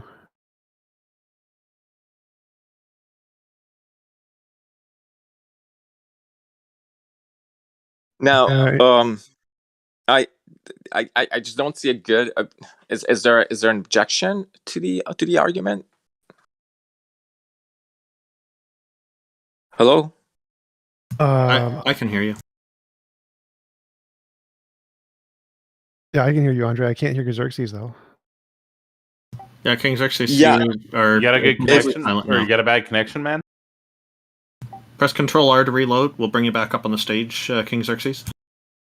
If there's no objection to the argument, I'm just going to move on to the ontological objection against No. So the idea his that objection was that you're saying that epistemically the current model of science can't determine that consciousness is synonymous with physical states is just irrelevant. The current model of science isn't all science, and so the fact that we could do it in the future isn't ruled out. So all you've essentially done is show that the current iteration of science doesn't have the means to do that, which is fine, but it doesn't prove that it can't be shown in future that conscious no, but you states can see, my argument actually shows that any version of science can't do it, because science is necessarily descriptive. It describes things using propositions, and a consciousness is non-propositional. So science could never establish that. What do you mean consciousness is non-propositional? So like I can say consciousness exists. That's a proposition. That'd be true. No, so what I mean is that when you think about like things like what it feels like to see the blue sky, can never describe using propositions without appealing to subjective, non-propositional. It feels silly to view the blue sky. That's a proposition. So propositions are all propositions are descriptive. Yes. Yeah, but you see, that's not picking out any of the necessary, any of the essential properties of what it feels like to see the blue sky, because it feels silly. One sec. But wait, let me. I just want to clarify this one thing. Let me finish. I understand your argument. A particle, what it's made of, isn't propositional. And so if we say any particle will never be able to be described by propositions, that's true. You can never describe the territory with a map, the map and the territory distinction. So nothing in science will ever describe the fundamental essence of anything. It will only ever be able to make descriptions of that thing with propositions. That doesn't mean but right, it's not that's physical. That's true. You can describe the essential properties of particles using propositions. So for instance, a particle has a mass of 1 × 10⁻⁷, I don't know what. It has a negative charge, it has a velocity of such and such, and these are like essential intrinsic parts of a particle, right? So you can give it descriptive propositions about Well, no, the those are essential properties tangential. of Those electrons. are interactions. Those aren't the fundamental essence of whatever energy is. Like if we tried to describe the fundamental essence of whatever energy is, you literally can't do it propositionally. Like there's no words, because science can only describe interactions. And so the fact that we can't create descriptive words that can accurately express the true essence of a thing does not mean it's not material, because material stuff is an essence of a thing. And our epistemic means to describe it using science tells us nothing of the ontological essence of the thing. And so you're confusing epistemology with ontology. So you see, hold on, Andre. I think you've adopted a view called structural realism, which is the idea that the only thing science is describing are relational properties. And I don't think you want to take that view, because it's extremely implausible. So basically, it's the idea that the only thing you can say about the world is that X and Y exists, and X causes Y, Y causes Z, Z causes W. but you can't really say anything else about what exists except just these relational attributes, right? Do you really want to take that view to avoid my argument? So we infer its actual causal relation. Like we infer the material world is real from the interactions we see, but all we can see is the interactions. But that's irrelevant to the argument, because the argument here. But you see, you can't infer that the material world is real, because the only thing you can say about the material world is that there's such variables as x and y exist, which cause I don't know, like w, which cause blah blah blah blah blah. That's fine. But you can't say what the x This is and y fascinating exist. sophistry, Andre, but there's a problem here with this argument. Are you trying to argue that God explains the existence of consciousness? Prior to answering that question, I just wanna outline my point a little bit better. So my point was that you can't use science to establish identity between physical phenomenon and mental phenomenon. Let's say I grant that. And Granted, wait, granted, giving it to you. But T-Jump has conceded that you can't do that because his model is that x and y exist, but he can't say what x and y are. So he can't establish that x and y are We can say that. We can say that. So we can go beyond the interactions. But the fact that we have a language that describes things that can't ever exactly map onto the territory, we can still infer they map on. We can do the inference thing. How can we go beyond? Stop. The fact that your argument is that we have a language and our language can't perfectly describe the fundamental essence of a thing. It literally doesn't matter. It's a confusion between that's not my argument. And ontology. It is your argument. No, my argument isn't that it can't perfectly describe. My argument is it can't describe anything about the intrinsic properties of such objects. So if you say intrinsic properties of and you consciousness can is see subjective experience. I just did it. So subjective experience but wait. is intrinsic properties of consciousness, problem solved. Just did it. But wait, you can see that science only describes relational properties and not any intrinsic properties, right? So if you say it only describes relational properties, then you can't say what the intrinsic properties are. Yes, I can. Bombastic criticism. So you can't say the intrinsic properties are physical.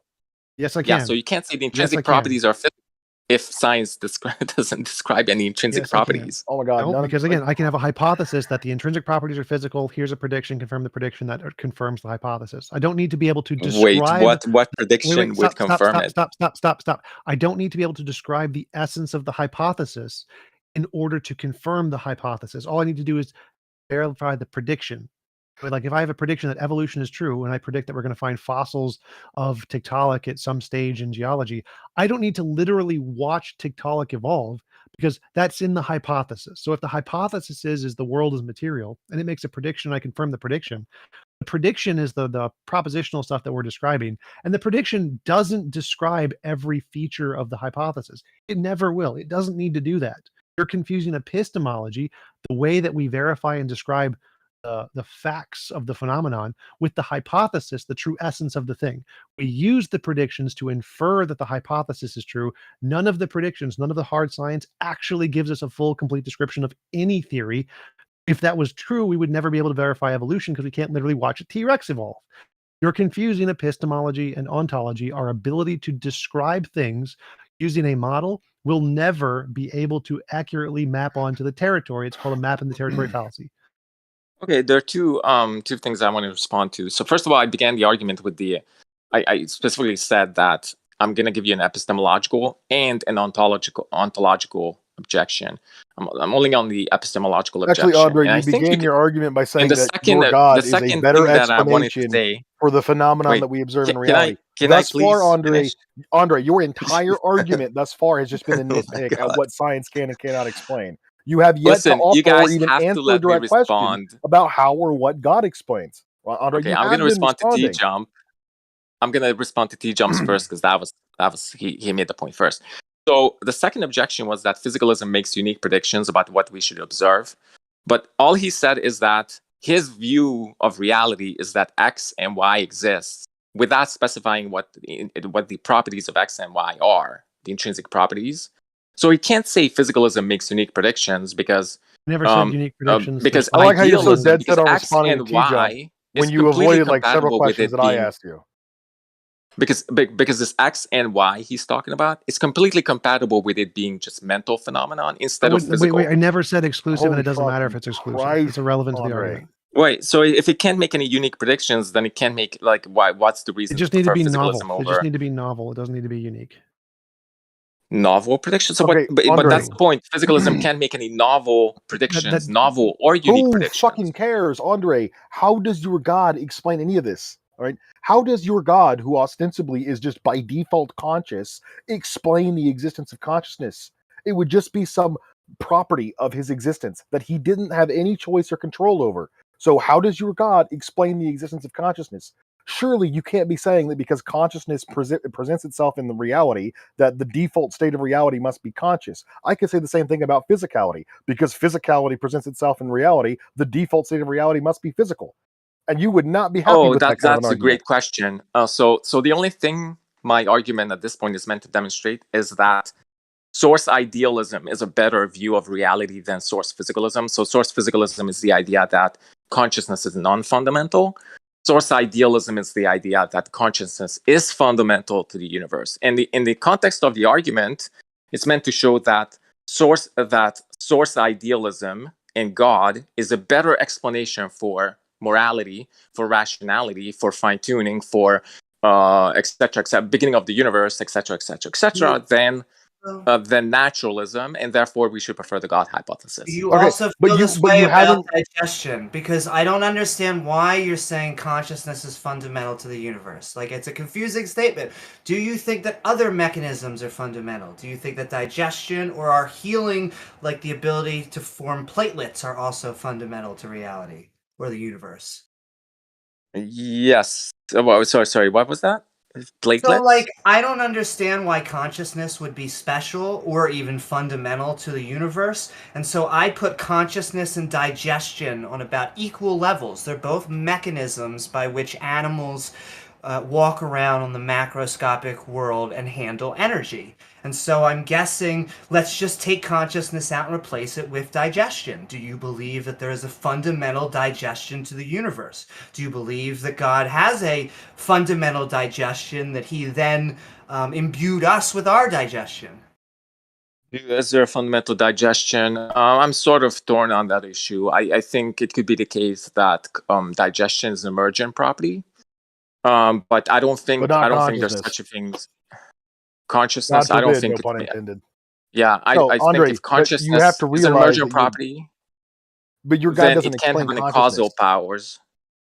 That's why you're arguing is that consciousness is a random, immutable attribute of existence, right? Which doesn't make a whole lot of sense because, as I said earlier, and you didn't respond to it, Andre, you didn't respond to my analogy. Okay. So what is the your only thing analogy? it appears that you're saying is that because consciousness presents itself in the universe, that indicates somehow that consciousness must be a property of the fundamental state or most default state of existence. But I can make the same claim about anything, like Amy was doing. Physicality presents itself in reality or in the universe. Therefore, physicality must be a property of the default most natural state of existence, right? But you wouldn't agree that God is physical, despite the fact that you would like God to suffice for this category, the most default natural state of existence. In fact, God shares very little in common with the rest of existence, consciousness being probably one of the only properties he has in common with anything else that exists in the reality that we observe. Nothing else in reality is omnipotent or omnijust or omnibenevolent or morally perfect or all honest or all merciful. None of that. But so I don't think the only point I'm making is that. So I don't think the only point I'm making is that because consciousness exists, therefore it's fundamental. I gave an epistemological objection. I haven't given the ontological objection yet. Relating to God, though, if you think God is a satisfactory explanation for consciousness, I fail to see how that works, since God himself would be conscious, and therefore. But you see, I'm not saying God. But you see, I'm not saying God is the explanation of consciousness. What I'm saying is that. Why the fuck are you bringing it up? What I'm saying is that if consciousness is fundamental to the universe, then the God hypothesis can explain the existence of moral facts. It can explain the existence of. It can explain the fine-tuning of the universe. I don't accept it can explain. The existence of moral it's facts. consistent. It's consistent with consciousness being fundamental to the universe, whereas physicalism, naturalism isn't. It's consistent with X, Y, and Z, the beginning of the cause of the beginning of the universe. So it can explain all of these phenomenon. So it's just a better model. That's the argument. I'm just gonna go back to giving because I'm having two different discussions. One with T-Jump and the other one with Xerxes. I think I'd prefer to talk with T-Jump. So, if I may give the ontological objection to consciousness being a physical phenomenon. Hello? Go for it. Go for it. Yeah, so consciousness cannot be a physical phenomenon because either consciousness is identical to a neurochemical process in our brains, or it's an emergent property. If you take the latter view, then Those are the same consciousness can't thing. have. Yeah, if you take the latter view, consciousness can't have any can't have any causal powers. So consciousness can't affect the words coming out of your mouth. So basically, this whole discussion would be meaningless if consciousness is emergent property. No, that's false. Even if it's weakly emergent, so strongly emergent, it absolutely has causal powers. Even if it's weakly emergent, it can still have causal powers, because if consciousness is a product of chemical interactions in the brain, and those chemical interactions can then be retroactively affected by the consciousness, and the consciousness can have causal powers, kind of like a domino. If a domino hits another domino, that domino obtains the potential force and then knocks over the third domino. So the consciousness would still be able to influence your actions, even if it's only weakly emergent. So that was false. What is the difference between saying something is weakly emergent as opposed to it being identical to? Well, weak emergence is like a new property is formed from a combination of old things that don't have that property. Oh, okay. But don't you think at the bottom of it, being weakly emergent is just like it's the way we think about certain phenomenon? Like, for instance, Like if you're when I asking, think about a wing, if you're saying, when I think about, go ahead. Well, if I may finish, so I think when you talk about weakly emergent properties, that's just another way of talking about it's just a concept. It's just a way of categorizing objects. So, for instance, when you talk about a wing being an emergent property, well, a wing is just a collection of particles, and ultimately, the causal powers of a wing are just equivalent to a collection to the causal powers of this collection of particles, right? It doesn't have any novel causal powers. So the wing is identical to just a collection of particles, isn't it? Well, it's determined by those, but it's still emergent. So weakly emergent doesn't mean it's like strongly emergent is where a new thing pops out of nothing, essentially. No one thinks that's the case, but there's no problem with saying consciousness is like a emergent as like a heart is emergent. There would be no problem with that. Okay. But do you think a wing has causal powers which are different from just the causal powers of this collection of particles which make up a wing, which are arranged wing-wise? No, those would be the same. Okay. So then, if you individuate properties based on causal powers, which is the standard view in philosophy that X and Y are different properties if they have the different causal powers, then what you're saying is that there's no difference between identity and being weakly emergent, because the causal powers of the wing are identical to the causal powers of the collection of particles which are arranged wing-wise. Right. If consciousness is a thing that results from a specific combination of physical processes in the brain, then consciousness is synonymous with those physical processes in the brain. They are the same thing. Okay. Well, I think that's just logically incoherent. So that's again, I'm giving you a dichotomy. Wait. How is that logically incoherent? That's literally the consensus of cognitive science, biology, philosophy of mind, neuroscience, philosophy of mind. They all. This is the consensus of the field. I'm not sure why you think that's incoherent. It's incoherent because if that is the case, then I can show that's not the case. And the way I'm going to show it is using a thought experiment using twin Earth. So imagine there's a guy named John in our Earth on this planet who's looking at water. He doesn't know what makes up water. He thinks it's he's just looking at it. It's like clear, odorless, tasteless substance. Now his thoughts are representing H2O, right? But imagine he has a counterpart on, let's say, twin Earth, who's let's call this person James. James is also looking at a tasteless, odorless substance, which is qualitative exactly like water, except it's made up of X, Y, and Z. Now, the next part of the thought experiment asks you to assume that James and John's brain states are identical, because their qualitative experiences would be identical. So yeah, so their brain states could be identical. Yep. And if thoughts are identical, Well, and then the next part is that, well, thoughts have representational content. The representational content of James and John's thoughts are different. John is representing H2O. James is representing XYZ. And if mental states are just identical to a brain state, then, well, the representational content of the thought should be identical. But James and John's thoughts have different representational content. What's the difference in their thoughts? What's the difference of their thoughts? Therefore, thoughts cannot be identical. Stop with your arguments. Answer the question. What is the difference between their thoughts? Because their thoughts, as far as I can tell, are the exact same. Well, they have different representational content. But what different? There's no difference. As far as I can say, they both have the same sense experience, the same idea of what water is. So they have the exact same ideas and the exact same thoughts. There's no difference, regardless of whether or not the structure of water happens to be the same or different. One is just wrong. So are you saying we don't have... Okay, so you're saying their subjective experiences are identical? Yes, their mental states are exactly the same. They're both having the same sensory experience of water, but say one had water that was actually like heavy water or something, and in a week he's going to die. You just didn't know that. His sense experience, his ideas, his representation of the mental state would be the exact same as the other guys. Okay, I get their subjective experiences are identical, but do you think their representational content... brain states are exactly identical. All of their thoughts are identical. All of their ideas about what they're doing are identical. All of their sense experiences are identical. There is not a single difference between them. The only difference is in the quality of the water. No. The difference would be the representational content of the thought, right? Because one is representing XYZ, the other one is representing H2O. What do you mean by that? That doesn't make any sense. Are you saying that one is thinking of water so are you and saying... one is thinking of not water or something? Well, presumably you think our thoughts represent external reality in some respect. Like, for instance, when I'm looking at an orange, my thoughts, the orangeness, the sweetness, etc., are representing some external property of that object. If you reject that view, I mean, is that... I'm sorry? It represents how my brain processes that information, sure.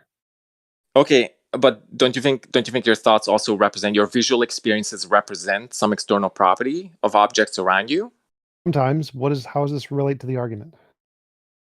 It's related to the argument. It's first establishes that thought. Imagine there's two people, Bob and Bob 2, and Bob sees water and Bob 2 sees heavy water. They see nothing different. You can't see the difference between water and heavy water. They look exactly identical. So their mental states are exactly identical. They're getting the exact same information in their brain. Their brain is processing it in the exact same way. The fact that one is seeing heavy water and just doesn't know it makes zero difference to the structure of their brain. It's still identical to seeing exactly water. Okay. That's a great analogy, because it's meant to demonstrate that your thoughts do have representational content in that they're representing some feature of external reality. So I begin with the argument with the presupposition that your thoughts are representing something about your external reality, and that they have representational content. And James and John's thoughts... Bob 2 thinks he doesn't look. Bob and Bob 2 both think they're looking at water.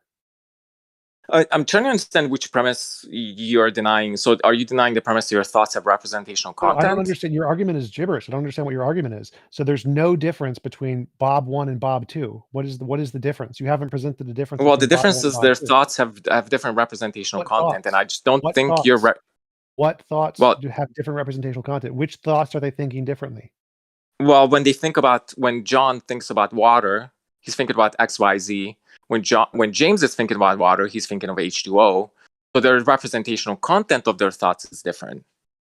And their literal brain structure would be different. So if Bob 1 was taught that water was a different molecular structure than Bob 2, that molecular structure would have been saved in their brain states and have a different physical structure than Bob 2.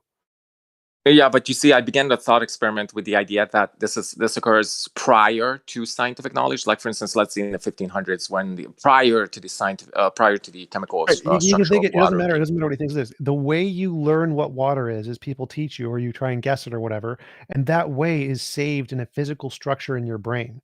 And so they have different physical structures in their brain in order to come to those different ideas of what water is. So there would be a difference in the brain state of both of these people. Yeah, well, no, I'm not even talking about them using the word water. I'm saying when they look at water, and we can obviously imagine a scenario in which James and John are looking at water, and they have the same subjective experience, yet the representational content of the thought is different. No, they can't be. They cannot be different. It will be the same. Okay, so you're denying that the representational content is different? The only way to get an idea or a thought is that idea or thought is going to be shaped by the physical structure of your brain. Only ways to do that are through sense experience and what people tell you, essentially. Ideas and sense experience. Ideas and sense experience shape your thoughts. So when John is thinking of water, he's thinking of his past experience of water, whether that came from friends and family and other people or his ideas of water. Those will be different from the other guys. So they will not have an identical brain state. They will not have an identical brain state. But you see, the thought experiment is simply that John exists by himself on this planet, and James exists by himself. And they would have identical brain states. There must necessarily be a difference in their experience in the past, or they would have identical brain states. Okay, if they have. I guess I'm just gonna have to ask yes or no questions because it doesn't seem obvious to me what you're denying. Maybe I'm just not following. Maybe I'm just not following the argument. So are you denying that thoughts have representational content and James and John's thoughts?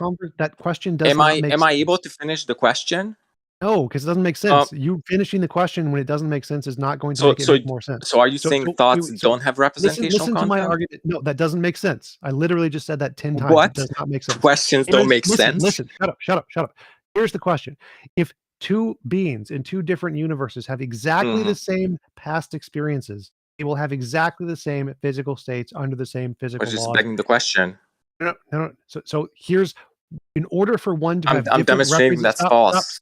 Stop. In order for one to have different representational content, they would have to have a different physical experience in the past to shape their brain differently. Again, this is begging the question again. So how exactly can you get...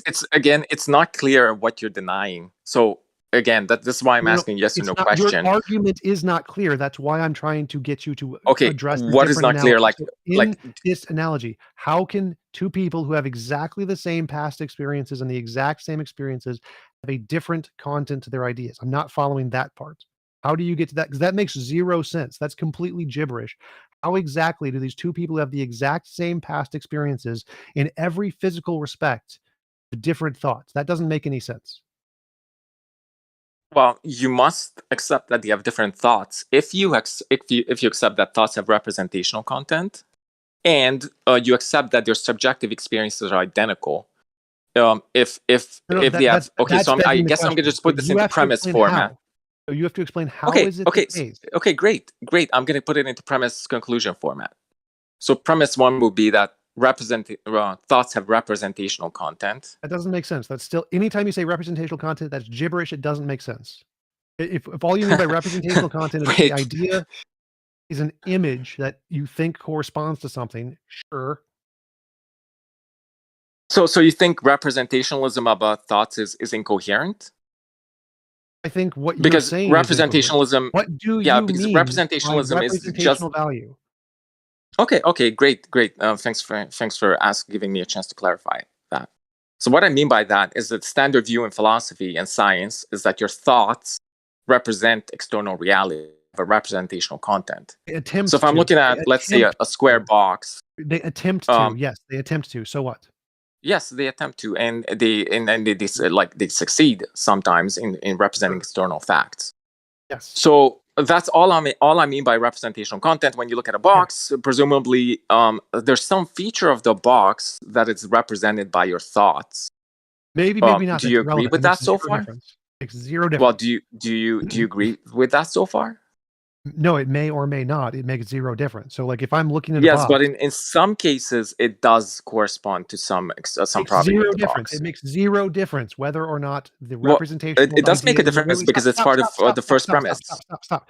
It makes no difference whether or not the representational value in your brain corresponds to reality or it doesn't. Whether it's true or false, it makes no difference. The shape of the representational value in your brain is going to be the same regardless of whether or not it's true or false. There's no true or false difference in your brain. But if I have a representational value that is water, but it's actually heavy water or it's actually liquid nitrogen, I would still have the exact same representational value in my brain, even if it's wrong. But if it's true and I'm actually looking at water, or whether it's false and I'm looking at liquid nitrogen, the representational value is going to be exactly physically identical in both cases. Okay. Okay, if you take that view, that just entails that the representational content of thoughts are not tracking any external properties. No, they are, and that's they, fatal. That's That's wrong. fatal That's for wrong. for your That's for your wrong. view, because I don't think you want to take that position, because if No, your I do, thoughts, because what you just said is stupid. What you just said is that truth is somewhere in the brain, and if your proposition in your brain is true, that's somehow a different there's a different shape going on in your brain, and so we could actually determine which beliefs are true just by looking at the shape in your No. brain. That's a stupid No, idea. what? What? Yes, that's literally No, that's no. an entailment of your Representationalism position. doesn't entail your thoughts having like being red or like being like square or something like that. No, oh my God. Representationalism just means your thoughts represent some feature of external reality. No, they You can represent attempt to. things. They never represent reality in and of itself. They Whoa. attempt to. They I attempt to represent reality. I don't think you want to take that view. No, Are I you do, sure because you what want to you're take saying, the view that your I know thoughts? more about philosophy than you. I know significantly more about philosophy than you. What you're saying entails the problem with this worldview, why nobody in philosophy accepts it, is because if what you're saying is true, and one person has a representation of water when looking at water, then there's going to have to require some difference in their representation than if someone's thinking water but looking at liquid nitrogen, which entails that the truth value of the proposition shapes the physical structure of their brain differently, which is the dumbest argument in the world, and no one accepts it. Yeah, so wait. Are you saying, because I thought you said that your thoughts never represent any external properties? Are you no sure? direct connection between the thoughts and reality itself. There is no connection. Oh my connection. God. Okay. I don't think you want to take that view. No, stop saying that. You are ignorant of philosophy. I know what I'm saying. Guess what? Delusions are a thing. You can have a representation in your idea that has zero correspondence. That is a thing. There is no necessary correspondence between your ideas and reality. We know this. It's called a brain in a fucking vat argument. Descartes' demon. This is basic fucking philosophy.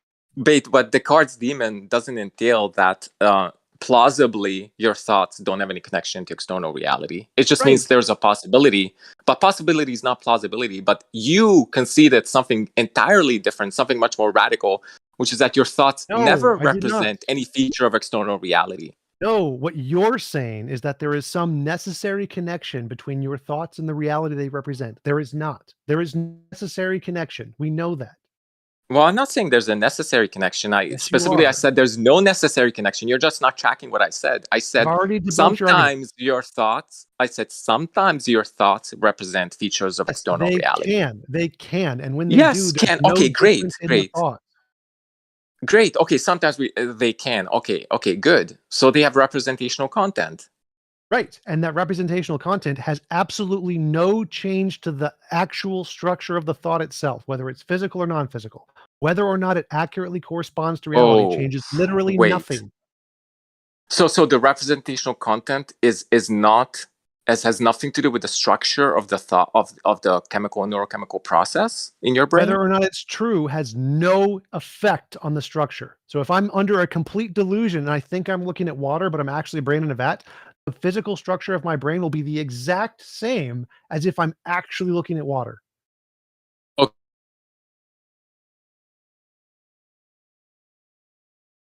Did you cut out? It's like if you're it's like if you're imagining a hammer. The hammer shape doesn't show up anywhere in your brain physically. It does actually. There's several studies that. Oh, really? Sorry, you gotta be kidding. There's a study on I think it was apes of some kind, and this was mentioned in my debate with Eric Hernandez. There's a link to the paper, or to where it was mentioned in the Sean Carroll interview, underneath in the description of my interview with Eric Hernandez, where if you they would show a picture of a target circle or a shape to a chimpanzee, and they'd put radiometric dyes into the brain, and they'd kill it, and then put the brain of the visual cortex on a radiometric piece of paper, and it would show the picture of the shape they were visualizing. So the shape does actually show up in your visual cortex. Yeah, I never took the view that if you look at a hammer, there should be like an actual hammer in your brain. In fact, I take the opposite view. I think your thoughts only represent external reality. There are many different forms of representation. One form of representation would be I gotta go. map-like I've got a representation. date in like an hour, so I'll see you guys later. Yeah, anyway, so T-Jump, thank you for being here. Really appreciate your contribution. It's great to hear from you.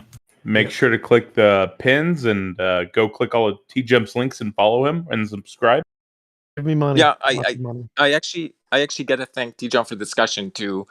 I just didn't hear him reject any of the premises. So unfortunately, I think the conclusion still follows that mental events are not identical to a neurochemical event in the brain. Well, not But accepting... unfortunately, I have to go. I have to go as well. But thank you for letting me discuss this with you guys. Well, thanks for all your time today. Appreciate it. It was good talking with you. Okay. All right. Have a good night. So, if somebody doesn't accept a premise, that doesn't mean that they are saying the opposite is true. It just means they're not accepting what's being proposed. Who's next, Taco? Oh, I was sending a message. It's already 2:42. Do you guys... Or do you want to go a little bit longer? What are y'all thinking? I think there's a lot of people waiting. If there's somebody had something real quick they wanted to cover, we could give them 5 minutes, I think. Does that sound good to everybody? Sure thing. So, TippyTop's been in queue a long time. We'll do them. They just came back. Hello, TippyTop. Hello there. What's going on, my dudes? Alright, so I'll be quick. You guys may have covered this stuff, but basically, I was basically thinking, right? So the argument, the notion is, right, whether this house accepts it or denies it, is to convince whether God or a goddess exists. Now, I would argue, right, we've heard a lot of talk about where reality comes from, whether it's from the brain, whether it's from external reality. I'd put forward the Kantian notion, right? It's a relative thing, right? Your mind generates reality. Now, if we take this to be granted, right, does that then mean that given we learn knowledge of the external world through our internal minds and process reality that way, given that we're empiricists, we're looking for empirical data of whether God exists, can we even say empirically whether the external reality exists? Now, the reason I say this is because I want to lower the expectation of the conversation, because you guys have been asking for like evidence that a God exists, given like some natural phenomena. And I mean, I would argue like that's what religious texts are. They're attempting to understand natural phenomena. I think that's fair, that very last point. That's what they're trying to do. Why should we take for granted that the mind creates the universe or generates the universe? Your exact wording, I think I don't have it exactly right here. Well, the Kantian argument is that there are transcendentals that, like space and time, every human that has sight and can hear and can think, like they experience things sequentially over a length of time, right? And we notice that, you know, I can't go into someone else's body. My brain my reality seems to be spatially spatially zoned into my own head, right? I can't go in someone else's body. I can't escape my own body. My reality is generated from the mind. I think there's a lot of biological and medical reasons for that, because I completely agree. Yeah, like for example, somebody getting a body part from somebody else, there's issues of rejection from the body and things like that. So there's issues there, but also how the brain's hooked up seems to be a little different for each person. So it's not a simple matter of just moving one's brain to another body. It doesn't quite work that way. Exactly. That's my argument, because basically what I'm saying is, if you want empirical evidence of a God, you want something demonstrable that God exists. I would hold the same thing for the external world, right? We could go down the solipsism argument, right? If you want proof, 100% proof, and nothing but the proof, then why aren't we just solipsists? I want sufficient proof, but are you talking monosolipsism or polysolipsism? I'm kidding.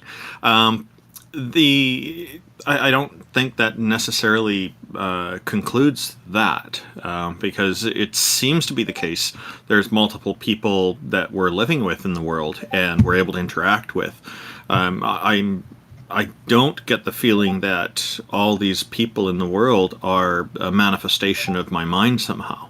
So I don't. How would you know if they were or weren't though? Like, you don't have anything to compare it against, like empirically. I just use the word seems to be the case. I actually don't know for certain, so I can't completely rule it out. But what seems to work for me is operating under the assumption that solipsism is not the case.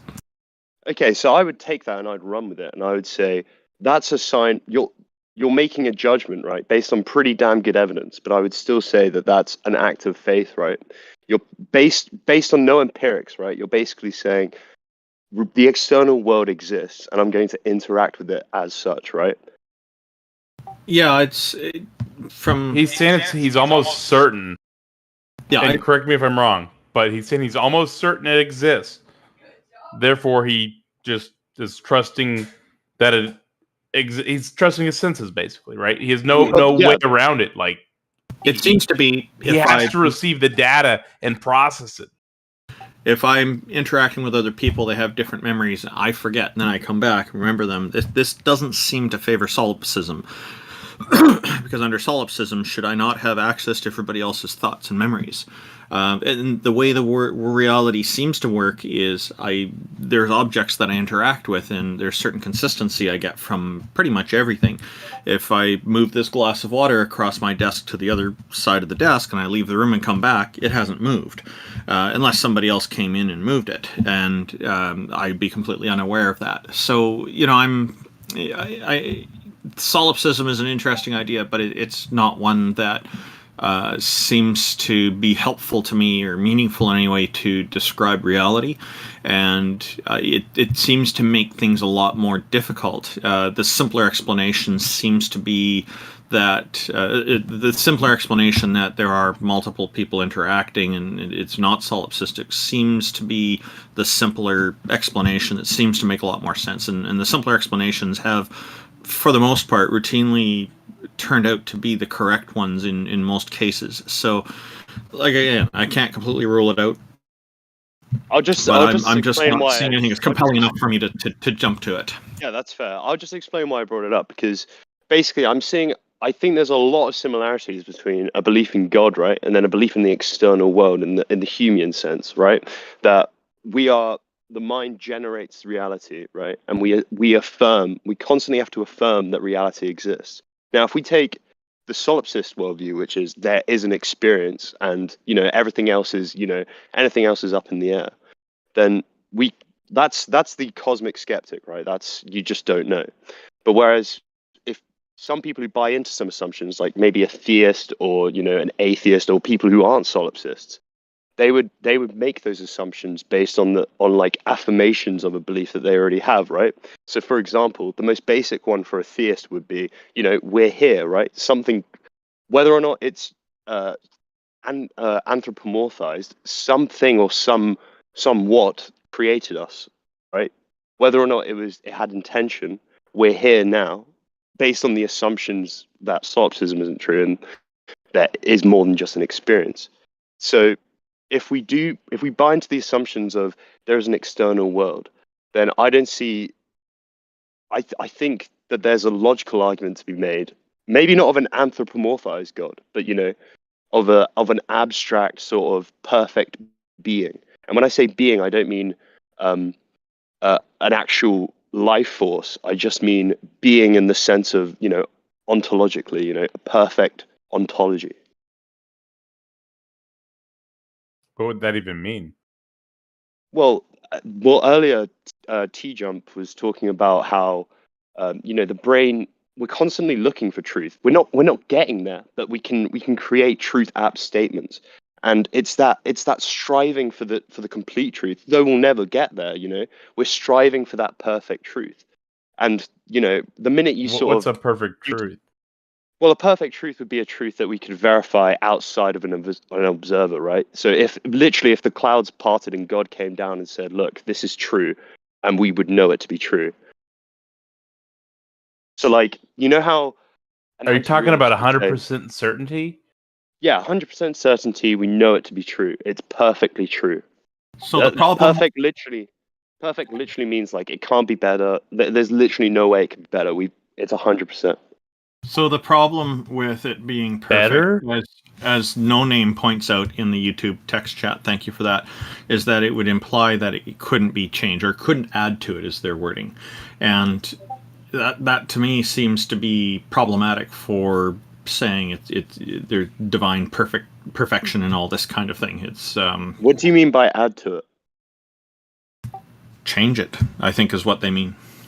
But why would it need to change? Wouldn't it be us that would need to change? Because, like T-Jump said earlier, it's the ability to predict novel insights, right, or novel truths. So, I mean, I would take Christianity to be one of these insights, right? Like Western science came from like Christian thinkers like Darwin and Kant. Okay, so to respond to that, like if this deity is perfect, then and this deity created us, there should be no need for us to change or adapt or to accommodate it. Well, again, you're anthropomorphizing God. When I say perfect being, I don't mean a perfect being. I mean perfect being in the ontological sense. Can you elaborate on what you mean by that, then? So, for example, right, when I look at an apple, like someone was saying earlier, when I look at that apple, it's through my human eyes. I see an apple, but it could be a hologram of an apple, and I wouldn't be able to know the difference until I walk over and hold it in my hand. But a perfect being, or perfect being, it is what it is. It's basically tautological.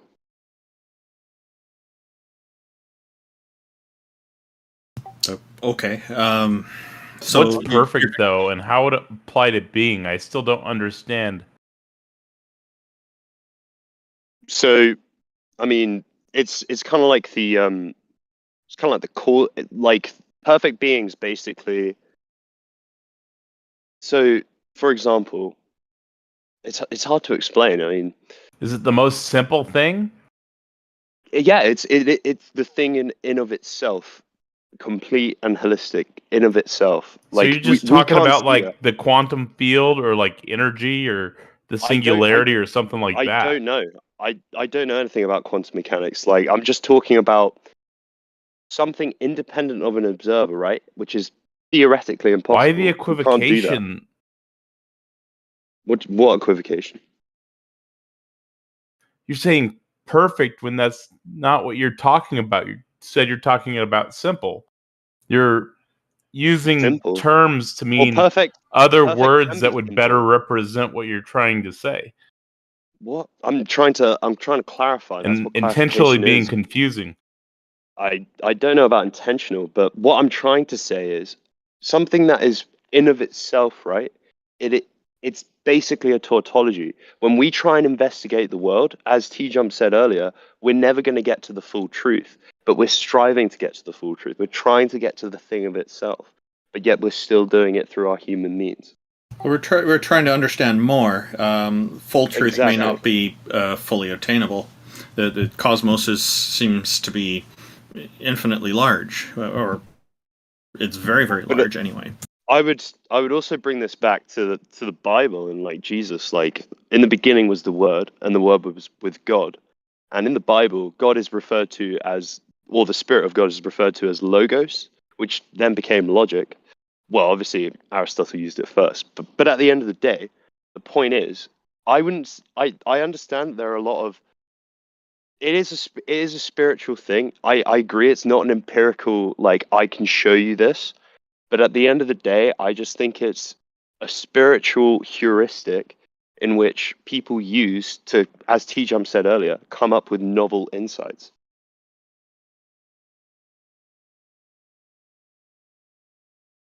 Well, it seems to me, from what I've seen with Christianity, a lot of it looks like it's kind of out of date. It doesn't really fit with modern times very well.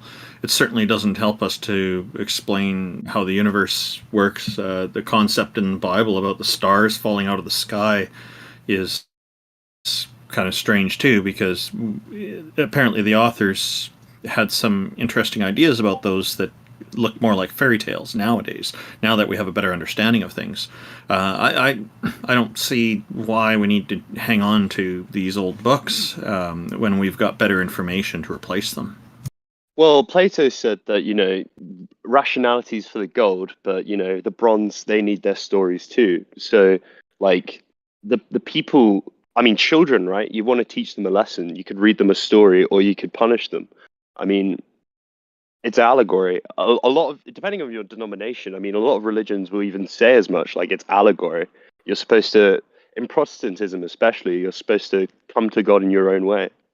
We don't have this problem in science. Things are pretty clear. It's all laid out really well. So I think I'm going to stick with the science side. That's fair enough, but that's still not what I hear. I mean, half the scientists are Christian, half the scientists are atheist. That's irrelevant. Then half the astronomers are Muslim. As long as the people doing the science are doing the science competently, I don't see a problem with whether or not they're religious personally. It doesn't really matter. Do you think it matters? Do you not think... I do. I think there are certain ethics that, you know, that we've arrived on based on cultural influences that I think are really important for science as we know it today, especially. The idea of dominion over nature is in the Christian Bible. I don't think you'd get a Buddhist who would have the same sort of attitude to nature. The citing Bible as a source of ethics to me is problematic, hugely problematic. It's pro-slavery. It advocates for killing people who don't believe. It's God ordered a father to kill his own son, and there's all kinds of other issues. Do you think? These are extremely immoral things. These are unacceptable. They're not the way to run a society that's going to be productive and good to each other. And I disagree. No, I think this is ordering a father to kill his own son is not the way you make a good society. Well, the point of the story is that he's not supposed to kill his son. That's the whole point. You're not supposed to sacrifice. I don't care. And the that's an excuse. That's an excuse. It's a stupid story. Wait, the reason I know that story is wrong because can I just explain the allegory though? Well, hang on. If there was actually insight after the story about the psychological ramifications on Isaac, who was not killed but had to endure all of that, then I might be willing to entertain that idea. But there isn't. It just moves on. It ignores all that afterwards. So it's a garbage story.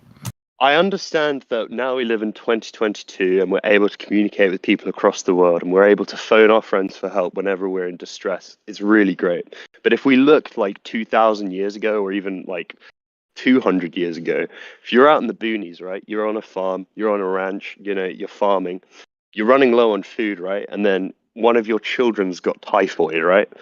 So you've got a choice. You either feed that child or you let the rest of your family starve. Oh, no, you feed the child and let the rest of your family starve, or you just let the child die.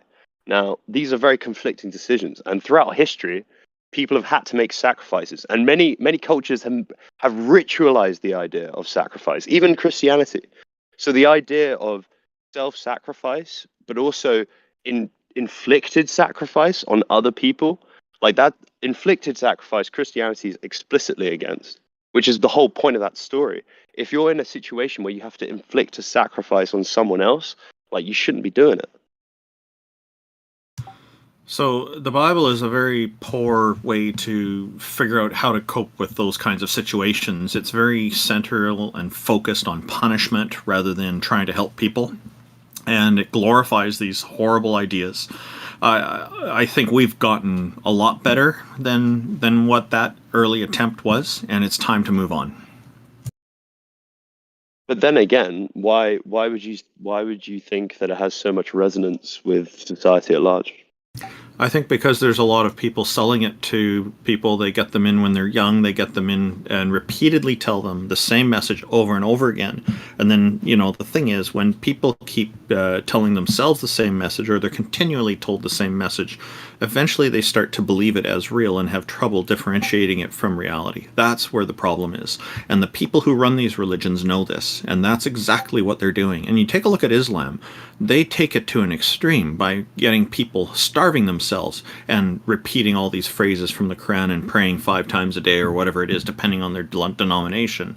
And and these people are strongly believing it to be real and everything else to be wrong because they're not familiar with it. Can I ask why then, even in secular works of art, like the religious themes and even iconography of the Bible, and even Islam now with Dune, like why do you think there's such a cultural resonance? Well, it's Christianity and other religions have been big parts of the culture. They've been there's a lot of religious people who are part of these different cultures in the past. So of course, they shape things based on what they know and the way they interact with each other. And you have people even in the early times of the church, when they're hiring these great painters to paint these beautiful murals on their walls inside their buildings and do some fantastic artistry there. A lot of them, it's questionable. Were they really religious, or were they just saying that because that was what the big employer was, and that's how you get in? To get employed is by just stating and acting religious. And there's questions about this, whether these people are genuine or not. I don't buy that for a second. I don't think you can make a great work of art that you don't like explicitly believe in. Like, I don't think you can make the Sistine Chapel and have, I mean, obviously you're gonna have doubts, but I don't think you can make the Sistine Chapel and be a cynic towards these ideals. If you're getting paid for it and you're doing your job competently, why not? It's just like earlier you're pointing out there's scientists who are religious. And so by that logic, those scientists who are religious can't do their science properly, competently. And I disagree with that. I mean, you can assert that, but I would argue that science as we know it in the Aristotelian method kind of was propagated by Christianity and even supported by like the Catholic Church. So what if it's supported and there's many religious people involved? There's also many non-religious people involved in the advancement of science throughout the ages. And But would you then say that Darwin didn't do science? He didn't do it properly because he was Christian? No, I'm addressing your claim there. That's what goes by the way of thinking that you're presenting. That comes to. Well, you said they weren't doing science properly. I said artists who do religious works of art who don't have conviction in what they're painting, I don't think they would be as great as they were. But whereas you then took that and you implied that religious scientists, if they're doing the science properly, they must not be properly religious. Yeah, then I gave an example of Darwin or Kant. I applied your reasoning to an earlier part of our conversation where you mentioned that there are scientists who are religious. Now, I don't agree with you that an artist has to be religious in order to make religious works. It is their ability to do it and their creativity and their love for painting that probably has much more impact on it. Now, if they are, people will tend to probably do very well in areas that are of more interest to them. But that doesn't mean that people who don't find it interesting are excluded from that. So I disagree with you. There are artists who are talented and can cover all kinds of interesting art. Look at these Christians who dislike the devil, and the whole idea was Satanism, but they can still draw magnificent paintings of Satan. You know, it's another one that probably would disprove what you're. Those are religious expressions, right? So those are religious paintings and religious expressions. But yet, that also seems contradictory to the fact that they're not religious. How could they not be religious and yet express themselves in a religious way? Like some of these artists only express themselves in religious ways. Yeah, and you know, there's people who can make the brush strokes and make the paintings look fantastic. What's in their mind? We don't really know. It's not necessarily an expression of their love for it. Some of them could just be doing it for the money. What do we have empirical evidence for? That's a great question. And how do you know what's in their minds? What their true intentions are? I would say we can infer from their actions, right? So if you make a capital C creative religious painting or religious statue or religious work of art, I think that's a good piece of evidence for they were religious. I don't think so. I think that that'll appeal to a larger audience at the time because there were a lot of religious people then. There are non-religious people who also enjoy these religious paintings. Me and my family, when we went to Quebec a few years ago, we went in and looked at the churches and enjoyed the beauty of the structures and whatnot. None of us is religious, but we still appreciated the artwork. So the same goes for the artists who create the works. There's nothing that requires them to actually be religious in order to paint beautiful religious murals. I agree. It doesn't necessitate being religious, but I think you're making it a capital C creative religious work of art. I think you must have some buy-in to, like, if not the rationale, the dogma of the church, like even just to know what the painting's about. But I think this is a bit of a dead end. So, I mean, think if the price is right and they're employed to do it, they can do it. People can be employed to do any kind of work, and if they have competency in that area, they can do it well. Whether or not they believe it or buy into it or anything like that, that's already pretty sufficient. We see that with scientists as well. The guy who heads the Human Genome Project, he's a Christian, was a friend of Christopher Hitchens, and he did all his work competently there, despite being a Christian. So again, I don't see the problem with this.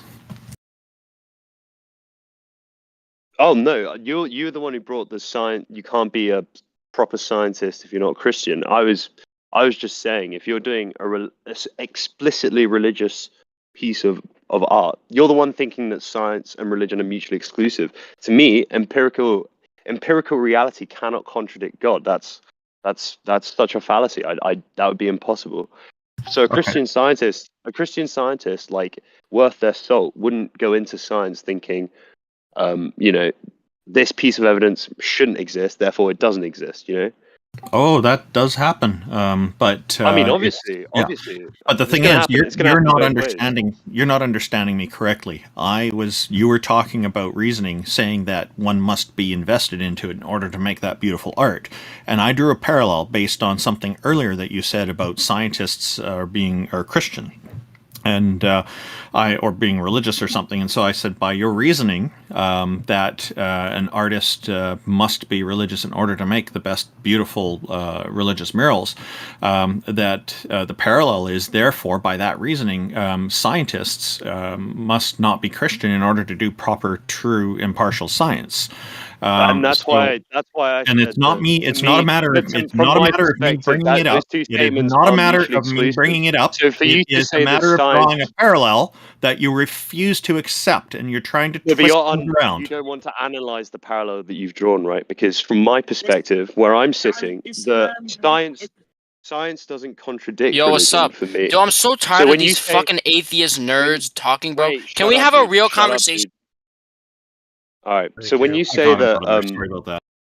No worries. When you say religion is in contradiction to science, so if you're a religious man, you can't be a scientist because those two are necessarily going to come into some sort of conflict. I reject that. I think that can happen, but I don't think it is necessitated. So when I say that a person, in order to do a religious work of art, needs to have some sort of religious feeling, whether or not it's incentivized by money, they're still expressing that religious work of art. I mean, all art is spiritual. It's all associative reasoning, right? It's not. None of that's logical. That's too far-reaching. I can't go there. But the thing is, I don't think that science and religion are entirely diametrically opposed. I think they're on different tracks, and there is a bunch of overlap, and quite a bit of it. And that's where we see these conflicts in these conversations. Fair enough. I think the conflict comes from one side that has things that exist that they can point to, and the other doesn't. So they try to throw up a smoke screen and obfuscate. Aristotle all over again. A chair, a blue chair, and a furniture. We're talking about different things, mate. I'm not talking about a blade of grass that we could go look outside in the garden with, right? We're talking about life, the universe, and everything. It's going to be a bit bigger. Number 42, yes. That's a good reference. TippyTop, thank you for the conversation. Was there No anything, worries, guys. any parting words Nah. you wanted to leave us with before? No, I enjoyed the conversation while I was listening. Like, mate, Patty came on for a little bit. She was bae. She basically slayed the whole panel with the abortion. She void pilled everyone. But yeah, that's it. Okay, we could talk about Patty some other time. I don't fully agree with you, but appreciate your comments. Thank you very much for joining us. Thank you, guys. All right, that other fellow who was pretty bombastic, did you want to bring him up again, or did you want to move on to somebody else? He came Eagle's across. been spamming me for like 3 hours. Yeah, he's sending me a bunch of really angry gay stuff. It's Hello, Eagle. Kind of upsetting. Yeah. Oh boy.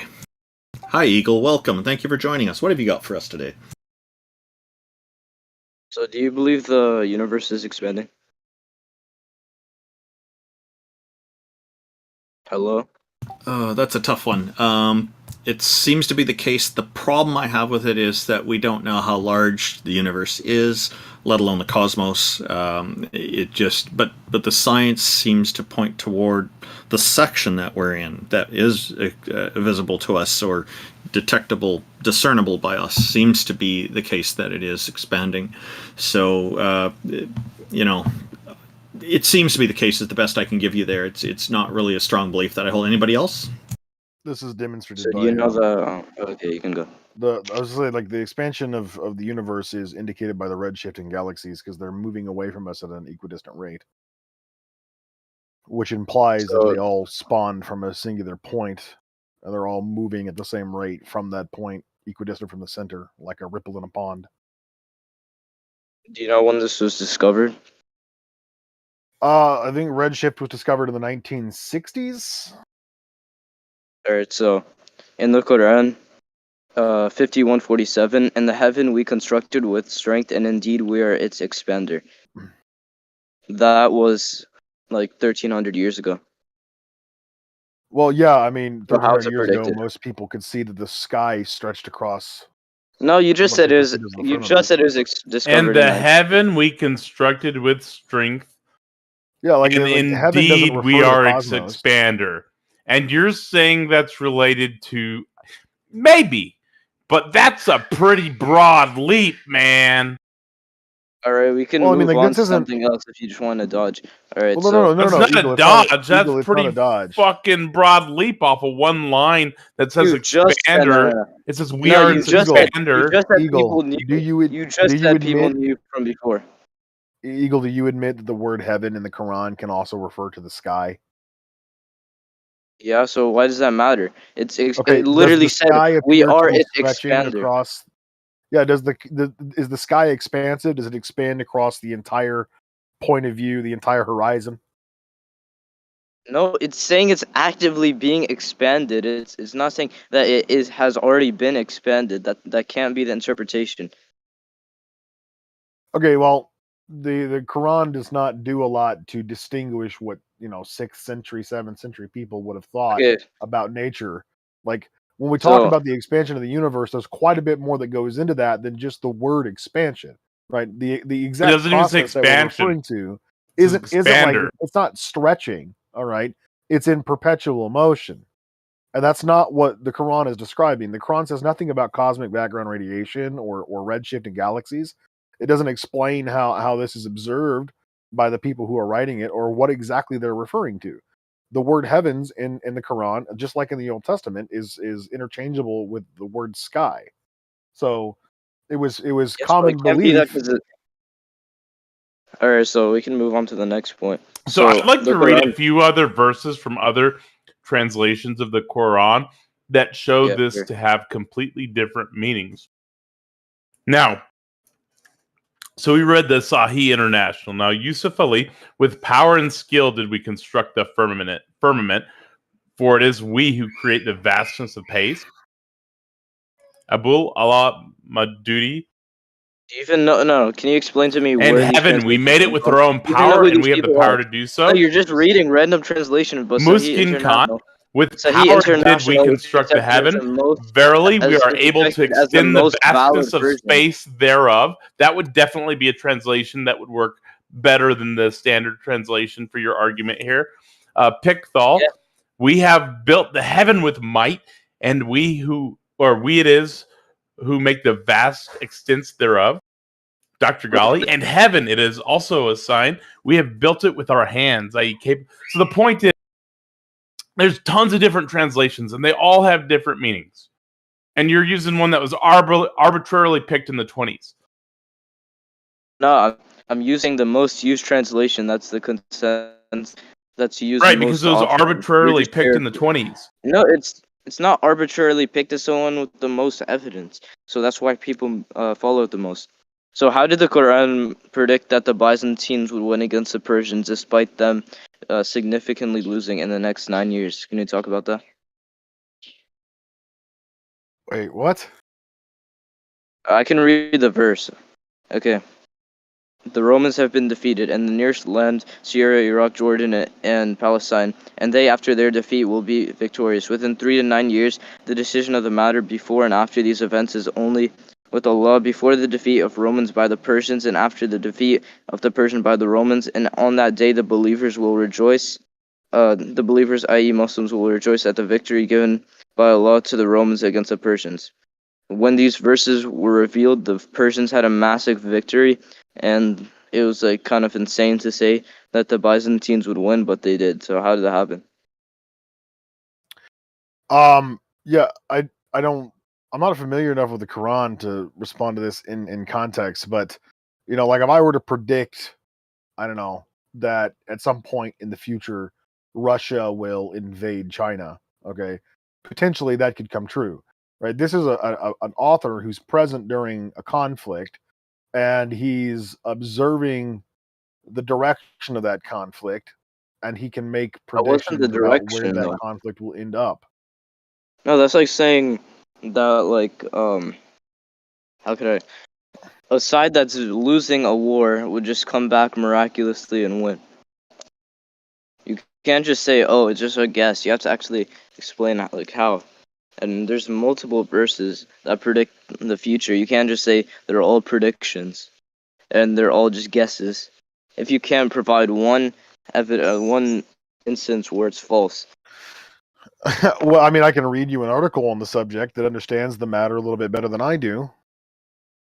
Yeah, sure, we know you don't understand, so you can read it. You can just go reach out to the scientists like you always do. Well, yeah, I tend to defer to people who know more about a subject than I do. I don't pretend to know things I don't know. You just listen to the elite. I already know.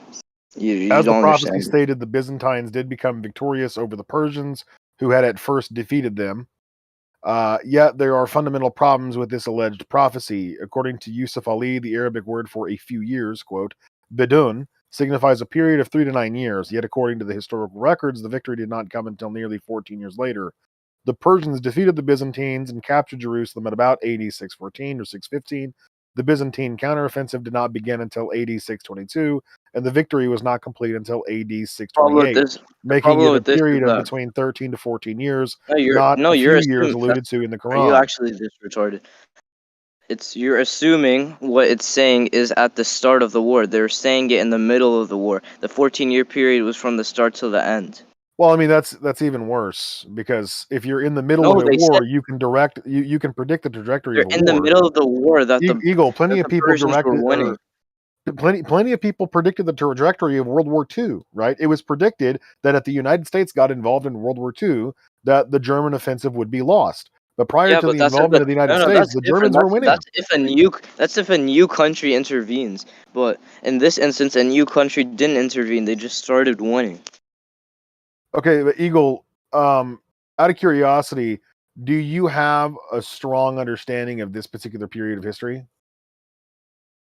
I have a strong enough understanding to, like, address what you're saying. Okay. Are you familiar with the fact that this particular period of history that we're talking about was happening during the same time the Quran was being written? The Quran wasn't written, it was revealed. Okay. We're just going around in circles. We need to wrap this up soon. Sorry. The Go ahead, Quran King was Xerxes. being written during the same time that this war was going on. It's possible that this was a posthumous interpolation after the fact, just like what we see within the book of Daniel. Okay. it's too close in proximity to be considered a prophecy. It might be a little bit more impressive if this was referring to events that would happen 1,000 years in the future, or a few hundred, or maybe even a few decades. But no, it's talking about events that are happening at the same time that the Quran is being written. We have to wrap this up pretty soon, so let's make a quick eagle, and then we're going to hear King Xerxes one more time, and then we're probably going to have to shut down. Okay. I mean, I think you should read the Quran. There's hundreds of scientific verses and hadiths, prophecies in the future, such as how the Arab world will expand, and how mosques will become like towers, even though at the time the Arabs were very underdeveloped compared to the rest of the world. So I think you just should read the Quran, and then is also full of prophecies that became vaguely true.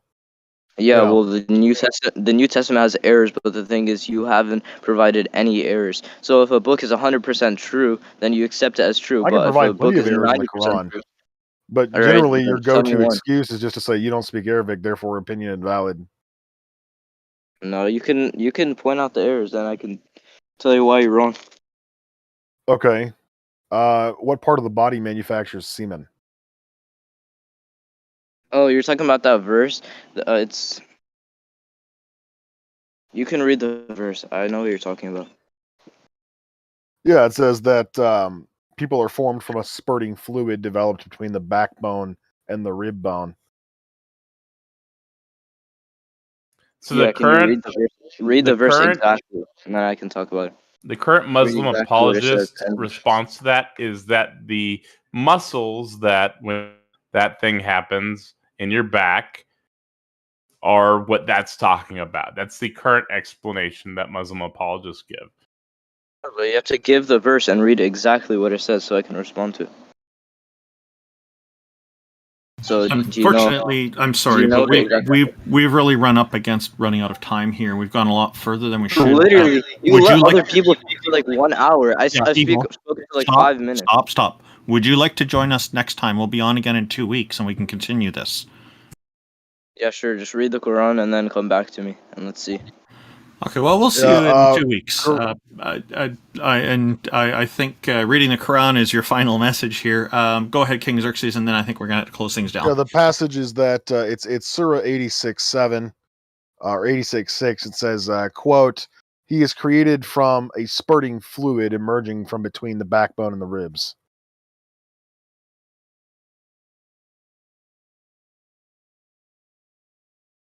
Yeah, there's a lot of interesting things in these books, and people give them way too much authority, I think.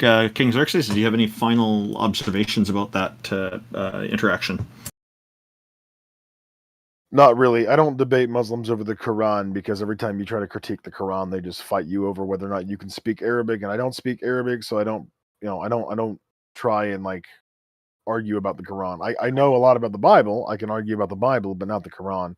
As far as like the prophecies, I mean, they're all just really vague and not time specific. A few years, the Byzantines will defeat the Persians. Okay, I predict in a few years the Ukrainians will defeat the Russians, and if I'm right, then you all owe me $100. Yeah, covenant. Anybody want to take that wager? Does anybody want to take that wager? You say that like it's a covenant, even though we didn't agree to it. But I'm saying, does anybody want to take that the wager? means that, yeah, because Russia's bigger, that means that if you get it right, then it's proof that whatever else you say is also true. Exactly. Okay, well, thank you everybody in the audience for joining us. Thank you, IX. Did you have any final thoughts before we head off? Yeah, I think everybody should study the clay polymerization and protocell abiogenesis and biblical archaeology, because I think those two things will torpedo your belief in God did it, or that the Bible is true, or that the Quran is true by extension. Creationism. Yeah. Well, deuces, guys. Okay, thank you. Jack Burton, did you have anything you'd like to add? Yeah, thanks to all the nominal and fair weather Christians for making the job so easy. And please read your Bible if you're going to argue for it. King Xerxes, any more final words? Any final thoughts? No, I'll probably be in the voice chats though if other people want to talk to me if they didn't get the chance or they want to create some sort of argument. I'll probably pop into philosophy or religion for a little bit. It was delightful to have you back on the panel with us because we've missed you. You were a regular part of it before, and we always appreciate that, and you'll always be welcome.